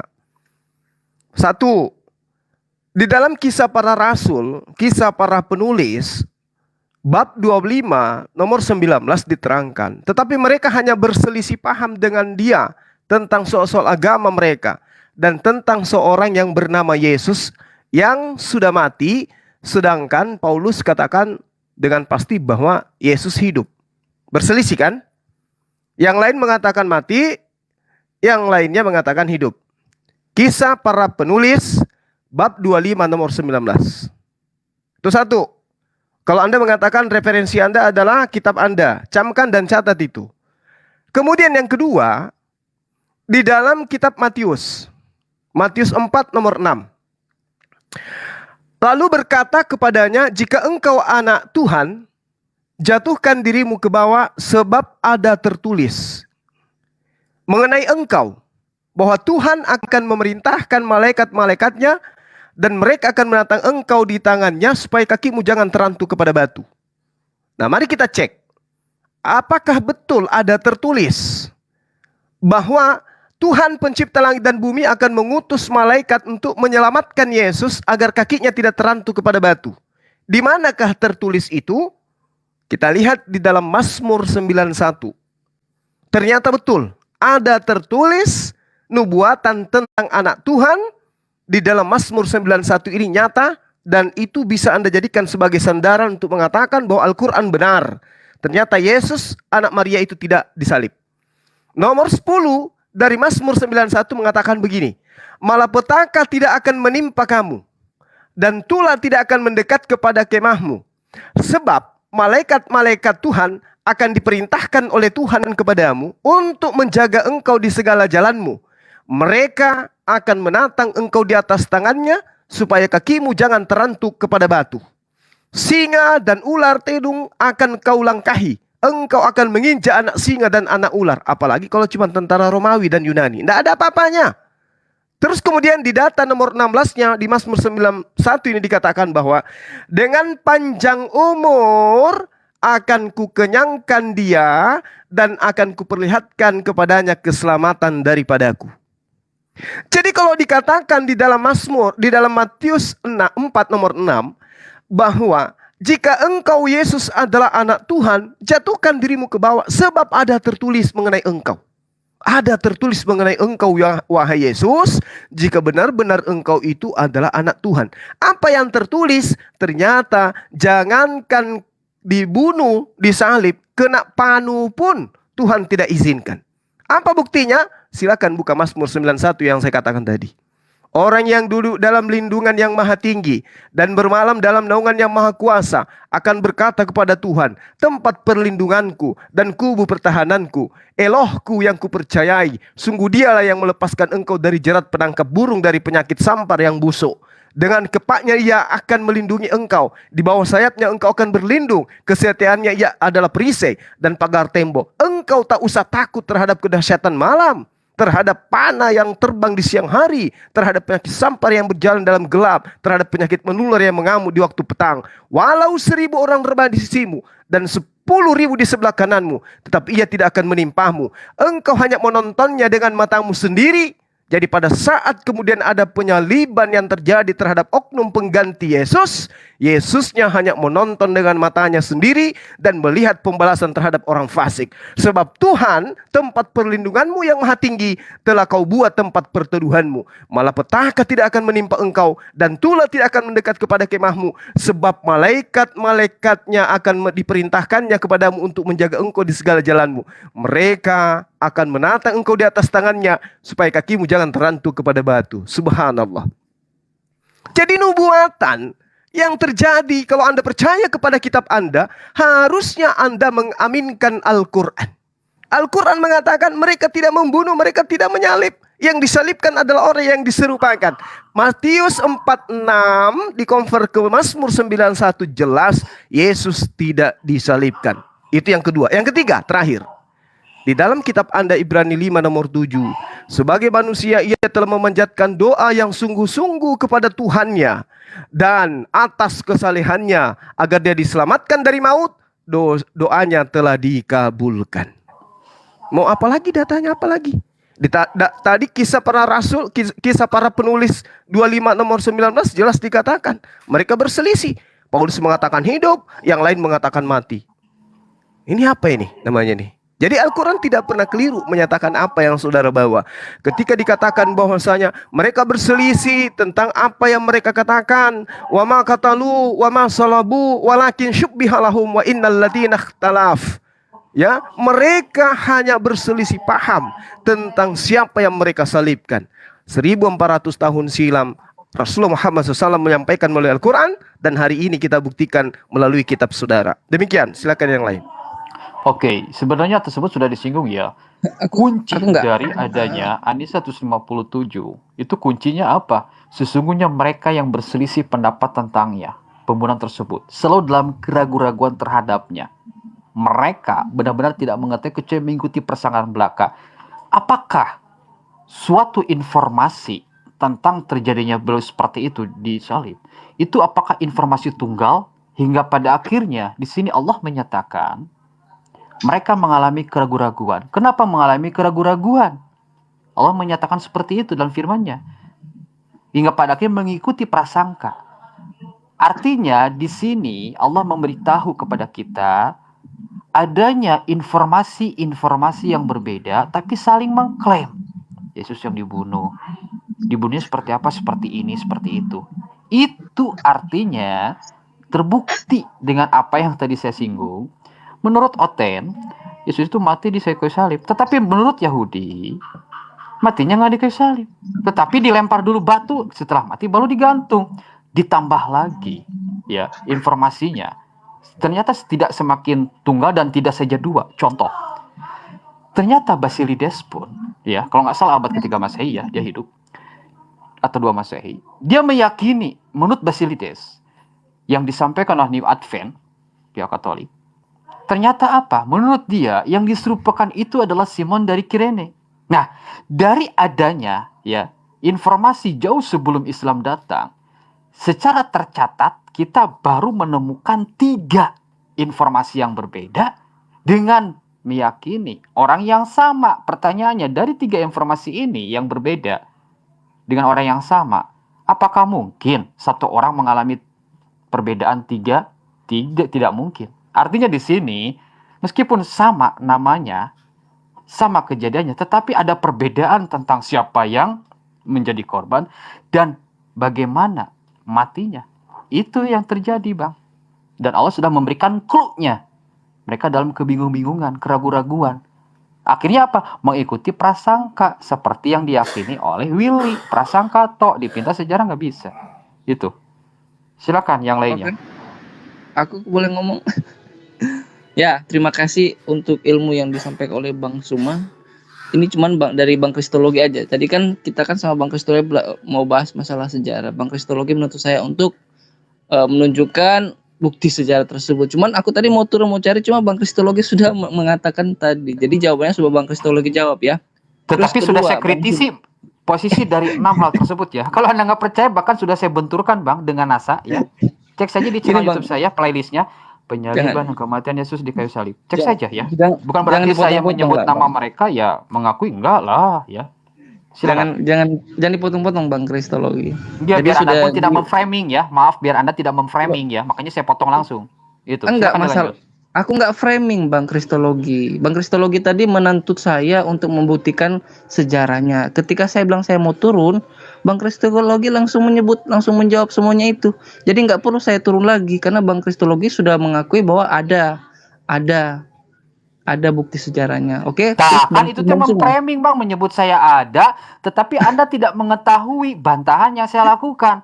Saya menyebut ada dikarenakan pihak Anda yang makan ini kan giliran saya, Bang Kristologi. Bang Kristologi menggunakan data-data itu, Bang. Bukan berarti saya kan giliran saya. Kalau Bang Kristologi itu ada etika, cobalah diam. Sebentar, iya. Ketika Anda biarkan, maaf ya, Anda itu kan memframing penonton, Bang. Bukan berarti masalah etika. Ketika Anda memang seperti itu, tolong Anda punya etika, jangan memframing. Makanya dengarkan secara seksama apa yang kami sampaikan. Biar tidak ada miskomunikasi, Bang. Itu maksud saya, Bang. Oke, gini Bang Kristologi. Saya bertanya sama Bang Kristologi. Memang yang dimaksud sama Bang Kristologi bahwa yang ada dalam sejarah itu bukanlah Isa Al-Masih. Tetapi aku mau tanya sama Bang Kristologi. Ada nggak sejarahnya itu? Cuman sejarahnya aja. Aku nggak menuntut Bang Kristologi untuk mengakui bahwa yang sejarahnya itu tentang Yesus. Ada nggak sejarahnya itu? Sejarah apa, Bang? Ya tadi kan Bang Kristologi itu tidak membenarkan sejarahnya, yang ada yang kita pegang itu penyaliban itu kepada Yesus, ya kan? Nah, aku cuma mau tanya sama Bang Kristologi, sejarahnya itu ada apa enggak? Lah, itu tadi sudah saya sebutkan. Ya Allah, Ya. balik lagi ke belakang. Makanya tadi saya kasih clue ya, di dalam Ani 157, clue yang Allah sampaikan, mereka itu berselisih beda pendapat, pada akhirnya ragu-ragu dan mengikuti prasangka. Makanya saya sebutkan, dalam aspek Anda, dalam aspek Yahudi, dalam aspek Basilides. Itu kok nanya lagi? Ya Allah, silakan Bang Zuma lah. Ini puter-puternya kayak anjing Kristologi. yang mengejar ekornya ya, silakan. Aduh, Bang Kristologi ini kayaknya pemahamannya kurang kayaknya. Gini Bang Kristologi, yang saya maksud Bang Kristologi, kan tadi kan kita berbicara sejarah, ya kan? Nah, ketika Bang Kristologi mempertanyakan masalah sejarah di kita, otomatis saya harus bawakan. Nah, tadi kan saya bilang saya turun dulu, baru saya naik. Saya bilang bahwa ada ini, ada ini, ada ini. Nah, ketika saya mau turun, Bang Kristologi langsung jawab semua itu. Nah, gini kan, pemahamannya Bang Kristologi bahwa adanya sejarah tetapi tidak mengakui bahwa sejarah itu kepada Yesus kan. Nah, saya cuma mau tanya sama Bang Kristologi, sejarahnya itu ada apa enggak? Karena kan tadi kan Bang Kristologi kan mengatakan bahwa itu kita itu punya bukti sejarah itu enggak ada. Nah, itu yang saya maksud. Itu saya tanya sama Bang Kristologi, ada apa enggak? Dan Bang Kristologi sudah menjawab Memang bahwa tidak ada ya Allah. Makanya tadi saya bacakan lagi ya Al-Qur'annya ya. Sesungguhnya mereka yang berselisih pendapat tentangnya, yaitu pembenar bisa selalu dalam keraguan-raguan terhadapnya. Makanya tadi saya jelaskan, kenapa muncul keraguan-raguan? Karena informasinya tidak tunggal, tetapi beda pendapat. Lalu saya kasih contoh. Pada akhirnya ragu-ragu itu apa? Saling mengikuti prasangka. Buktinya mana? Saya kasih tadi ya, tentang pandangan Anda, tentang pandangan Yahudi, tentang pandangan Basilides. Itu. Jadi bukan saya nggak paham, Anda yang nggak paham. Itu. Sudah saya bacakan clue dari Al-Quran. Sudah saya kasih bukti sejarahnya. Menuding orang lain tidak paham. Anda yang tidak paham ya. Silakan Bang Zuma lah. Dilanjut Bang. Sudah Bang Kristologi. Gini lah, kan kita kan lagi ngomong Bang. Kalau kita punya etis kan ya bagusnya kan jangan dipotong-potong kan. Gini Bang, Kan tadi yang Anda di Bang Kristologi bertanya, itu ya benar. Allah, ya orang mau dijiplak, mau diharapkan. Gini Bang Kristologi. Oke, Bang Kristologi tadi sudah mengutip satu ayat yang ada di Al-Quran tadi bahwa keraguan-raguan dan apa yang tadi ya. Pokoknya itulah intinya ada keraguan-raguan. Kalau misal berbicara iman, orang Kristen membahas masalah keraguan-raguan, ada prasangka, itu sama sekali itu tidak ada Bang. Karena menurut saya ya Bang ya, ayat itu sebenarnya sih nggak pantas buat kita Bang. Karena itu tadi tak bilang kita orang Kristen itu tidak ada seperti hal itu. Karena di dalam Alkitab kita sudah jelas masalah penyaliban itu memang ada, dan yang disalib itu Yesus. Karena ini berbicara iman kan Bang Kristologi. Dan makasih buat ayat yang tadi bahwa Bang Kristologi sudah membaca tentang keraguan dan prasangka. Karena itu tidak ada di diri kekristenan. Terus untuk Bang Suma tadi, Bang Suma apa tadi ya, lupa sudah aku. Bang Suma tadi jelas apa tadi Bang Suma ya, lupa ya. Iya. Mazmur ya. Iya, Yesus itu dikatakan sebagai anak Tuhan. Iya, aku ingat silakan. Bang Suma. Nah, ketika Bang Suma tadi ada beberapa ayat ketika tadi Bang Suma tadi menyampaikan suatu narasi-narasi ayat-ayat yang dalam Alkitab. Kalau ini pendapat saya Bang Suma ya. Kalau kita mau baca Alkitab Bang Suma, kita harus baca satu konteks Pak Bang Suma. Ya, karena kalau kita nggak baca semua konteksnya, maka kita bakal gagal paham. Karena saya perhatikan tadi dari Mazmur sampai tadi kisah para rasul itu cuman agak comot-comot. Terus yang masalah kisah para rasul, memang ada perbedaan antara Paulus dan orang Yahudi karena memang beda keyakinan antara kita sama mereka, karena memang kan mereka menolak tentang Mesias Yesus Kristus itu sendiri. Jadi kalau Bang Suma mau kutip ayat itu yang ada di kisah para rasul, ya saya akan membenarkan itu, dan karena kita itu berbeda dengan mereka, tidak sama. Tetapi masalah penyaliban itu sudah jelas-jelas tertulis di Alkitab kita, dan itu sudah jelas bahwa itu Yesus Kristus. Itu tidak ada keraguan. Kalau misal Bang Suma mau comot-comot ayat lain ke Mazmur, ya itu kan kitab ya merupakan kitab puisi, kitab kiasan. Jadi itu kan cuma buatan yang apa?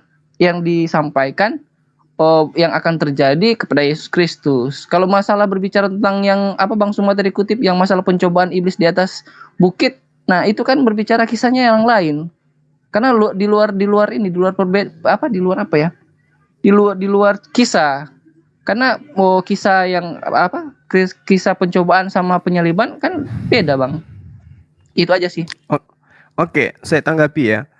Jadi gini, ketika Anda mengatakan saya comot data di dalam kitab saudara, apa perlu saya bacakan dari kitab Kejadian sampai kitab Wahyu di sini? Kan tidak perlu. Wong pengkhotbah pun, pendeta pun, kalau dia berkhotbah di gereja, data-data doktrin dogma aja yang mereka sampaikan. Nah sekarang saya kasih kerangka berpikir kepada saudara, di mana Yesus dikatakan bahwasanya dia adalah anak Tuhan, dan itu Anda imani. Sebagai anak Tuhan, menurut pengujian pada saat dia diuji oleh iblis dikatakan ada tertulis. Nah sekarang pertanyaannya, apa betul ada tertulis tentang apa yang diceritakan oleh iblis ini? Ternyata betul ada tertulis. Sebagai orang yang belajar kitab Anda, saya temukan tertulisnya di dalam Mazmur 91. Nah, bandingkan dengan pernyataan Yesus. Bandingkan dengan pernyataan Yesus di dalam kitab saudara yang mengatakan bahwasanya ada tertulis di dalam Torah, di Mazmur tentang dia bahwa dia akan mati dan bangkit pada hari ketiga. Ternyata setelah diselidiki tidak ada itu tertulis.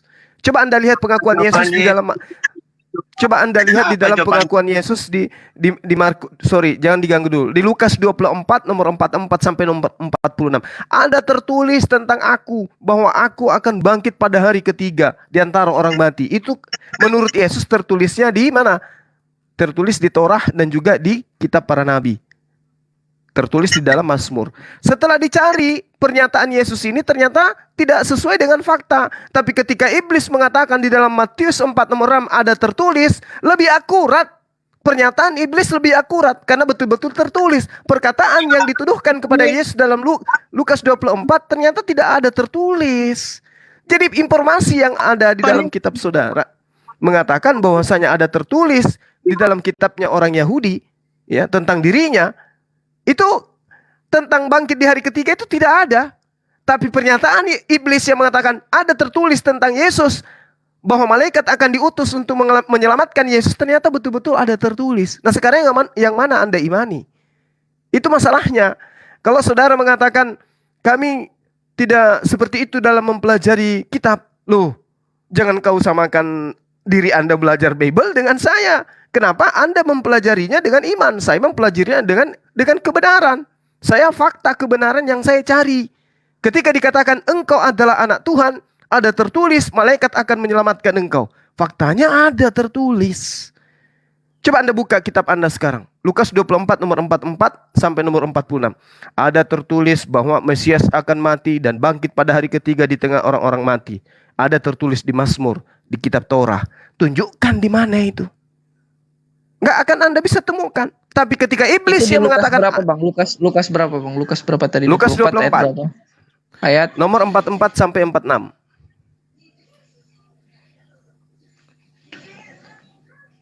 Ini Bang, kalau Abang berbicara masalah tertulis itu di 44 itu nggak ada Bang. Karena ia berkata kepada mereka, inilah perkataanku. Nggak ada bilang tertulis Bang. Harus cross check dulu. Coba Anda baca aja terus. Ketika sama-sama tentang aku dalam Taurat Musa. Assalamualaikum. Sehingga Waalaikum. katanya ini ada Waalaikum. Kan Mesias menderita dan bangkit. Iya Bang, ini kan tertulisnya bukan seperti demikian Bang. Malah tertulisnya seperti begini Bang. Di situ dikatakan di ayat 46 Mesias harus menderita dan bangkit Bang. Bukan masalah tertulis ini yang tadi Abang bilang itu beda Bang. Lah Kak, dengar. Inilah perkataanku yang telah kukatakan kepada mereka bersama-sama ketika aku masih bersama-sama mereka, bahwa harus digenapi semua yang tertulis tentang aku dalam kitab Taurat Musa dan kitab para nabi dan kitab Mazmur. Ya kan? Ya betul. Iya kan? Nah, di situ dikatakan ada tertulis demikian. Di mana tertulis itu rupanya? Nah, di sini kan di ayat 46 kita sudah jelas, Bang. Tertulis demikian. Tertulis Ya kan di mana? 46. Ini Iya, kan tertulis di mana? Tertulis di mana? Tertulis di mana? Di situ kan sudah jelas 46, Bang. Ada tertulis, Iya, ya kan? di dalam Demikian, Mesias nomor harus menderita 46 dan ada bangkit. tertulis demikian, Mesias harus Iya, menderita dan bangkit di antara orang mati pada. orang mati. Itu tertulis di mana menurut Yesus? Kitab para nabi, kitab Torah dan juga Mazmur. Nah, coba Anda cari, ada nggak? Tapi ketika iblis mengatakan jika engkau anak Allah, ada tertulis bahwa Tuhan akan mengirim malaikat-malaikatnya agar menatang engkau di tangannya agar kakimu tidak terantuk kepada batu. Ternyata setelah kita selidiki benar-benar ada tertulis. Jadi pernyataan si iblis dan pernyataan si Yesus yang dituduhkan ke Yesus berdasarkan Lukas 24 itu lebih akurat iblisnya karena benar ada tertulis. Tapi yang ini tidak tertulis di dalam Torah. Mazmur tidak ada tertulis itu. Coba. Silakan.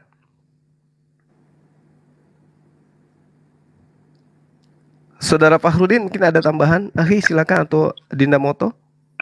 Silakan Bang Moto, ada nggak? Bang Moto? Kalau nggak saya tambahkan. Iya, silakan sebelum ke saudara siapa? Kaifas. Jadi menyatakan bahwa bukan kami yang merasa 2 ragu-ragu. menit lagi, 2 menit lagi. Aku. Oh, silakan Bang Moto. Silakan. Lanjut. Oh, ke saya. Oke, kalau gitu. Tadi si Willy ya dengan penuh kecengengesan tanpa data dan nol data cengengesan. Bukan kami yang merasa keraguan-raguan. Halo, Anda itu RT 16 ya.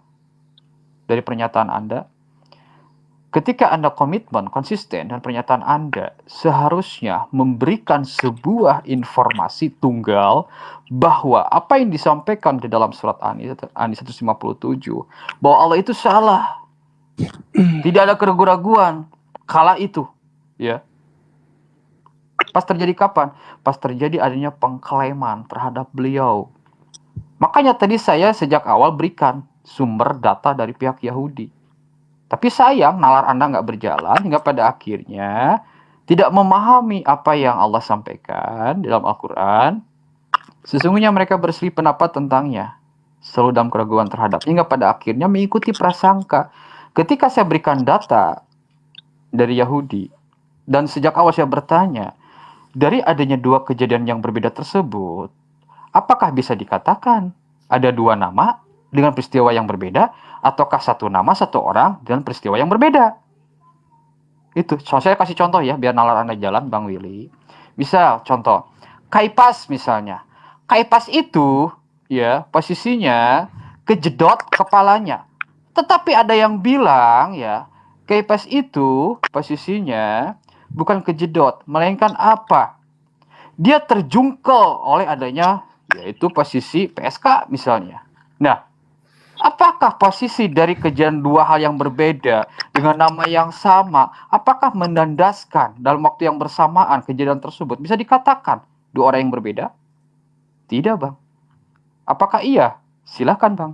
Itu maksud saya. Dan itu jelas terbukti. Keraguan-keraguan di pihak zaman kala itu. Ingat, OTN itu belum ada ya. Itu yang terjadi, Bang. Jadi suatu yang wajar disebut sama Allah keraguan-keraguan, bahkan pada akhirnya mengikuti prasangka karena tidak ada informasi tunggal yang diyakini hal tersebut benar-benar terjadi. Simpel saja bagi saya. Apakah Yesus tersebut matinya itu ketika digantung ataukah ketika dilempar batu? Karena menurut Yahudi dilempar batu dulu mati, udah mati lalu digantung. Itu yang terjadi.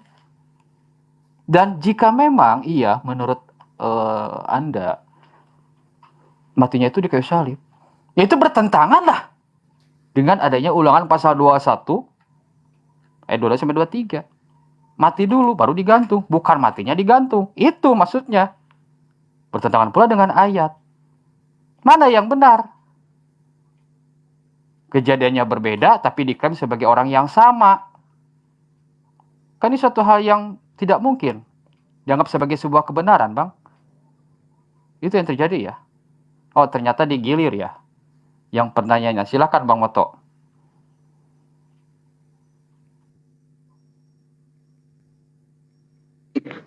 progres aja apa diskusinya. Ini ada Edwin Huta Barat juga nih. Siang Win. Oh, ini Edwin itu Barat yang dari ortodok ya. Selamat Temannya si Kok tinggal Aderion. 4? Mana tadi satunya? Nggak tahu, turun. Nggak Coba tahu. tanyakan. Kumis. Halo Bro Fatur. Halo. Suaranya kurang jelas ya, terus Apa? kamu Halo, halo, lagi. halo. Dengar nggak? Gedean dikit Win suaranya. Kresek-kresek melulu sih. Halo, halo, halo. Halo. Kecil Win. Mending turun dulu dari perangkat, turun dulu dari room lah, perbaiki lagi karena dari tadi Anda kresek-kresek. Bentar. Aku turun, naikin lagi ya. Bentar. Iya Win. Silakan Bang Moto. Iya itu kalau masalah kita sih sebenarnya selesai ya, nggak mencari tahu siapa yang disalibkan itu ketika Allah bilang wa ma qataluhu wa ma salabuhu, selesai kita sebenarnya sudah. Iya. Berarti Isa alaihissalam itu diselamatkan, selesai kita sampai situ. Nggak harus ini harus Yudas kah, harus Justus lah, harus siapa lah, nggak seperti itu sebenarnya. Kalau kita coba karena teman-teman dari Kristen aja yang memaksa ini siapa gitu. Itu aja kurang lebih dari saya.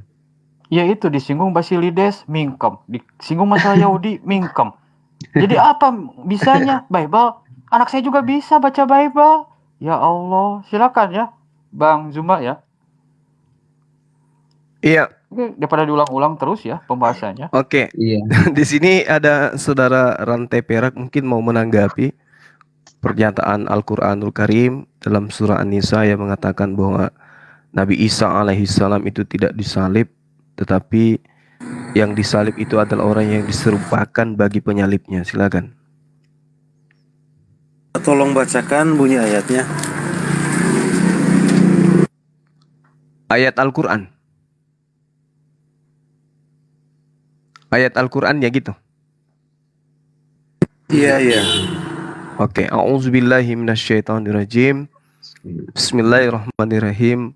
Wa qaulihim inna qatalnal masiha Isa bin Maryam Rasulullah wa ma qataluh wa ma salabu walakin syubbiha lahum wa innal ladzina ikhtalafu fihi lafi syakkim min ma lahum bihi min ilmi illa ittiba'a zanni wa ma qataluhu yaqina. Demikian, shadaqallahul azim. Silakan Bang Rantai Perak. Dengan terjemahannya sekaligus terjemahannya. Baik. Dan kami hukum juga mereka karena ucapan mereka. Sesungguhnya kami telah membunuh Isa Al-Masih, anak laki-lakinya wanita bernama Maryam, yang mereka ejek dengan menamainya Rasul Allah, padahal mereka tidak beriman kepadanya. Mereka mengatakan telah membunuhnya, padahal mereka tidak membunuhnya dan tidak pula menyalibnya. Tetapi diserupakan bagi mereka orang yang dibunuh itu dengan Nabi Isa alaihissalam. Sesungguhnya mereka yang berselisih pendapat tentangnya, yakni tentang Nabi Isa alaihissalam, benar-benar dalam keraguan-raguan tentang hal tersebut, yakni hal pembunuhan dan hal penyaliban. Mereka tidak mempunyai sedikit pun pengetahuan menyangkut hal itu, yakni tentang pembunuhan Nabi Isa alaihissalam dan apa yang mereka katakan kecuali mengikuti persangkaan belaka, dan mereka tidak membunuhnya dengan yakin. Demikian. Silakan. Pertanyaan saya, siapa mereka situ yang mengatakan kami telah membunuh Al-Masih Isa putra Maryam? Mereka di sini adalah tentu orang-orang Yahudi yang kemudian bersama dengan orang-orang Romawi pada masa itu.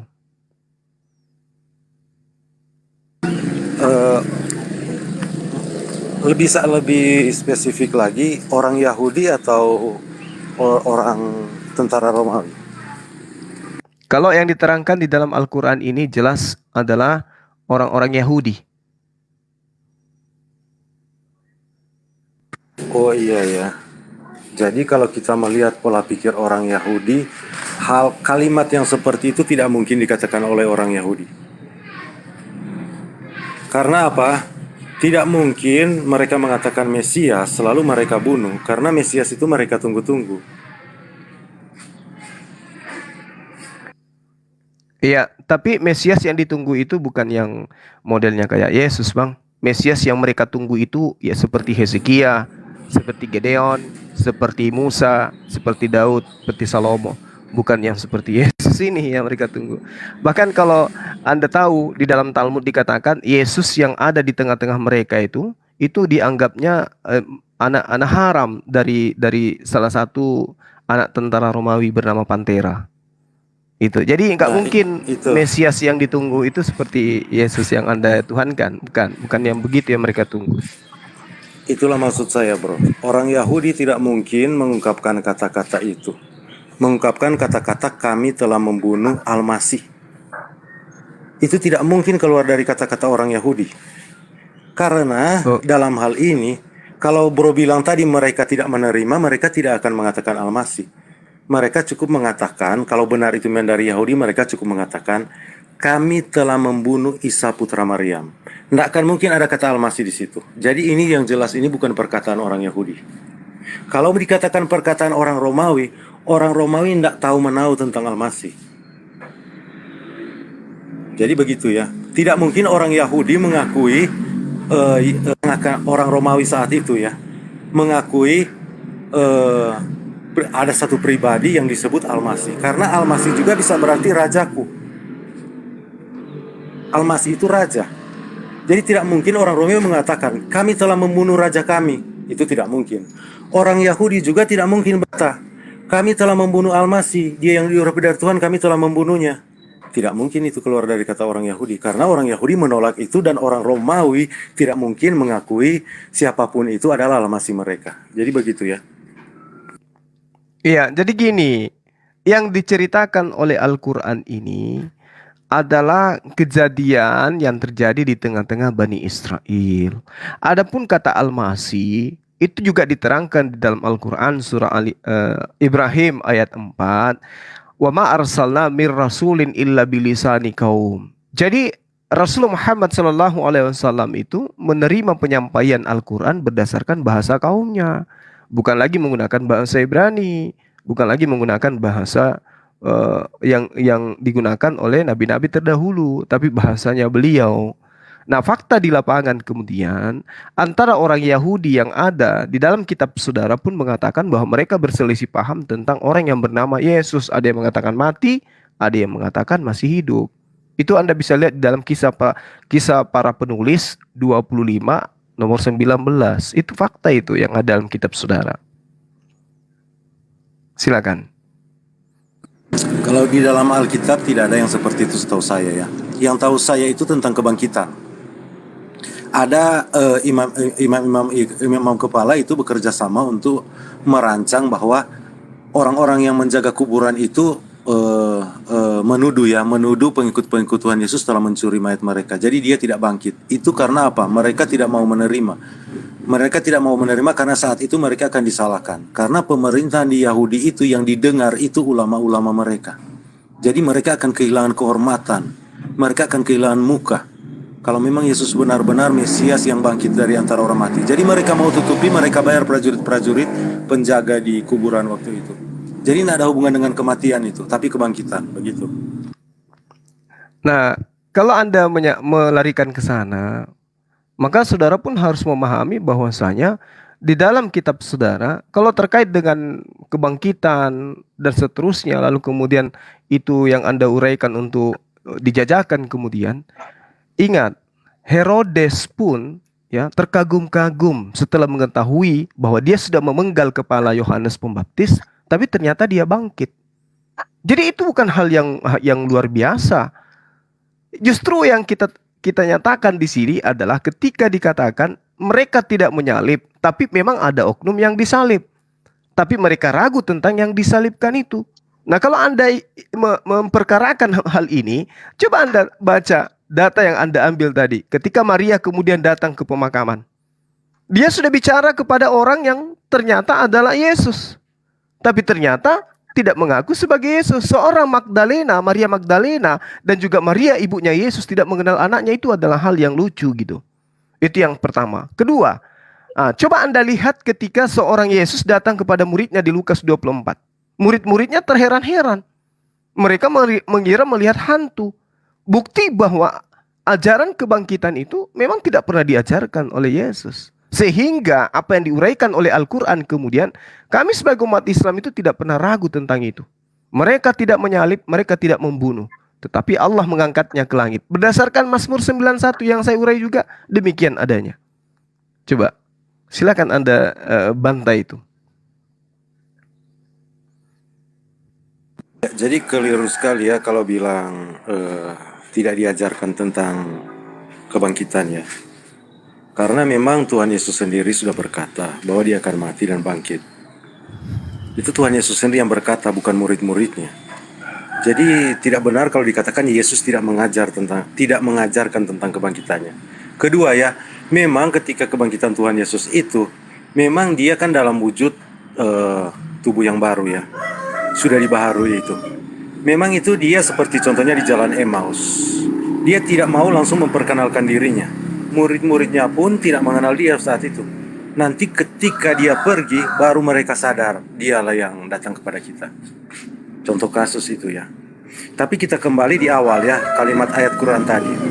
Menurut saya kalimat yang terdapat di ayat Al-Quran tadi, kami itu mau di Yahudi, kami itu Yahudi maupun itu Romawi, itu tidak akan masuk dengan pernyataan yang digambarkan oleh Quran. Kami telah membunuh Al-Masih, Isa putra Maryam. Karena saya sudah jelaskan tadi kan, tidak mungkin orang Romawi mengatakan Al-Masih itu karena itu sama seperti raja. Jadi kami telah membunuh raja kami, itu sama seperti itu. Baru juga orang Yahudi tidak mungkin mengatakan kami telah membunuh raja kami, karena mereka sedang tunggu-tunggu itu. Kalau tentang penyangkalan mereka menyangkal Yesus, kalau mereka mengatakan di situ membunuh, mereka akan menggunakan kata Al-Masih. Pasti cukup menggunakan membunuh Isa. Jadi menurut saya itu kesalahan fatal sekali dari narasi Quran yang menggambarkan ada orang maupun mau diambil dia Romawi, Yahudi dengan ucapan seperti yang dituliskan di Quran. Kami telah membunuh Al-Masih Isa putra Maryam. Jadi itu tidak akan masuk, tidak akan diucapkan di dalam Israel itu oleh siapapun. Baik tentara Romawi maupun orang Yahudi. Jadi begitu. Itu yang menurut saya ya. Penilaian saya kesalahan fatalnya di situ. Ya, lanjut. Iya. Jadi gini, yang Al-Quran uraikan itu adalah sosok Nabi yang datang sebagai pertanda kepada Bani Israel. Innallaha huwa rabbi wa rabbukum fa'budun. Ini yang kemudian diurai oleh sosok yang datang kepada Bani Israel. Sesungguhnya Allah itu Tuhanku dan Tuhanmu. Inilah jalan yang lurus. Hadza siratul mustaqim. Dan ini juga diurai dalam kitab saudara. Bagaimana kemudian Yesus mengarahkan orang-orang untuk mengenal Tuhannya. Kan begitu. Nah, Al-Quran, walamma ja'a Isa bil bayyinah qala qad ji'tukum bil hikmah wa li ubayyina lakum ba'dal ladina tahtalifun fi fattaqullaha wa ati'un. Ini yang diterangkan. Nabi Isa alaihissalam datang kepada mereka membawa keterangan. Sungguh aku datang kepadamu dengan membawa hikmah dan untuk menjelaskan kepadamu sebagian dari apa yang kamu perselisihkan. Maka bertakwalah kepada Allah dan taatlah kepada aku. Ini juga sesuai dengan kitab yang Anda pegang. Jadi ketika Anda mengatakan orang Yahudi, orang Romawi tidak akan mungkin memanggil Yesus itu sebagai Al-Masih. Saya katakan seperti data yang saya katakan tadi, wa ma arsalna mir rasulin illa bilisani qaum. Ini Allah menceritakan kembali kejadian yang pernah terjadi pada masa lampau kepada sosok Nabi Khataman Nabiyyin yang menggunakan bahasa Arab. Sehingga dia mengatakan Al-Masih. Al-Masih artinya oknum yang datang kepada Bani Israel yang mereka sebut dengan Kristus. Jadi kita tidak perlu main di sana. Yang kita perlu kaji di sini adalah siapa yang mereka kemudian serupakan. Siapa yang Allah kemudian serupakan, gantikan kepada Nabi Isa alaihissalam yang kemudian diragukan oleh teman-teman Kristen. Ternyata uraian saya di awal mengatakan bahwa di kitab saudara jelas sekali tertulis Yesus Kristus anak Maria yang datang sebagai Mesias itu dianggap sebagai orang yang dibunuh di tengah-tengah Bani Israel. Itu tidak dibunuh, tetapi diselamatkan oleh Tuhan pencipta langit dan bumi. Itu yang saya katakan, datanya jelas. Nah, terkait dengan Al-Quran surah An-Nisa ayat 157 tentang berperselisihan, itu diterangkan dalam kitab saudara. Bagaimana kisah para penulis kitab Anda yang dikatakan rasul itu menerangkan di dalam bab 25 nomor 19, mereka berselisih tentang sosok manusia yang bernama Yesus. Ada yang mengatakan sudah mati, sedangkan Paulus mengatakan dia pasti hidup. Jadi ada dua mata pengajaran yang kemudian berselisih, dan itu diuraikan oleh Al-Quranul Karim. Demikian, silakan. Bang Handi dan Kalau dikatakan Bang Zul ada di sini. Baik, silakan. ya, jadi begini ya, kalau dikatakan di Alkitab bertentangan itu Paulus dengan siapa itu menurut saya mungkin klaim terlalu apa ya. Memang saya dapat, karena semua perjanjian baru berbicara tentang kedatangan, kematian, bangkitan, dan kenaikan Yesus ke surga.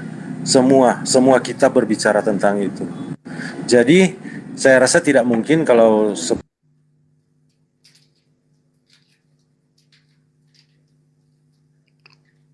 Suaranya hilang. Ya, suara saya ada? Iya, terputus tadi jaringannya Oke, tadi. lanjut. Iya, jadi kalau mengatakan ada perselisihan, Paulus mengatakan begini di dalam Alkitab kita, kalau Paulus mengatakan begini, yang lain mengatakan begini. Saya rasa itu tidak begitu ya, apa yang saya pelajari dalam Alkitab tidak seperti itu. Karena seluruh isi Alkitab PB itu menarasikan tentang kedatangan, kematian, kebangkitan, dan kenaikan Tuhan ke surga. Jadi tidak ada, kalau dalam perselisihan dalam benang merahnya ini tidak ada di antara para rasul, pengajar baik, semua pengajaran yang di Alkitab. Saya begitu, bro. Iya, jadi adalah hal yang wajar kemudian ketika saudara Rantai Perak mengatakan itu. Kenapa? Karena memang ada pengajaran yang muncul kemudian yang membawa nama Yesus. Membawa-bawa nama Yesus, seakan-akan Yesuslah yang mengajarkan kepada mereka untuk mereka uraikan kepada seluruh umat manusia. Tapi satu hal yang perlu kita pahami di sini, bahwa Yesus mengatakan waspada kepada ahli Taurat, pada orang Farisi yang menyeberangi lautan, menjelajahi daratan, mentobatkan orang masuk ke agama mereka sebagai orang neraka dan 2 kali lebih jahat daripada ahli kitab itu sendiri. Nah, kalau Yesus datang menguraikan kemudian tentang dirinya sebagai utusan Tuhan, lalu dia membuktikan di depan Bani Israel, dia acap kali berdoa dan doanya senantiasa diterima oleh Tuhan. Bahkan ketika dia minta untuk Lazarus dibangkitkan di tengah-tengah orang Yahudi untuk membuktikan bahwa dia adalah utusan Tuhan, Tuhan kabulkan itu. Bangkit Lazarus dari kematian. Layaknya Elia, kemudian Petrus, bahkan bahkan Yohanes, dan juga orang-orang yang kalian anggap sebagai nabi itu ya bisa membangkitkan orang mati, dan Yesus pun melakukan hal yang sama. Sehingga ada hal yang kemudian perlu dipahami lebih mendalam di dalam Ibrani 5 nomor 7, sebagai manusia dia telah mempersembahkan doa yang sungguh-sungguh kepada Tuhan agar diselamatkan dari maut, dan atas kesalehannya menurut kitab Anda doanya dikabulkan. Berarti dia memang tidak dimatikan. Dan sesuai dengan imannya umat Islam, dia memang belum meninggal dunia.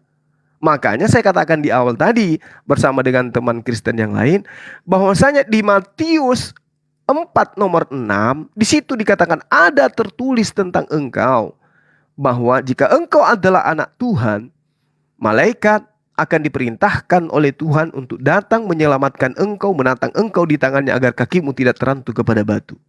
Ternyata tertulisnya memang ada di dalam Mazmur 91. Karena itulah kemudian saya katakan, berdasarkan kitab saudara sendiri, Yesus yang adalah utusan Tuhan kepada Bani Israel itu tidak dibunuh, tidak disalibkan, tapi diangkat ke langit. Apa pembuktiannya? Silakan Anda baca Mazmur 91. Dengan panjang umur akan kukenyangkan dia, dan kuperlihatkan kepadanya keselamatan daripadaku. Malapetaka tidak akan menimpa kamu, dan tulah tidak akan mendekat kepada kemahmu, sebab malaikat-malaikatnya akan diperintahkannya kepadamu untuk menjaga engkau di jalan segala jalanmu. Mereka akan menatang engkau di atas tangannya, supaya kakimu jangan terantuk kepada batu. Ini nubuatan untuk siapa? Ini nubuatan untuk Yesus.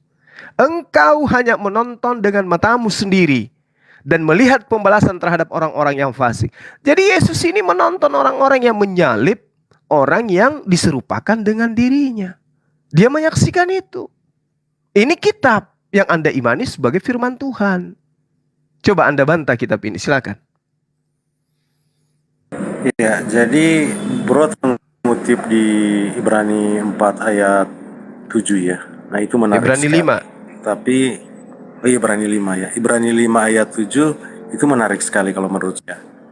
Cuman pemahaman tentang situ, memang itu ya, Alkitab itu tidak boleh cuma mengutip satu ayat lalu mengartikan yang berbeda dengan justru yang dinarasikan oleh satu perikop tersebut. Jadi kalau kita melihat perikop ini berbicara tentang dia sambungan ini ya, yang dari 5 ini sambungan dari 4. Perikop ini berbicara Yesus sebagai imam besar. Nah, pekerjaan yang dia datang untuk menjadi imam besar dibiarkan dia membawa darahnya sendiri. Jadi itu tentang korban Kristus. Memang dia mati membawa dirinya sendiri. Dan digambar di sini dia memang imam besar yang melintasi segala langit. Dan jabatan keimamannya itu menurut Melkisedek. Dan keimamannya itu kekal keimamannya. Jadi salah satu-satunya penghubung antara Allah dan manusia, penghubung yang kekal ini, itu hanya Tuhan Yesus.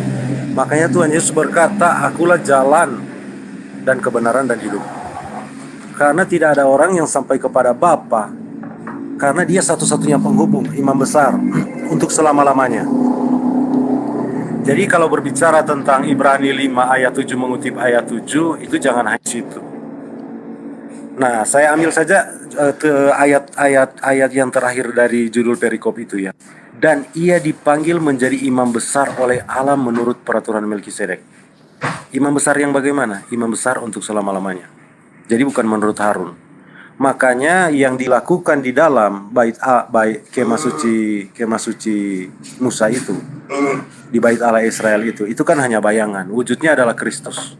Karena itu setelah Yesus telah menggenapi itu di abad pertama itu bait Allah diizinkan oleh Tuhan sendiri dihancurkan. Sampai sekarang orang Israel tidak bisa.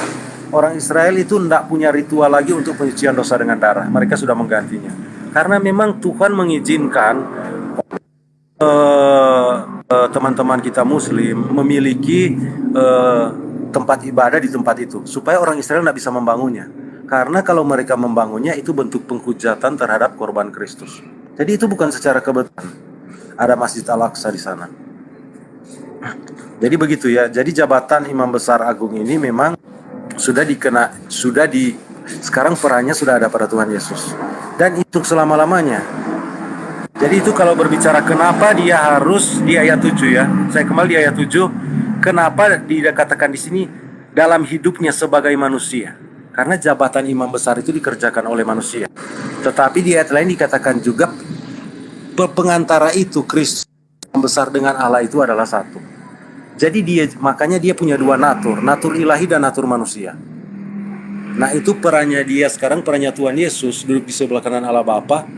Itu dia pengantara, darahnya itu yang menyucikan kita. Makanya ketika kita melakukan kesalahan, ketika Tuhan Yesus mau menebus kita, itu ketika murka Allah mau datang kepada kita, yang Allah lihat apa? Anaknya. Karena anaknya darah anaknya menyucikan kita. Makanya kita tidak ditimpa oleh murka Allah. Sebab kalau kita ditimpa oleh murka Allah, semua manusia binasa, semua manusia tidak ada terkecuali, semua ke neraka semua. Nah itulah tujuan Tuhan Yesus, mengapa Tuhan Yesus mendamaikan manusia dengan Allah. Dia harus menjadi manusia untuk mendamaikan manusia dengan Allah. Di kayu salib ketika Tuhan Yesus berkata, tetelestai. Tetelestai itu kalau diibranikan itu nislam. Nislam itu akar katanya damai. Jadi deklarasi Tuhan Yesus di kayu salib ketika dia telah selesai mengadakan penyucian dosa. Perkataannya itu sudah didamaikan, sudah selesai. Jadi perseteruan antara Allah dengan manusia didamaikan oleh saya. Jadi itu sangat berhubungan dengan kenapa dia harus manusia. Karena yang harus dia damaikan antara Allah dan manusia. Makanya Tuhan Yesus punya dua natur. Itulah tujuan Allah datang ke dunia menambahkan natur manusia ke dalam natur keilahiannya. Mungkin begitu teman-teman. Jadi jangan membaca satu ayat. Oke, kita baik. harus tahu sedang membicarakan apa itu. Ya, jadi gini, saya pun boleh mengatakan kepada saudara, jangan membaca satu ayat, jangan membaca satu dalil. Sama seperti ketika Anda mengambil kitabnya orang lain, Mazmur 110 nomor 3 atau nomor 4 atau nomor 6 atau nomor 5. Tuhan telah berfirman, nah ia tidak akan menyesal. Engkau adalah imam untuk selama-lamanya menurut Melkisedek. Anda ngambil kitabnya orang, kemudian Anda cocokkan kepada anak Maria. Nah, kita urai. Kalau Anda mengatakan saya ngambil satu data, saya juga akan mengatakan Anda mengambil data satu dalam kitabnya orang, lalu mendudukkan kepada Tuhan Anda Yesus.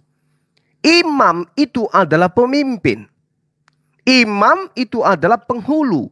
Imam itu adalah pemimpin manusia menuju kepada sesuatu.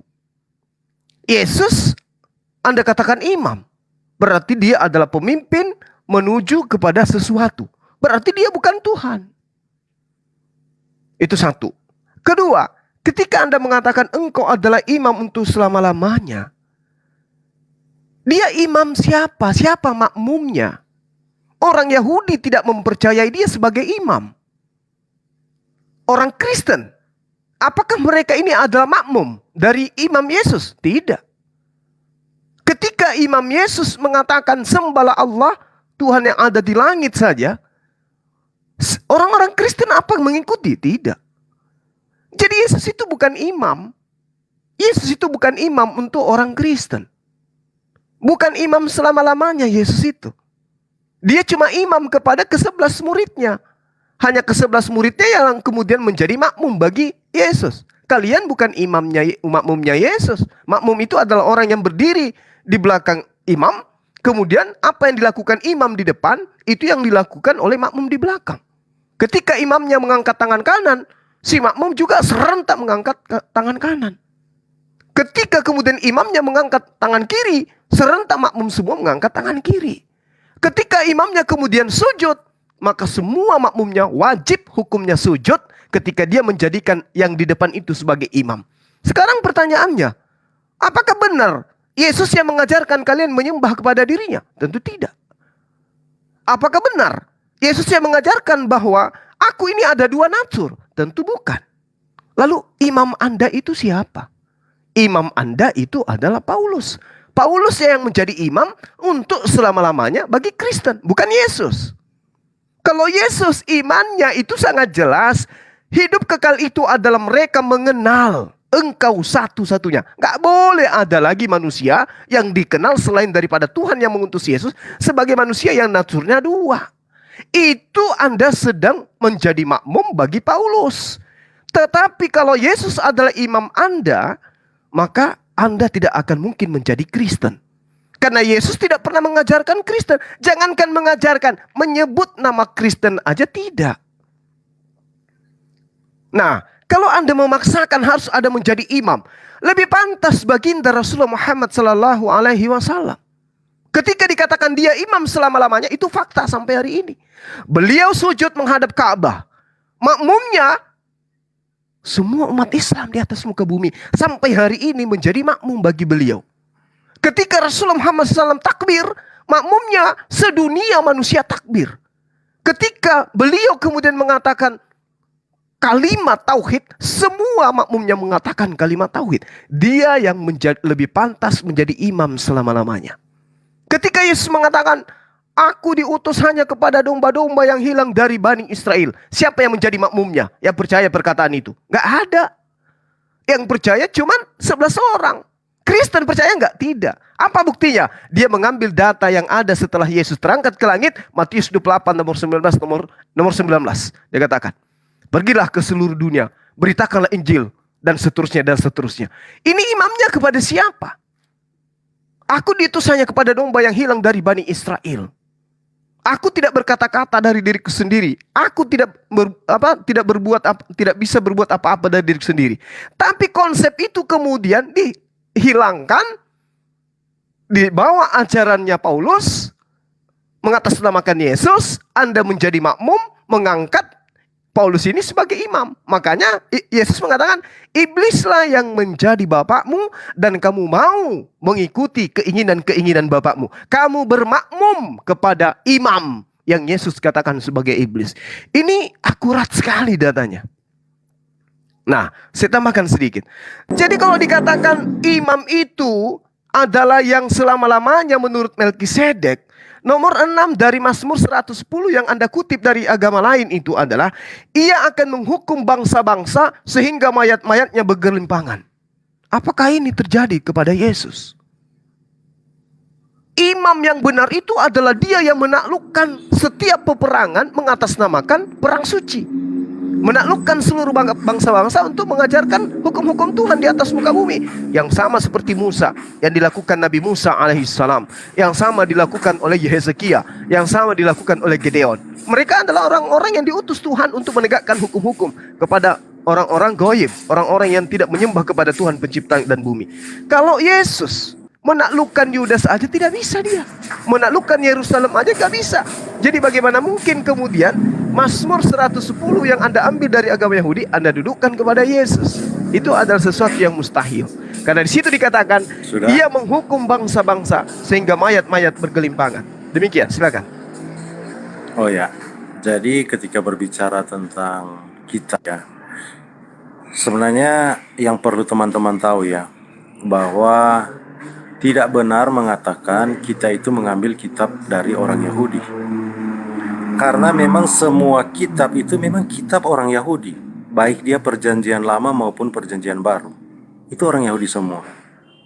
Itu dikatakan, misalnya kita lihat di Mazmur 147 ya. Kita pergi misalnya ke saya mulai dari sini dulu ya. Mazmur 147 ayat 19-20 ya. Ini tentang firman Allah ya. Ia memberitakan firman-Nya kepada Yakub, ketetapan-ketetapannya dan hukum-hukumnya kepada Israel. Ia tidak berdemikian kepada segala bangsa, dan hukum-hukumnya tidak mereka kenal. Haleluya. Jadi di sini memang firman Allah, hukum dan ketetapan hanya diberikan kepada orang Israel. Baik PB dan PL itu memang kitabnya orang Israel. Tuhan Yesus juga mengatakannya, keselamatan datang dari bangsa Yahudi. Rasul Paulus mengatakan firman Allah dipercayakan kepada orang Yahudi. Jadi kalau bro mau bicara tentang kita mengambil kitab dari orang Yahudi, kitabnya siapa? Itu kitab kita itu kitab orang Yahudi semua. Bahkan dengan argumentasi ini menggugurkan bahwa Quran itu firman Allah. Karena memang firman Allah menurut Paulus hanya dipercayakan kepada orang Yahudi. Sama seperti yang dikatakan oleh Tuhan Yesus, keselamatan hanya datang dari bangsa Yahudi. Begitu juga di dalam perjanjian lama, di dalam Mazmur Daud yang kalian sebut Sabur itu, kitab yang bilang diturunkan padahal ditulis selama 1500 tahun, tidak ada Sabur diturunkan. Itu berkata, ia memberitakan firman-Nya kepada Yakub, ketetapan-ketetapannya dan hukum-hukumnya kepada Israel. Ia tidak berbuat demikian kepada segala bangsa dan hukum-hukumnya tidak mereka kenal. Jadi dalam hal ini sudah menggugurkan bahwa Quran itu adalah firman Allah. Bahkan hukum-hukum Allah itu tidak dikenal oleh bangsa-bangsa non-Israel. Dan dia tidak mempercayakan hukum dan peraturannya, aturan-aturannya kepada bangsa lain, hanya kepada orang Yahudi. Jadi kalau mengambil dari hal itu memang sudah gugur. Kalau kita Kristen, kita mengaku bahwa semua kitab yang kita pegang sekarang itu kitabnya orang Yahudi. Sesuai dengan pernyataan itu konsisten semua. Firman Tuhan harus konsisten. Tidak bisa ketika dia berkatakan di sini hanya dipercayakan kepada orang Israel, lalu tiba-tiba muncul di Arab. Itu tidak akan mungkin. Jadi dari ayat ini sudah menggugurkan bahwa Quran itu sebenarnya bukan firman Allah. Tidak tahu datang dari siapa. Tentang imam besar ya, kita lihat ya. Di Mazmur, di Ibrani ya. Bro tadi mengutip di kitab Ibrani ya. Memang itu berbicara tentang Ibrani, berbicara tentang keimamatan ya. Ini ditulis untuk orang-orang Ibrani ya. Nah, dikatakan di Ibrani 1. Kita lihat sejak dari Ibrani 1 itu sudah sangat jelas.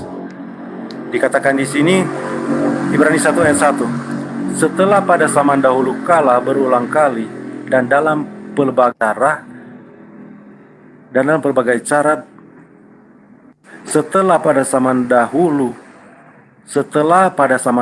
Allah berulang kali di dalam pelbagai cara berbicara kepada nenek moyang kita dengan perantara nabi-nabi. Jadi ketika berbicara nenek moyang kita, kita tahu ya surat ini ditujukan kepada siapa. Surat Ibrani ini kepada orang Israel. Ayat 2, maka pada zaman akhir ini ia telah berbicara kepada kita dengan perantaraan anaknya. Jadi dengar ya, dengan perantaraan anaknya.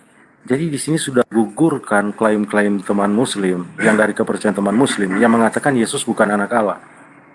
Ini surat orang Israel ditujukan kepada orang Israel. Jadi maka pada zaman akhir ini ia telah berbicara kepada kita dengan perantaraan anaknya yang telah ia tetapkan sebagai yang berhak menerima segala yang ada. Oleh dia Allah telah menjadikan alam semesta. Jadi oleh firman ini Yesus sang firman yang menambah firman natur ilahinya, dia menambahkan natur manusia natur ilahinya. Dikatakan di sini oleh dia Allah telah menjadikan alam semesta. Memang Allah menjadikan alam semesta ini dengan firman-Nya. Karena di dalam perjanjian lama itu firman itu pribadi, Roh Kudus itu pribadi, Bapa itu sumber. Itu kita bisa baca di Yesaya 65 ya. Itu semua ada di situ. Ketiga Tritunggal itu ada di dalam satu pasal, bahkan dalam satu pasal. Semuanya pribadi semua. Lalu kalau kita melihat di Ibrani 11 ya. Kita langsung saja ke Ibrani 11. Sebenarnya ini menggambarkan semua itu ya. Di dalam sini juga dikatakan karena di dunia ini sudah ada ya imam-imam untuk mempersembahkan ini sebenarnya sudah ada di dalam dunia. Maka kerjakan itu tentang yang di surga. Tentang yang di surga itu ya. Itu sebenarnya gambaran di dalam kemah suci Musa itu gambaran yang ada di surga itu. Itu dijelaskan dalam kitab Wahyu ya. Gambaran yang ada di surga itu cuma bayangan semua itu. Jadi kalau kita membaca di Ibrani 11 ya, ayat 1 kita lihat ya. Ayat 1 saya mulai dari ayat 1 ya, Ibrani 11. Iman adalah dasar dari sesuatu yang kita harapkan dan bukti dari sesuatu yang kita lihat. Sebab oleh tunggu ya, salah. 10 ya. Persembahan yang sempurna. Judulnya persembahan yang sempurna ya.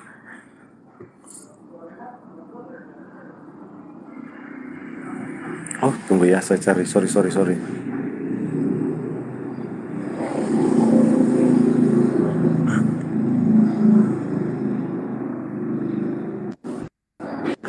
Berapa saya baca tadi?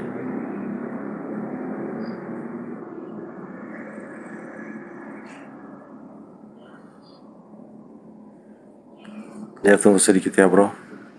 Kenapa jadi kecil? Bang Handi. Hilang suaranya itu. Ayat 8 bukan ayat 10, sorry. Oh iya. Ya sorry. Ini suara saya ada? Ada. Ya Ibrani 8 ya, Ibrani 8.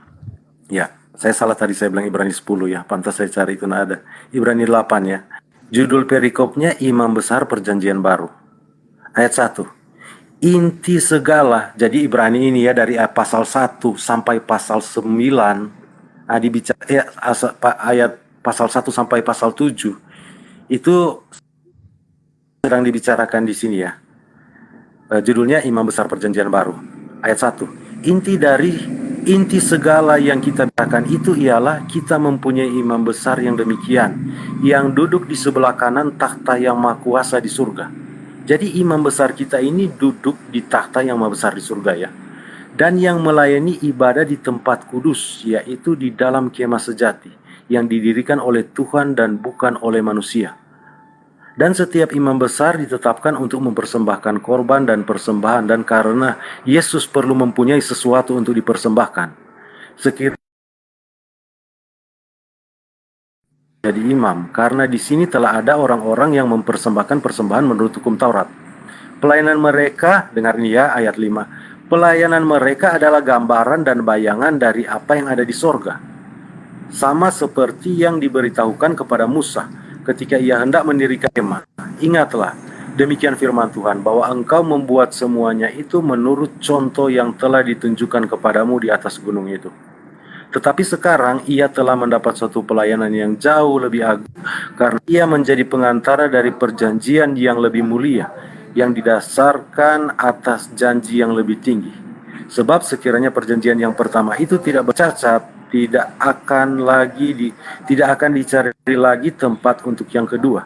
Sebab Ia menegur mereka ketika ia berkata, sesungguhnya akan datang waktunya, demikian firman Tuhan, aku akan mengadakan perjanjian baru dengan kaum Israel dan kaum Yehuda, bukan seperti perjanjian yang kuadakan dengan nenek moyang mereka pada waktu aku memegang tangan mereka untuk membawa mereka keluar dari tanah Mesir. Ini hukum Taurat ini ya. Sebab mereka tidak setia kepada perjanjianku, dan Kasih aku timur aja, mereka, kasih timur demikian kepanjangan firman ini. maka inilah. Ya tadi Suma kan panjang juga, lebih panjang dari saya ini. Tidak jauh berbeda dengan saya ini ya. Maka ayat 10 ya, maka perjanjian yang kuadakan dengan kaum Israel sesudah waktu itu, demikian firman Tuhan, aku akan menaruh firmanku dalam akal budi mereka dan menuliskannya dalam hati mereka, maka akan menjadi Allah mereka dan mereka akan menjadi umatku, dan mereka tidak akan mengajar lagi sesama sesarganya atau saudaranya dengan mengatakan, kenalah Tuhan, sebab mereka semua besar kecil akan kenal aku, sebab aku akan menaruh belas kasihan terhadap kesalahan mereka, tidak lagi mengingat dosa-dosa mereka. Oleh karena ia berkata-kata tentang perjanjian yang baru, apa dikatakan di ayat terakhir? Oleh karena ia berkata tentang perjanjian yang baru, ia nyatakan yang pertama sebagai perjanjian yang telah menjadi tua, dan apa yang menjadi tua dan usang telah dekat kepada kemusnahan. Nah, itu dibicarakan di dalam perjanjian lama ya, di dalam Yeremia 31 ayat 31 sampai 34.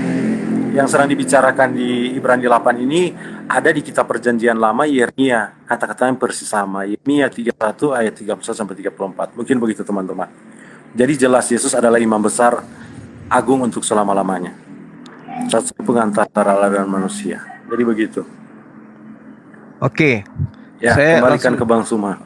Oke, makasih Saudara Rantai Perak. Jadi secara fakta di lapangan, siapa makmum Yesus gitu? Siapa yang menjadikan dia itu imam? Kalau Yesus menjadi imam berarti dia adalah pusat komando. Nah, sekarang kita lihat apa yang dikomando Yesus rupanya, sehingga menyebabkan kita harus menjadi Kristen. Orang-orang yang berkulub, orang-orang yang makan makanan yang diharamkan, lalu kemudian orang-orang yang menyembah kepada tiga pribadi Tuhan, orang-orang yang menjadikan Yesus itu sebagai Tuhan itu sendiri. Itu yang kita ikuti komandonya siapa rupanya? Karena di sini Yesus juga mengatakan, iblislah yang menjadi bapakmu. Ada juga imam yang Yesus ketengahkan kemudian ketika dia datang kepada Bani Israel berdasarkan kitab saudara.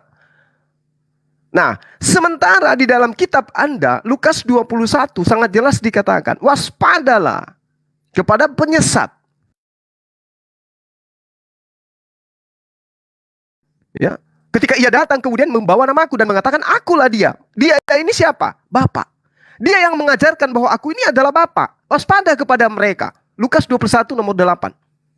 Namun kata Yesus di data nomor 12 dikatakan, namun sebelum penyesat itu melakukan aksinya, terlebih dahulu dia menangkap, dia menyesat, dia membunuh, dia memenjarakan engkau. Siapa pelakunya ini? Siapa pelaku? Yang terindikasi kuat kemudian bahwa pelakunya terlebih dahulu menangkap, menganiaya, menzalimi murid-murid Yesus. Bahkan membunuhnya. Sesuai dengan pengakuan di dalam kisah para penulis di bab 22 nomor 36 kalau saya nggak keliru.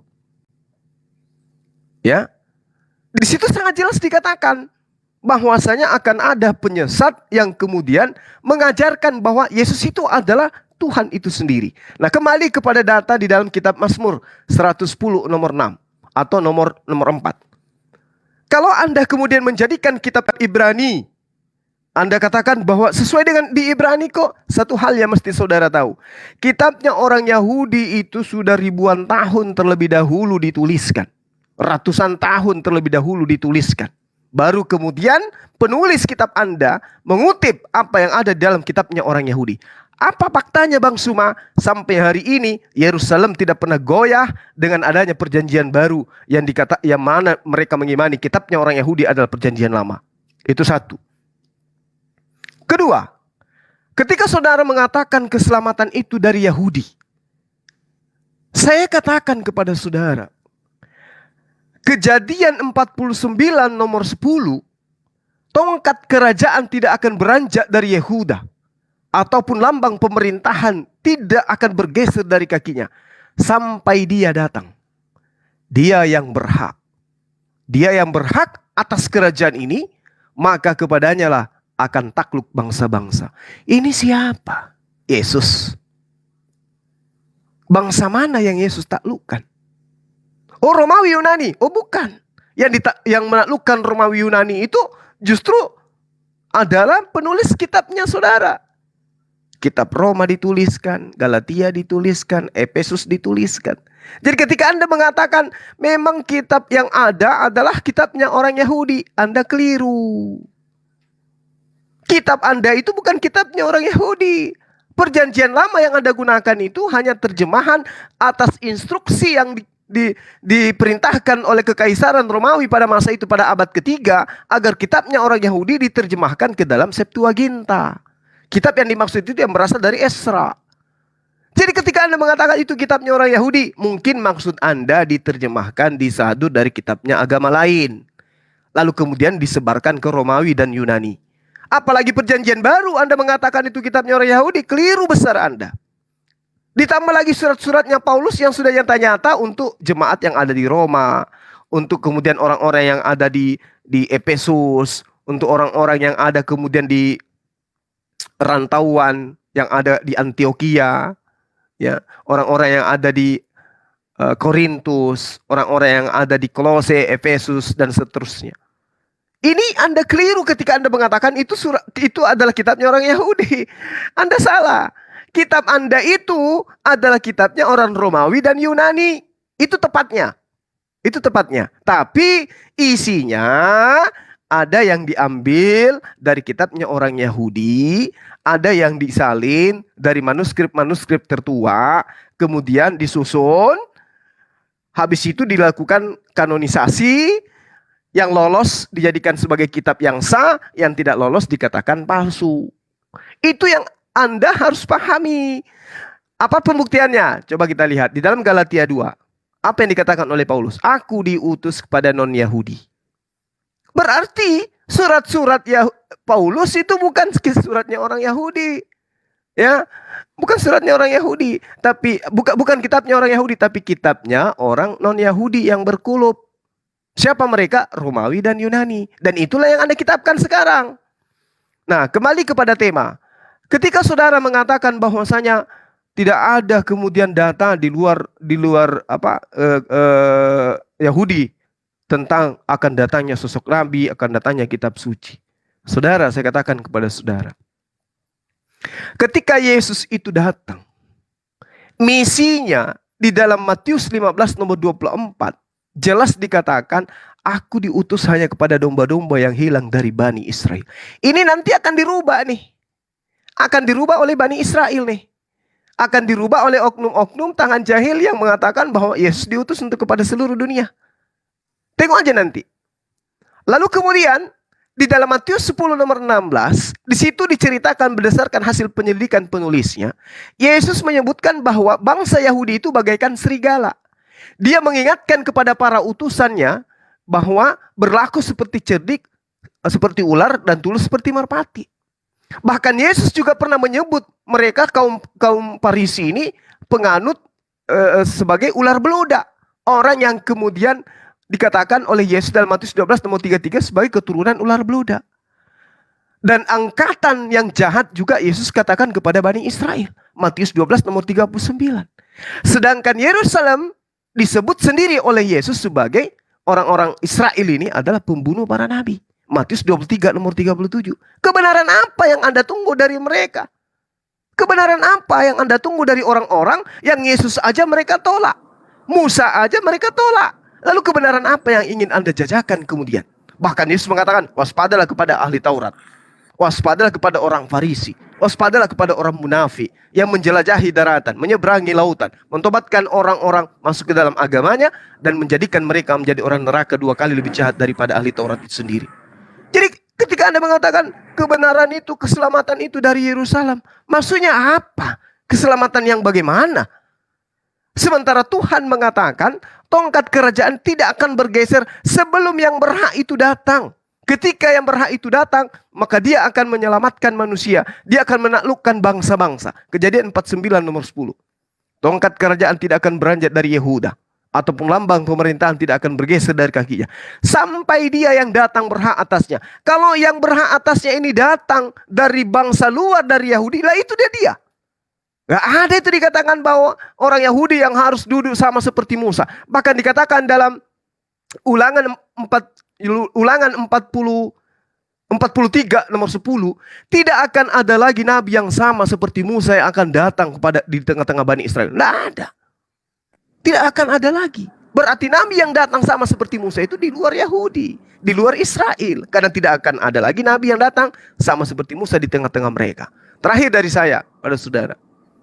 Ketika dikatakan dalam Kejadian 49 nomor 10 bahwa tidak akan bergeser kerajaan Yehuda, pemerintahannya tidak akan bergeser dari kakinya sampai dia datang yang berhak atasnya. Berarti kelak ada pemerintahan yang dibangun mengatasnamakan Tuhan di luar daripada Bani Israel. Nah, kerajaan mana itu? Di mana itu terjadi? Pemerintahan terjadi di mana? Di mana di atas muka bumi ini yang kemudian ada pemerintahan mengatasnamakan pencipta langit dan bumi. Dan pemerintahannya itu menaklukkan bangsa-bangsa di luar daripada mereka. Itu di mana terjadinya? Lalu kemudian di dalam Ulangan 32 nomor 21, mereka membangkitkan cemburuku dengan yang bukan Tuhan.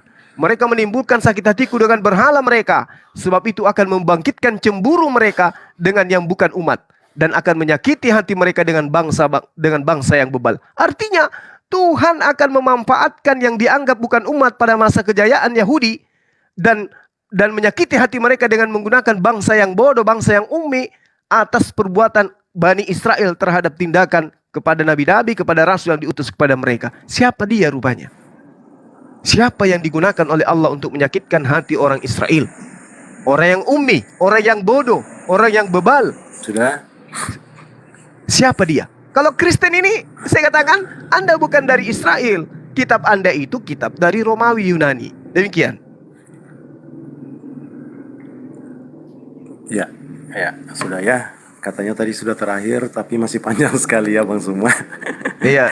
Jadi begini Bang Suma ya, ketika Bang Suma berbicara tentang yang disebut Yesus di situ ya. Tadi itu tentang sebenarnya orang-orang yang melawan dia ya. Kita bisa membaca sebenarnya itu ditujukan kepada orang-orang yang melawan Tuhan Yesus saat itu. Tapi murid Tuhan Yesus kan tidak masuk dalam situ. Karena murid-murid Yesus sebagai pengikut Tuhan Yesus, jadi bukan lawan dari Tuhan Yesus ya. Bahkan Tuhan Yesus telah mengingatkan murid-muridnya di Yohanes 15 ya, Yohanes 15 kalau kita baca ya. Dunia membenci Yesus, murid-muridnya. Jadi kita melihat faktanya saja, apa yang terjadi. Di sini dikatakan ya, jikalau dunia membenci kamu, ingatlah bahwa ia telah lebih dahulu membenci aku daripada kamu. Sebab sekiranya kamu dari dunia, tentu dunia mengasihi kamu sebagai miliknya. Tetapi karena kamu bukan dari dunia, melainkan aku telah memilih kamu dari dunia, sebab itulah membenci kamu. Ingatlah apa yang telah kukatakan kepadamu, sang hamba tidak lebih tinggi daripada tuannya.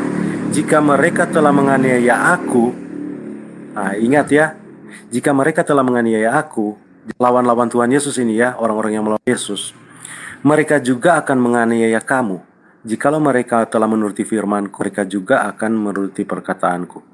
Jadi kita lihat di sini memang cocok sekali apa yang Tuhan Yesus katakan ya. Karena kalau kita berbicara tentang orang-orang yang melawan Tuhan Yesus itu sebenarnya antikristus ya, kalau kita dalam. Dan antikristus itu bukan berada hanya dalam satu kelompok, satu agama, itu roh ya. Di dalam kitab Wahyu dikatakan memang murid-murid orang-orang kudus itu, pengikut Tuhan Yesus itu dibunuh. Dan kita bisa menyaksikan dalam dunia nyata, di mana kita lihat siapa membunuh orang-orang Kristen. Karena nama Yesus ya, bukan sekedar beragama Kristen. Karena nama Yesus dibunuh, dibenci. Sementara ibadah diganggu, rumah ibadahnya dihancurkan. Sementara ibadah dipasang speaker, toa besar-besar untuk. Jadi karena kebencian kepada murid-murid Yesus,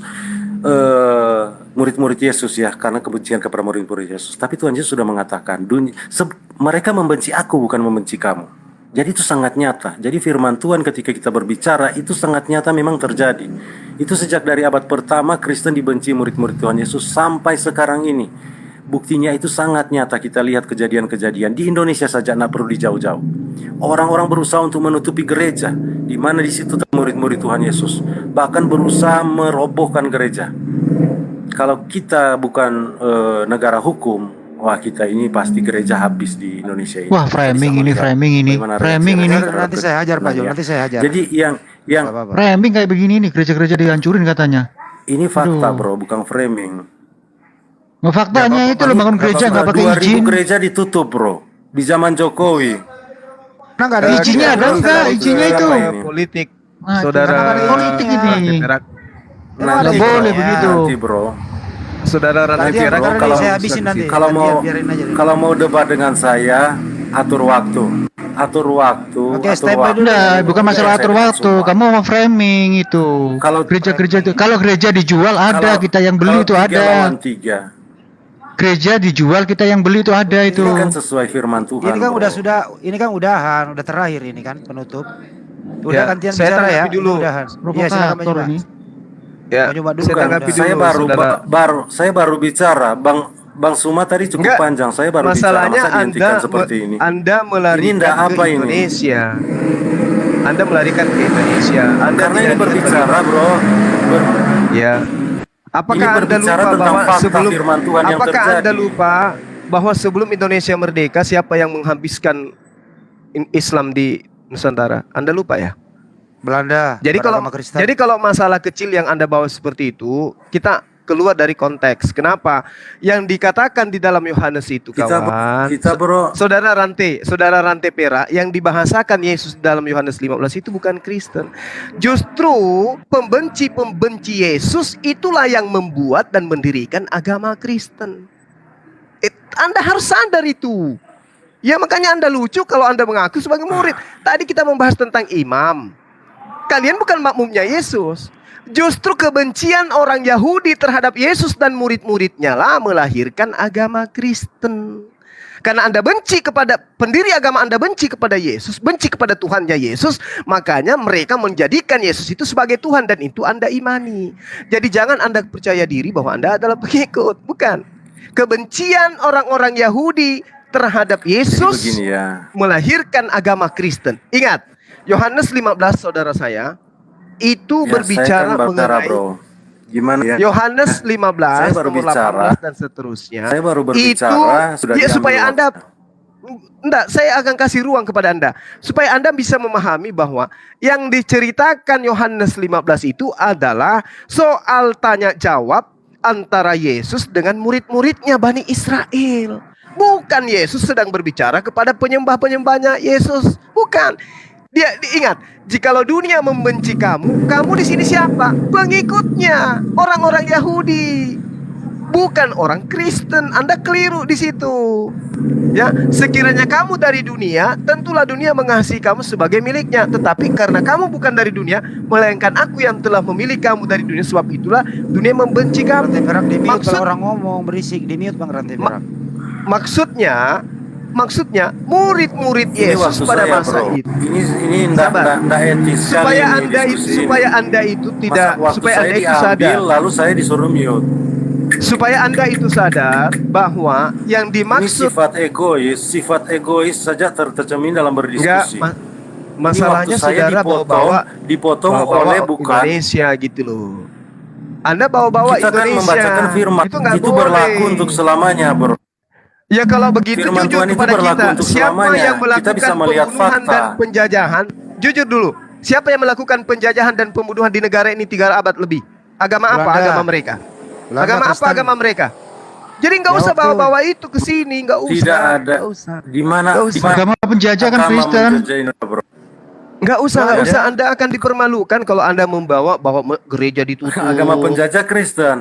Iya. Oh iya pasti. Anda Itu Iya, pasti itu. membedakan agama Oh, dan itu nggak politik. diragukan Karena itu, karena nggak agama diragukan Anda itu. politik dan agama. Nggak Kristen diragukan bukan itu. politik. Nggak diragukan. Ya Anda yang memulai bicara Kristen bukan tadi politik. itu. Anda yang menyentuh ke area itu. Anda yang gua membawa habis loh. politik loh. Anda yang bawa Indonesia gereja ditutup. Lah, gimana? Bawa agama presiden Islam. dibawa-bawa. Kak, Nah, apa Iya salahnya kan? bawa presiden dibawa-bawa? Saya katakan, saudara, jangan bawa yang kayak gitu karena kita punya catatan kelam tentang agama Anda gitu loh. Betul. Bahkan Bahkan Betul. Yesus mati di atas tiang salib itu prakarsa agama Anda kelak muncul. Coba sekarang, siapa yang diuntungkan dengan Ya, adanya gimana penyaliban ini? terhadap Yesus? Siapa yang diuntungkan dengan adanya penyaliban Yesus? Ini Kan diskusi Kristen. atau saya mau dengar Gitu. ceramah? Ya udah, ceramah kalau nggak sekalian supaya Anda Ya itu kalau nggak sanggup tercerahkan. keluar, Ya, atau kalau nggak saya mau sanggup keluar ceramah aja. kalian. Gitu. Katanya tadi ini Ya. diskusikan. Kenapa Enggak jadi di masalahnya, sini saya mendengar Saudara ceramah? Rantai Perak, Saudara Rantai Bilang Perak, kalian kenapa kalian Enggak. ketakutan menyaksikan Bukan, fakta? bukan. Kenapa kalian ketakutan dengan fakta? Anda hidup di Indonesia ini terancam Secara atau fakta tidak? firman Tuhan terjadi. Bukan Bang Juma, Itu bukan dulu. takut, tapi enak dengerin. Terancam pernyataan saya yang terancam. enggak. Dalam diskusi saya sering diancam, bro. Siapa yang Dalam ngancam Anda? diskusi Siapa yang berdiskusi, saya ngancam? sering diancam. Batu framing Siapa yang lagi ngancam nih, Anda? framing lagi nih. Banyak yang mengancam saya. Ya sebutkan Saya satu, yang sebutkan mengancam, satu bro. aja. Laporin ke Siapa polisi yang kalau ngancam, diancam. saudara? Dalam Laporin. berdiskusi seperti ini saja. Ya jangan saya mewek sering kamu kalau bro. diancam, jangan mewek. Nah, kalian ketakutan kan? Loh, kalian mewek. Kalian Mewek di ketakutan sini. kan? Dengan Bukan ketakutan. ketakutan, Saudara Rantai Perak. Kalau Anda membawa tentang kita gereja diskusi ditutup, kebenaran, menyaksikan fakta. Kalian ketakutan untuk menerima fakta. Oke, saya Fakta tanya di dulu. mana? 250 gereja katanya itu dirobohkan zamannya Presiden SBY. Mana datanya? Apa kasusnya? Itu perlu dibedah. Ini jangan framing bawa-bawa nama presiden. Ini ngaco kamu ini. Ini diskusi agama. Bukan diskusi politik. Kalau gereja yang dijual terus kita beli itu ada. Kita beli, ada di Klaten. Kita begini ya, berdiskusi. Ya, itu kan mana ada gereja Kita yang dijual berdiskusi tentang dibakar. firman Tuhan, dan Mana ada firman gereja yang Tuhan dirobohkan itu menjadi 250 fakta, gereja itu bro. nggak sedikit loh. Jadi kenapa Ini framing ini, mengadu domba ini namanya. Kenapa kalian tidak menerima fakta? Fakta apa? Kenapa kalian Pak, tidak coba, mau menerima Fakta framing itu namanya fakta framing. Ya, fakta Fakta framing. apa? Fakta apa, Saudara Rantai? Ya silakan fakta apa? Fakta apa itu? Fakta bahwa Kita mau dengar faktanya. orang-orang Muslim bergerak untuk berusaha menekan pertumbuhan gereja di Indonesia. Gerakan nyata itu. Oh, begitu. Jadi kalian tidak perlu ketakutan dengan hal yang fakta. Ini fakta. Astagfirullah, fakta katanya. Fakta di Fakta lapangan, apa ya? bro. Kalau Kalian Anda seperti cuma tidak punya mata. Kalian seperti mana tidak itu punya terjadi? mata. Kenyataan kalian Di seperti mana? tidak Di melihat. mana? Di mana siapa Kalian orangnya? dongeng, Di kalian mana percaya terjadi? itu, tapi Woi, fakta kalian tolak. woi. Siapa Kalau tidak orangnya ada di mana? data, itu namanya fitnah, bro. Itu nggak boleh di bro. sini. Sampai Banyak sekarang sekali, bro. kamu hidup nyaman Banyak di sekali, bro, Indonesia. bukti-bukti. Sampai sekarang kamu bisa masih menarik nafas Banyak di sekali. Indonesia. Kamu di bawah lindungan orang-orang Indonesia yang Karena beragama seperang mayoritas asli Islam. Indonesia. Nyata di sini.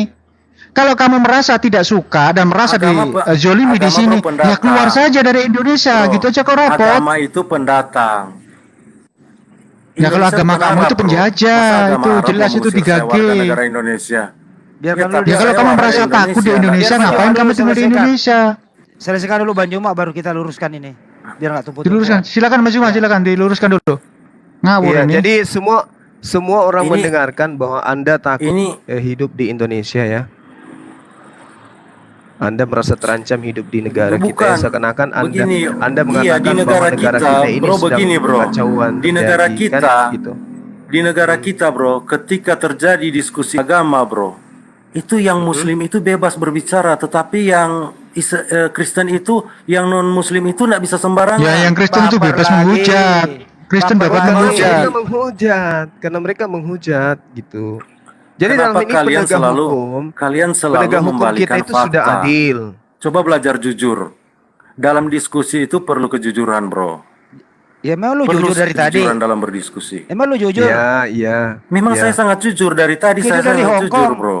Orang kamu Sekarang ngomong oke. nggak benar. Oke, mari kita uji tidak mau apakah Anda menerima jujur. kenyataan Kita uji, bahwa kita uji memang dulu non-Muslim apakah ditekan di Anda Indonesia. jujur atau tidak. Itu Ya, fakta, kita cek bro. di sini ya. Membicarakan Di sini toa siapa saja yang jujur? penjara. Sebentar, Orang saya yang membuat moderatorin. kerusakan.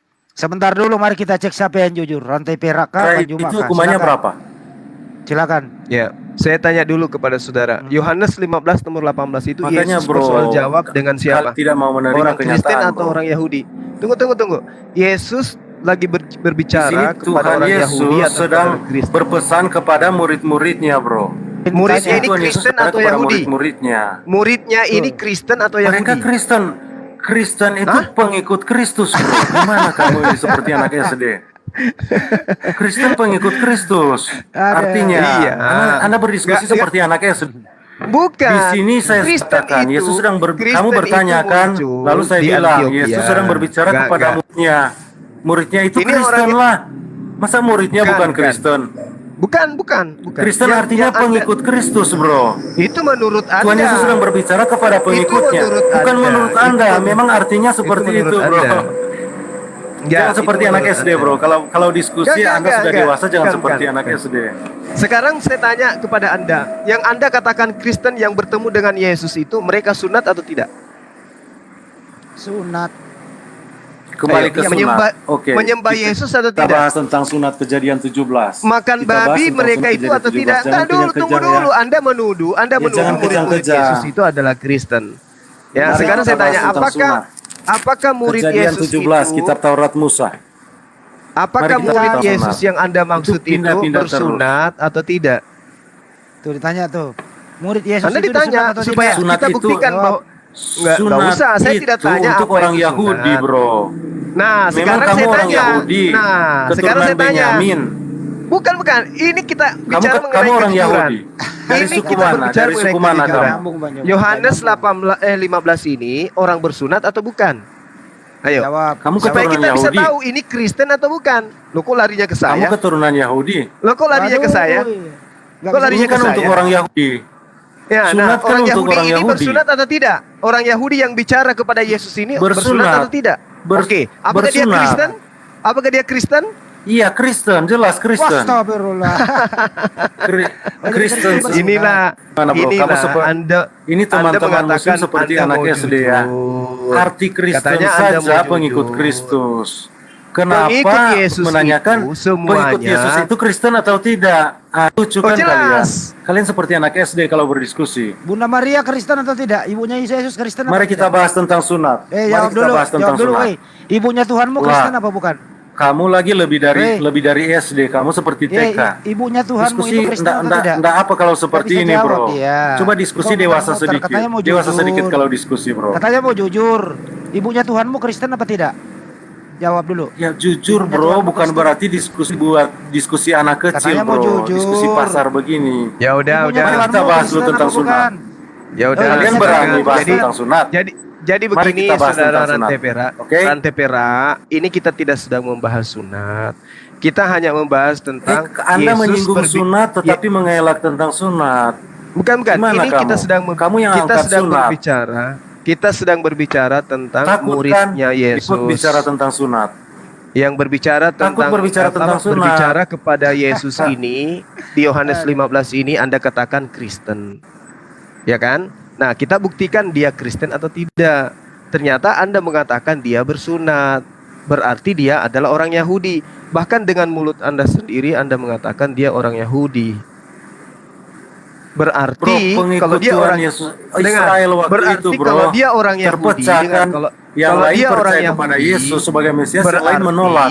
Yang percaya itu ya Kristen, kalau dia pengikut orang Kristus. Yahudi, berarti dia bukan Kristen. Mesias. Nah, salah Anda ketika Anda mengatakan yang berbicara dalam Yohanes 15 nomor 18 ini adalah Kristen. Kenapa? Karena mereka adalah praktisi Yahudi. Bahkan mulut Anda sendiri yang mengatakan dia adalah orang Yahudi. Berarti bukan Kristen. Kristen itu muncul Anda di Antioquia. harus membedakan, bro. Di Bangsa Antioquia lah Yahudi, Kristen bro. itu Anda harus muncul. membedakan Kristen itu satu, bangsa menyembah Yahudi, Yesus. Menganggap bangsa kitabnya dan Yahudi pengikut- itu dengan adalah Kristen pengikut adalah Yesus. kutuk. Menganggap Tuhannya Jadi, Yesus itu bukan satu tapi tiga. Diskusi Itu seperti ini. Kristen. Nah, Membunuh kalau Tuhan. kemudian Yahudi, jelas dia Saya menjadikan berharap Yesus itu diskusi sebagai menjadi imam. bagus di room Gitu. kalian. Tetapi ini Ya, ini sudah bagus kan bagus, cara tapi diskusi Anda itu ini di room mencoba kalian, untuk bro. melakukan sesuatu kebohongan. Nggak bagus Anda ini. mengatakan Anda keluar Diskusi kalau ini Anda nggak bagus. bagus, bro. Tinggal Keluar aja kalau keluar. nggak bagus. Keluar Silakan aja kalau nggak keluar. bagus. Iya, enggak bagus. Saya Silakan keluar aja ya. keluar. Ya Saya udah, keluar ya. Silakan. Silakan. Oke, nanti akan saya jelaskan. Ya, silakan keluar kalau perlu keluar dari Indonesia. Itu saran saya ya. Silakan keluar kalau perlu keluar dari Indonesia. Kami nggak Karena butuh kalian Silakan, kelompok. silakan, saudara Rante Perak. Nggak, Kalau Anda orang mau yang keluar, akademik. silakan. Kristen Kami itu butuh mayoritas di dunia. Enggak, Kalian enggak boleh usah keluar tinggalkan aja. dunia, bro. Keluar Kalau Iya, kamu kalau mayoritas menghitung jumlah, di jumlah dunia ya umat sudah, Kristen kamu yang pergi aja di mayoritas. Afrika Kalian itu sana orang loh, yang itu tidak banyak boleh itu Kristen-Kristen di sana meninggalkan itu. Iya, katanya mau keluar Bukan. masih ngomong. Anda Kalian keluar, keluar. kalian yang pergi meninggal. Katanya mau Anda keluar. keluar Iya. karena di sini tidak pantas Anda nipu-nipu di sini. Kita tanya baik-baik. Yohanes 15 nomor 18 itu Yesus sedang berbicara kepada orang Yahudi atau kepada orang Kristen? Anda katakan orang Yahudi. Ya kan? Dia bersunat. Anda memaksakan itu adalah Kristen. Apakah dia bersunat? Anda katakan sunat. Lari Anda membahas tema sunat. Nah, kemudian Anda kenapa salah memahami atau sengaja memelintir kitab Anda sendiri dengan menggunakan Yohanes 15 nomor 18. Lalu kemudian menuduh kami yang ada di Indonesia. Buktinya katanya, kita mau dirikan gereja-gereja, kita dibenci. Maka saya dengan lantang mengatakan, kalau Anda ingin persoalkan ini di pengadilan atau dimanapun silakan. Saya katakan bahwa justru karena adanya kebencian orang-orang Yahudi, orang Romawi terhadap Yesus sehingga agama Anda ada. Coba. Silakan Anda laporkan kalau menurut Anda itu keliru. Itu adalah fitnah. Kita buktikan secara data. Betul. Kristen itu muncul karena adanya kebencian terhadap Yesus. Betul. Kebencian terhadap Tuhannya Yesus.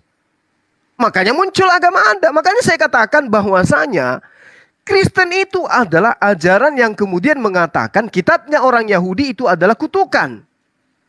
Dan yang Yesus datang mengajarkan kepada Bani Israel tentang dirinya adalah utusan Tuhan. Kristen mengatakan dia adalah Tuhan itu sendiri. Dua natur kata Anda tadi. Siapa yang ngajarin Anda? Mereka lah yang membenci Yesus yang ngajarin Anda. Yesus mengatakan hidup kekal itu adalah mereka mengenal Engkau satu-satunya Tuhan yang benar. Anda imani enggak? Tidak. Enggak. Anda benci ajaran itu. Anda benci sekali ajaran Yesus itu. Anda katakan Yesus juga adalah Tuhan itu sendiri sehingga Anda mengatakan dua natur. Iya kan? Nah sekarang Dia ketika Anda mau Mas Juma nggak mau melihat data. Datanya itu dilawan sendiri. Itulah kelakuan daripada oten-oten polemik ya, saya katakan oten polemik itu. Memframing kita tadi di sini Indonesia katanya zaman SBY ada 250 gereja dirobohkan. Nah ini kita lihat dulu kasusnya. Kalau mendirikan gereja harus memenuhi aturan. Jangan hanya jemaah cuma 1-2 tapi mendirikan gereja. Kami di sini yang muslim juga mendirikan masjid harus memenuhi aturan SKB 2 Menteri. Kemarin 1 bulan yang lalu saya berkunjung ke Jepara. Di sana ada gereja yang dibangun tanpa izin. Untungnya masyarakat di sana sadar akan hukum. Kami menegakkan hukum, tidak melawan hukum. Kalau mau mendirikan gereja harus memenuhi aturan. Nah itu rumah pribadi dijadikan tempat ibadah yang namanya gereja. Untung masyarakat di sana itu sadar hukum. Ya inilah kasih sayang kami seorang muslim kepada kalian. Kalau mau mendirikan gereja silakan, tapi harus diurus dulu surat-suratnya. Harus punya jamaah minimal 90 jamaah. Harus melalui persetujuan FUKP. Forum Kerukunan Umat Beragama harus melalui izin, harus mendirikan itu IMB-nya harus dirubah menjadi IMB gereja. Jangan rumah pribadi dijadikan gereja. Lah ini makanya pantas. Bukan hanya kami umat muslim yang akan merobohkan, tapi pemerintah yang akan melarang. Pemerintah yang akan melarang ya. Bukan kami. Pemerintah itu juga dari kekristenan ada di sana. Jadi jangan baper. Jangan mengadu domba kita di sini. Sekarang kita lihat di Papua siapa yang meneriakan mau pisah dengan Indonesia yang mau mendirikan negara Kristen? Itu gerombolan pengacau keamanan di sana. Itu ingat itu. Nah kalau kamu tidak suka di sini, ya pergi saja ke Papua, gabung dengan saudara-saudara kamu itu hidup di hutan. Seperti monyet di sana. Nembaki tentara-tentara kita, nembakin prajurit-prajurit kita, gugur untuk mempertahankan Indonesia seperti kami mempertahankan kemerdekaan Indonesia daripada agama penjajah, yaitu Belanda, Portugis, Inggris. Kami meneriakan itu tidak haleluya, tapi Allahu Akbar kami teriakan. Itulah kami yang muslim. Kalian hidup sudah berapa tahun di sini, nyaman kalian di sini. Ini malah di-framing 250 gereja dibakar, dirobohkan, zamannya SBY. Nah ini kan ngawur. Ngaco ini orang ini. Ya inilah. Kalau sudah kepepet nggak punya data, memframing. Nah kalau dicegat, kalau dihentikan katanya diskusi nggak adil. Ya kalian berusaha untuk memancing. Ini negara Indonesia, coy. Jangan di-framing kayak begitu. Coba bayangkan, kamu hidup nyaman di sini, hidup berdampingan dengan kami yang muslim. Nyaman kalian di sini. Coba kami yang muslim di Amerika, di Eropa. Kami masa dijolimi, tapi kami nggak teriak-teriak, kami nggak baper. Kalian dasar tukang hujat. Coba di calonnya sendiri menghujat terus. Kalau diajak diskusi yang baik, bukan diskusi yang baik, tapi memframing. Toa lah, diteriak-teriakan. Loh, itu hak kami. Masjid dirobohkan dan lain sebagainya. Itu framing yang luar biasa ini. Ini dasar negara penjajah ya gitu loh. Agama penjajah ya kayak gini. Barbar mereka sebenarnya. Iya, jadi rakyat Indonesia, Kristen Islam itu sudah merasakan bagaimana Islam mayoritas di negara ini. Tapi kita belum pernah merasakan agama kalian yang mayoritas. Belum. Seperti apa rasanya kira-kira kalau kalian yang mayoritas? Sedangkan kalian minoritas saja sudah kayak begini. Makanya aku bilang, tolong jangan bahas tentang politik. Mari kita kembangkan dialog, membahas tentang keyakinan. Tapi jangan sangkut pautkan dengan Indonesia. Indonesia ini butuh Anda. Indonesia ini butuh kami. Jadi negara kita ini butuh kita bersatu dalam hal membangun negara.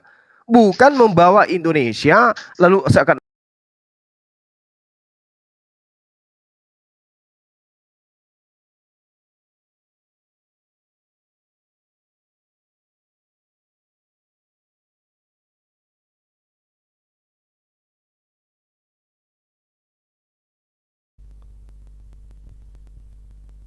jadi terlempar semua. Maaf teman-teman sekalian ya, saya nggak tahu ini kok tiba-tiba hilang, kenapa rupanya?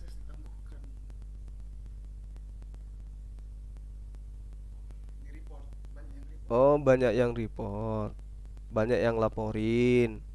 Nanti tanggal berapa?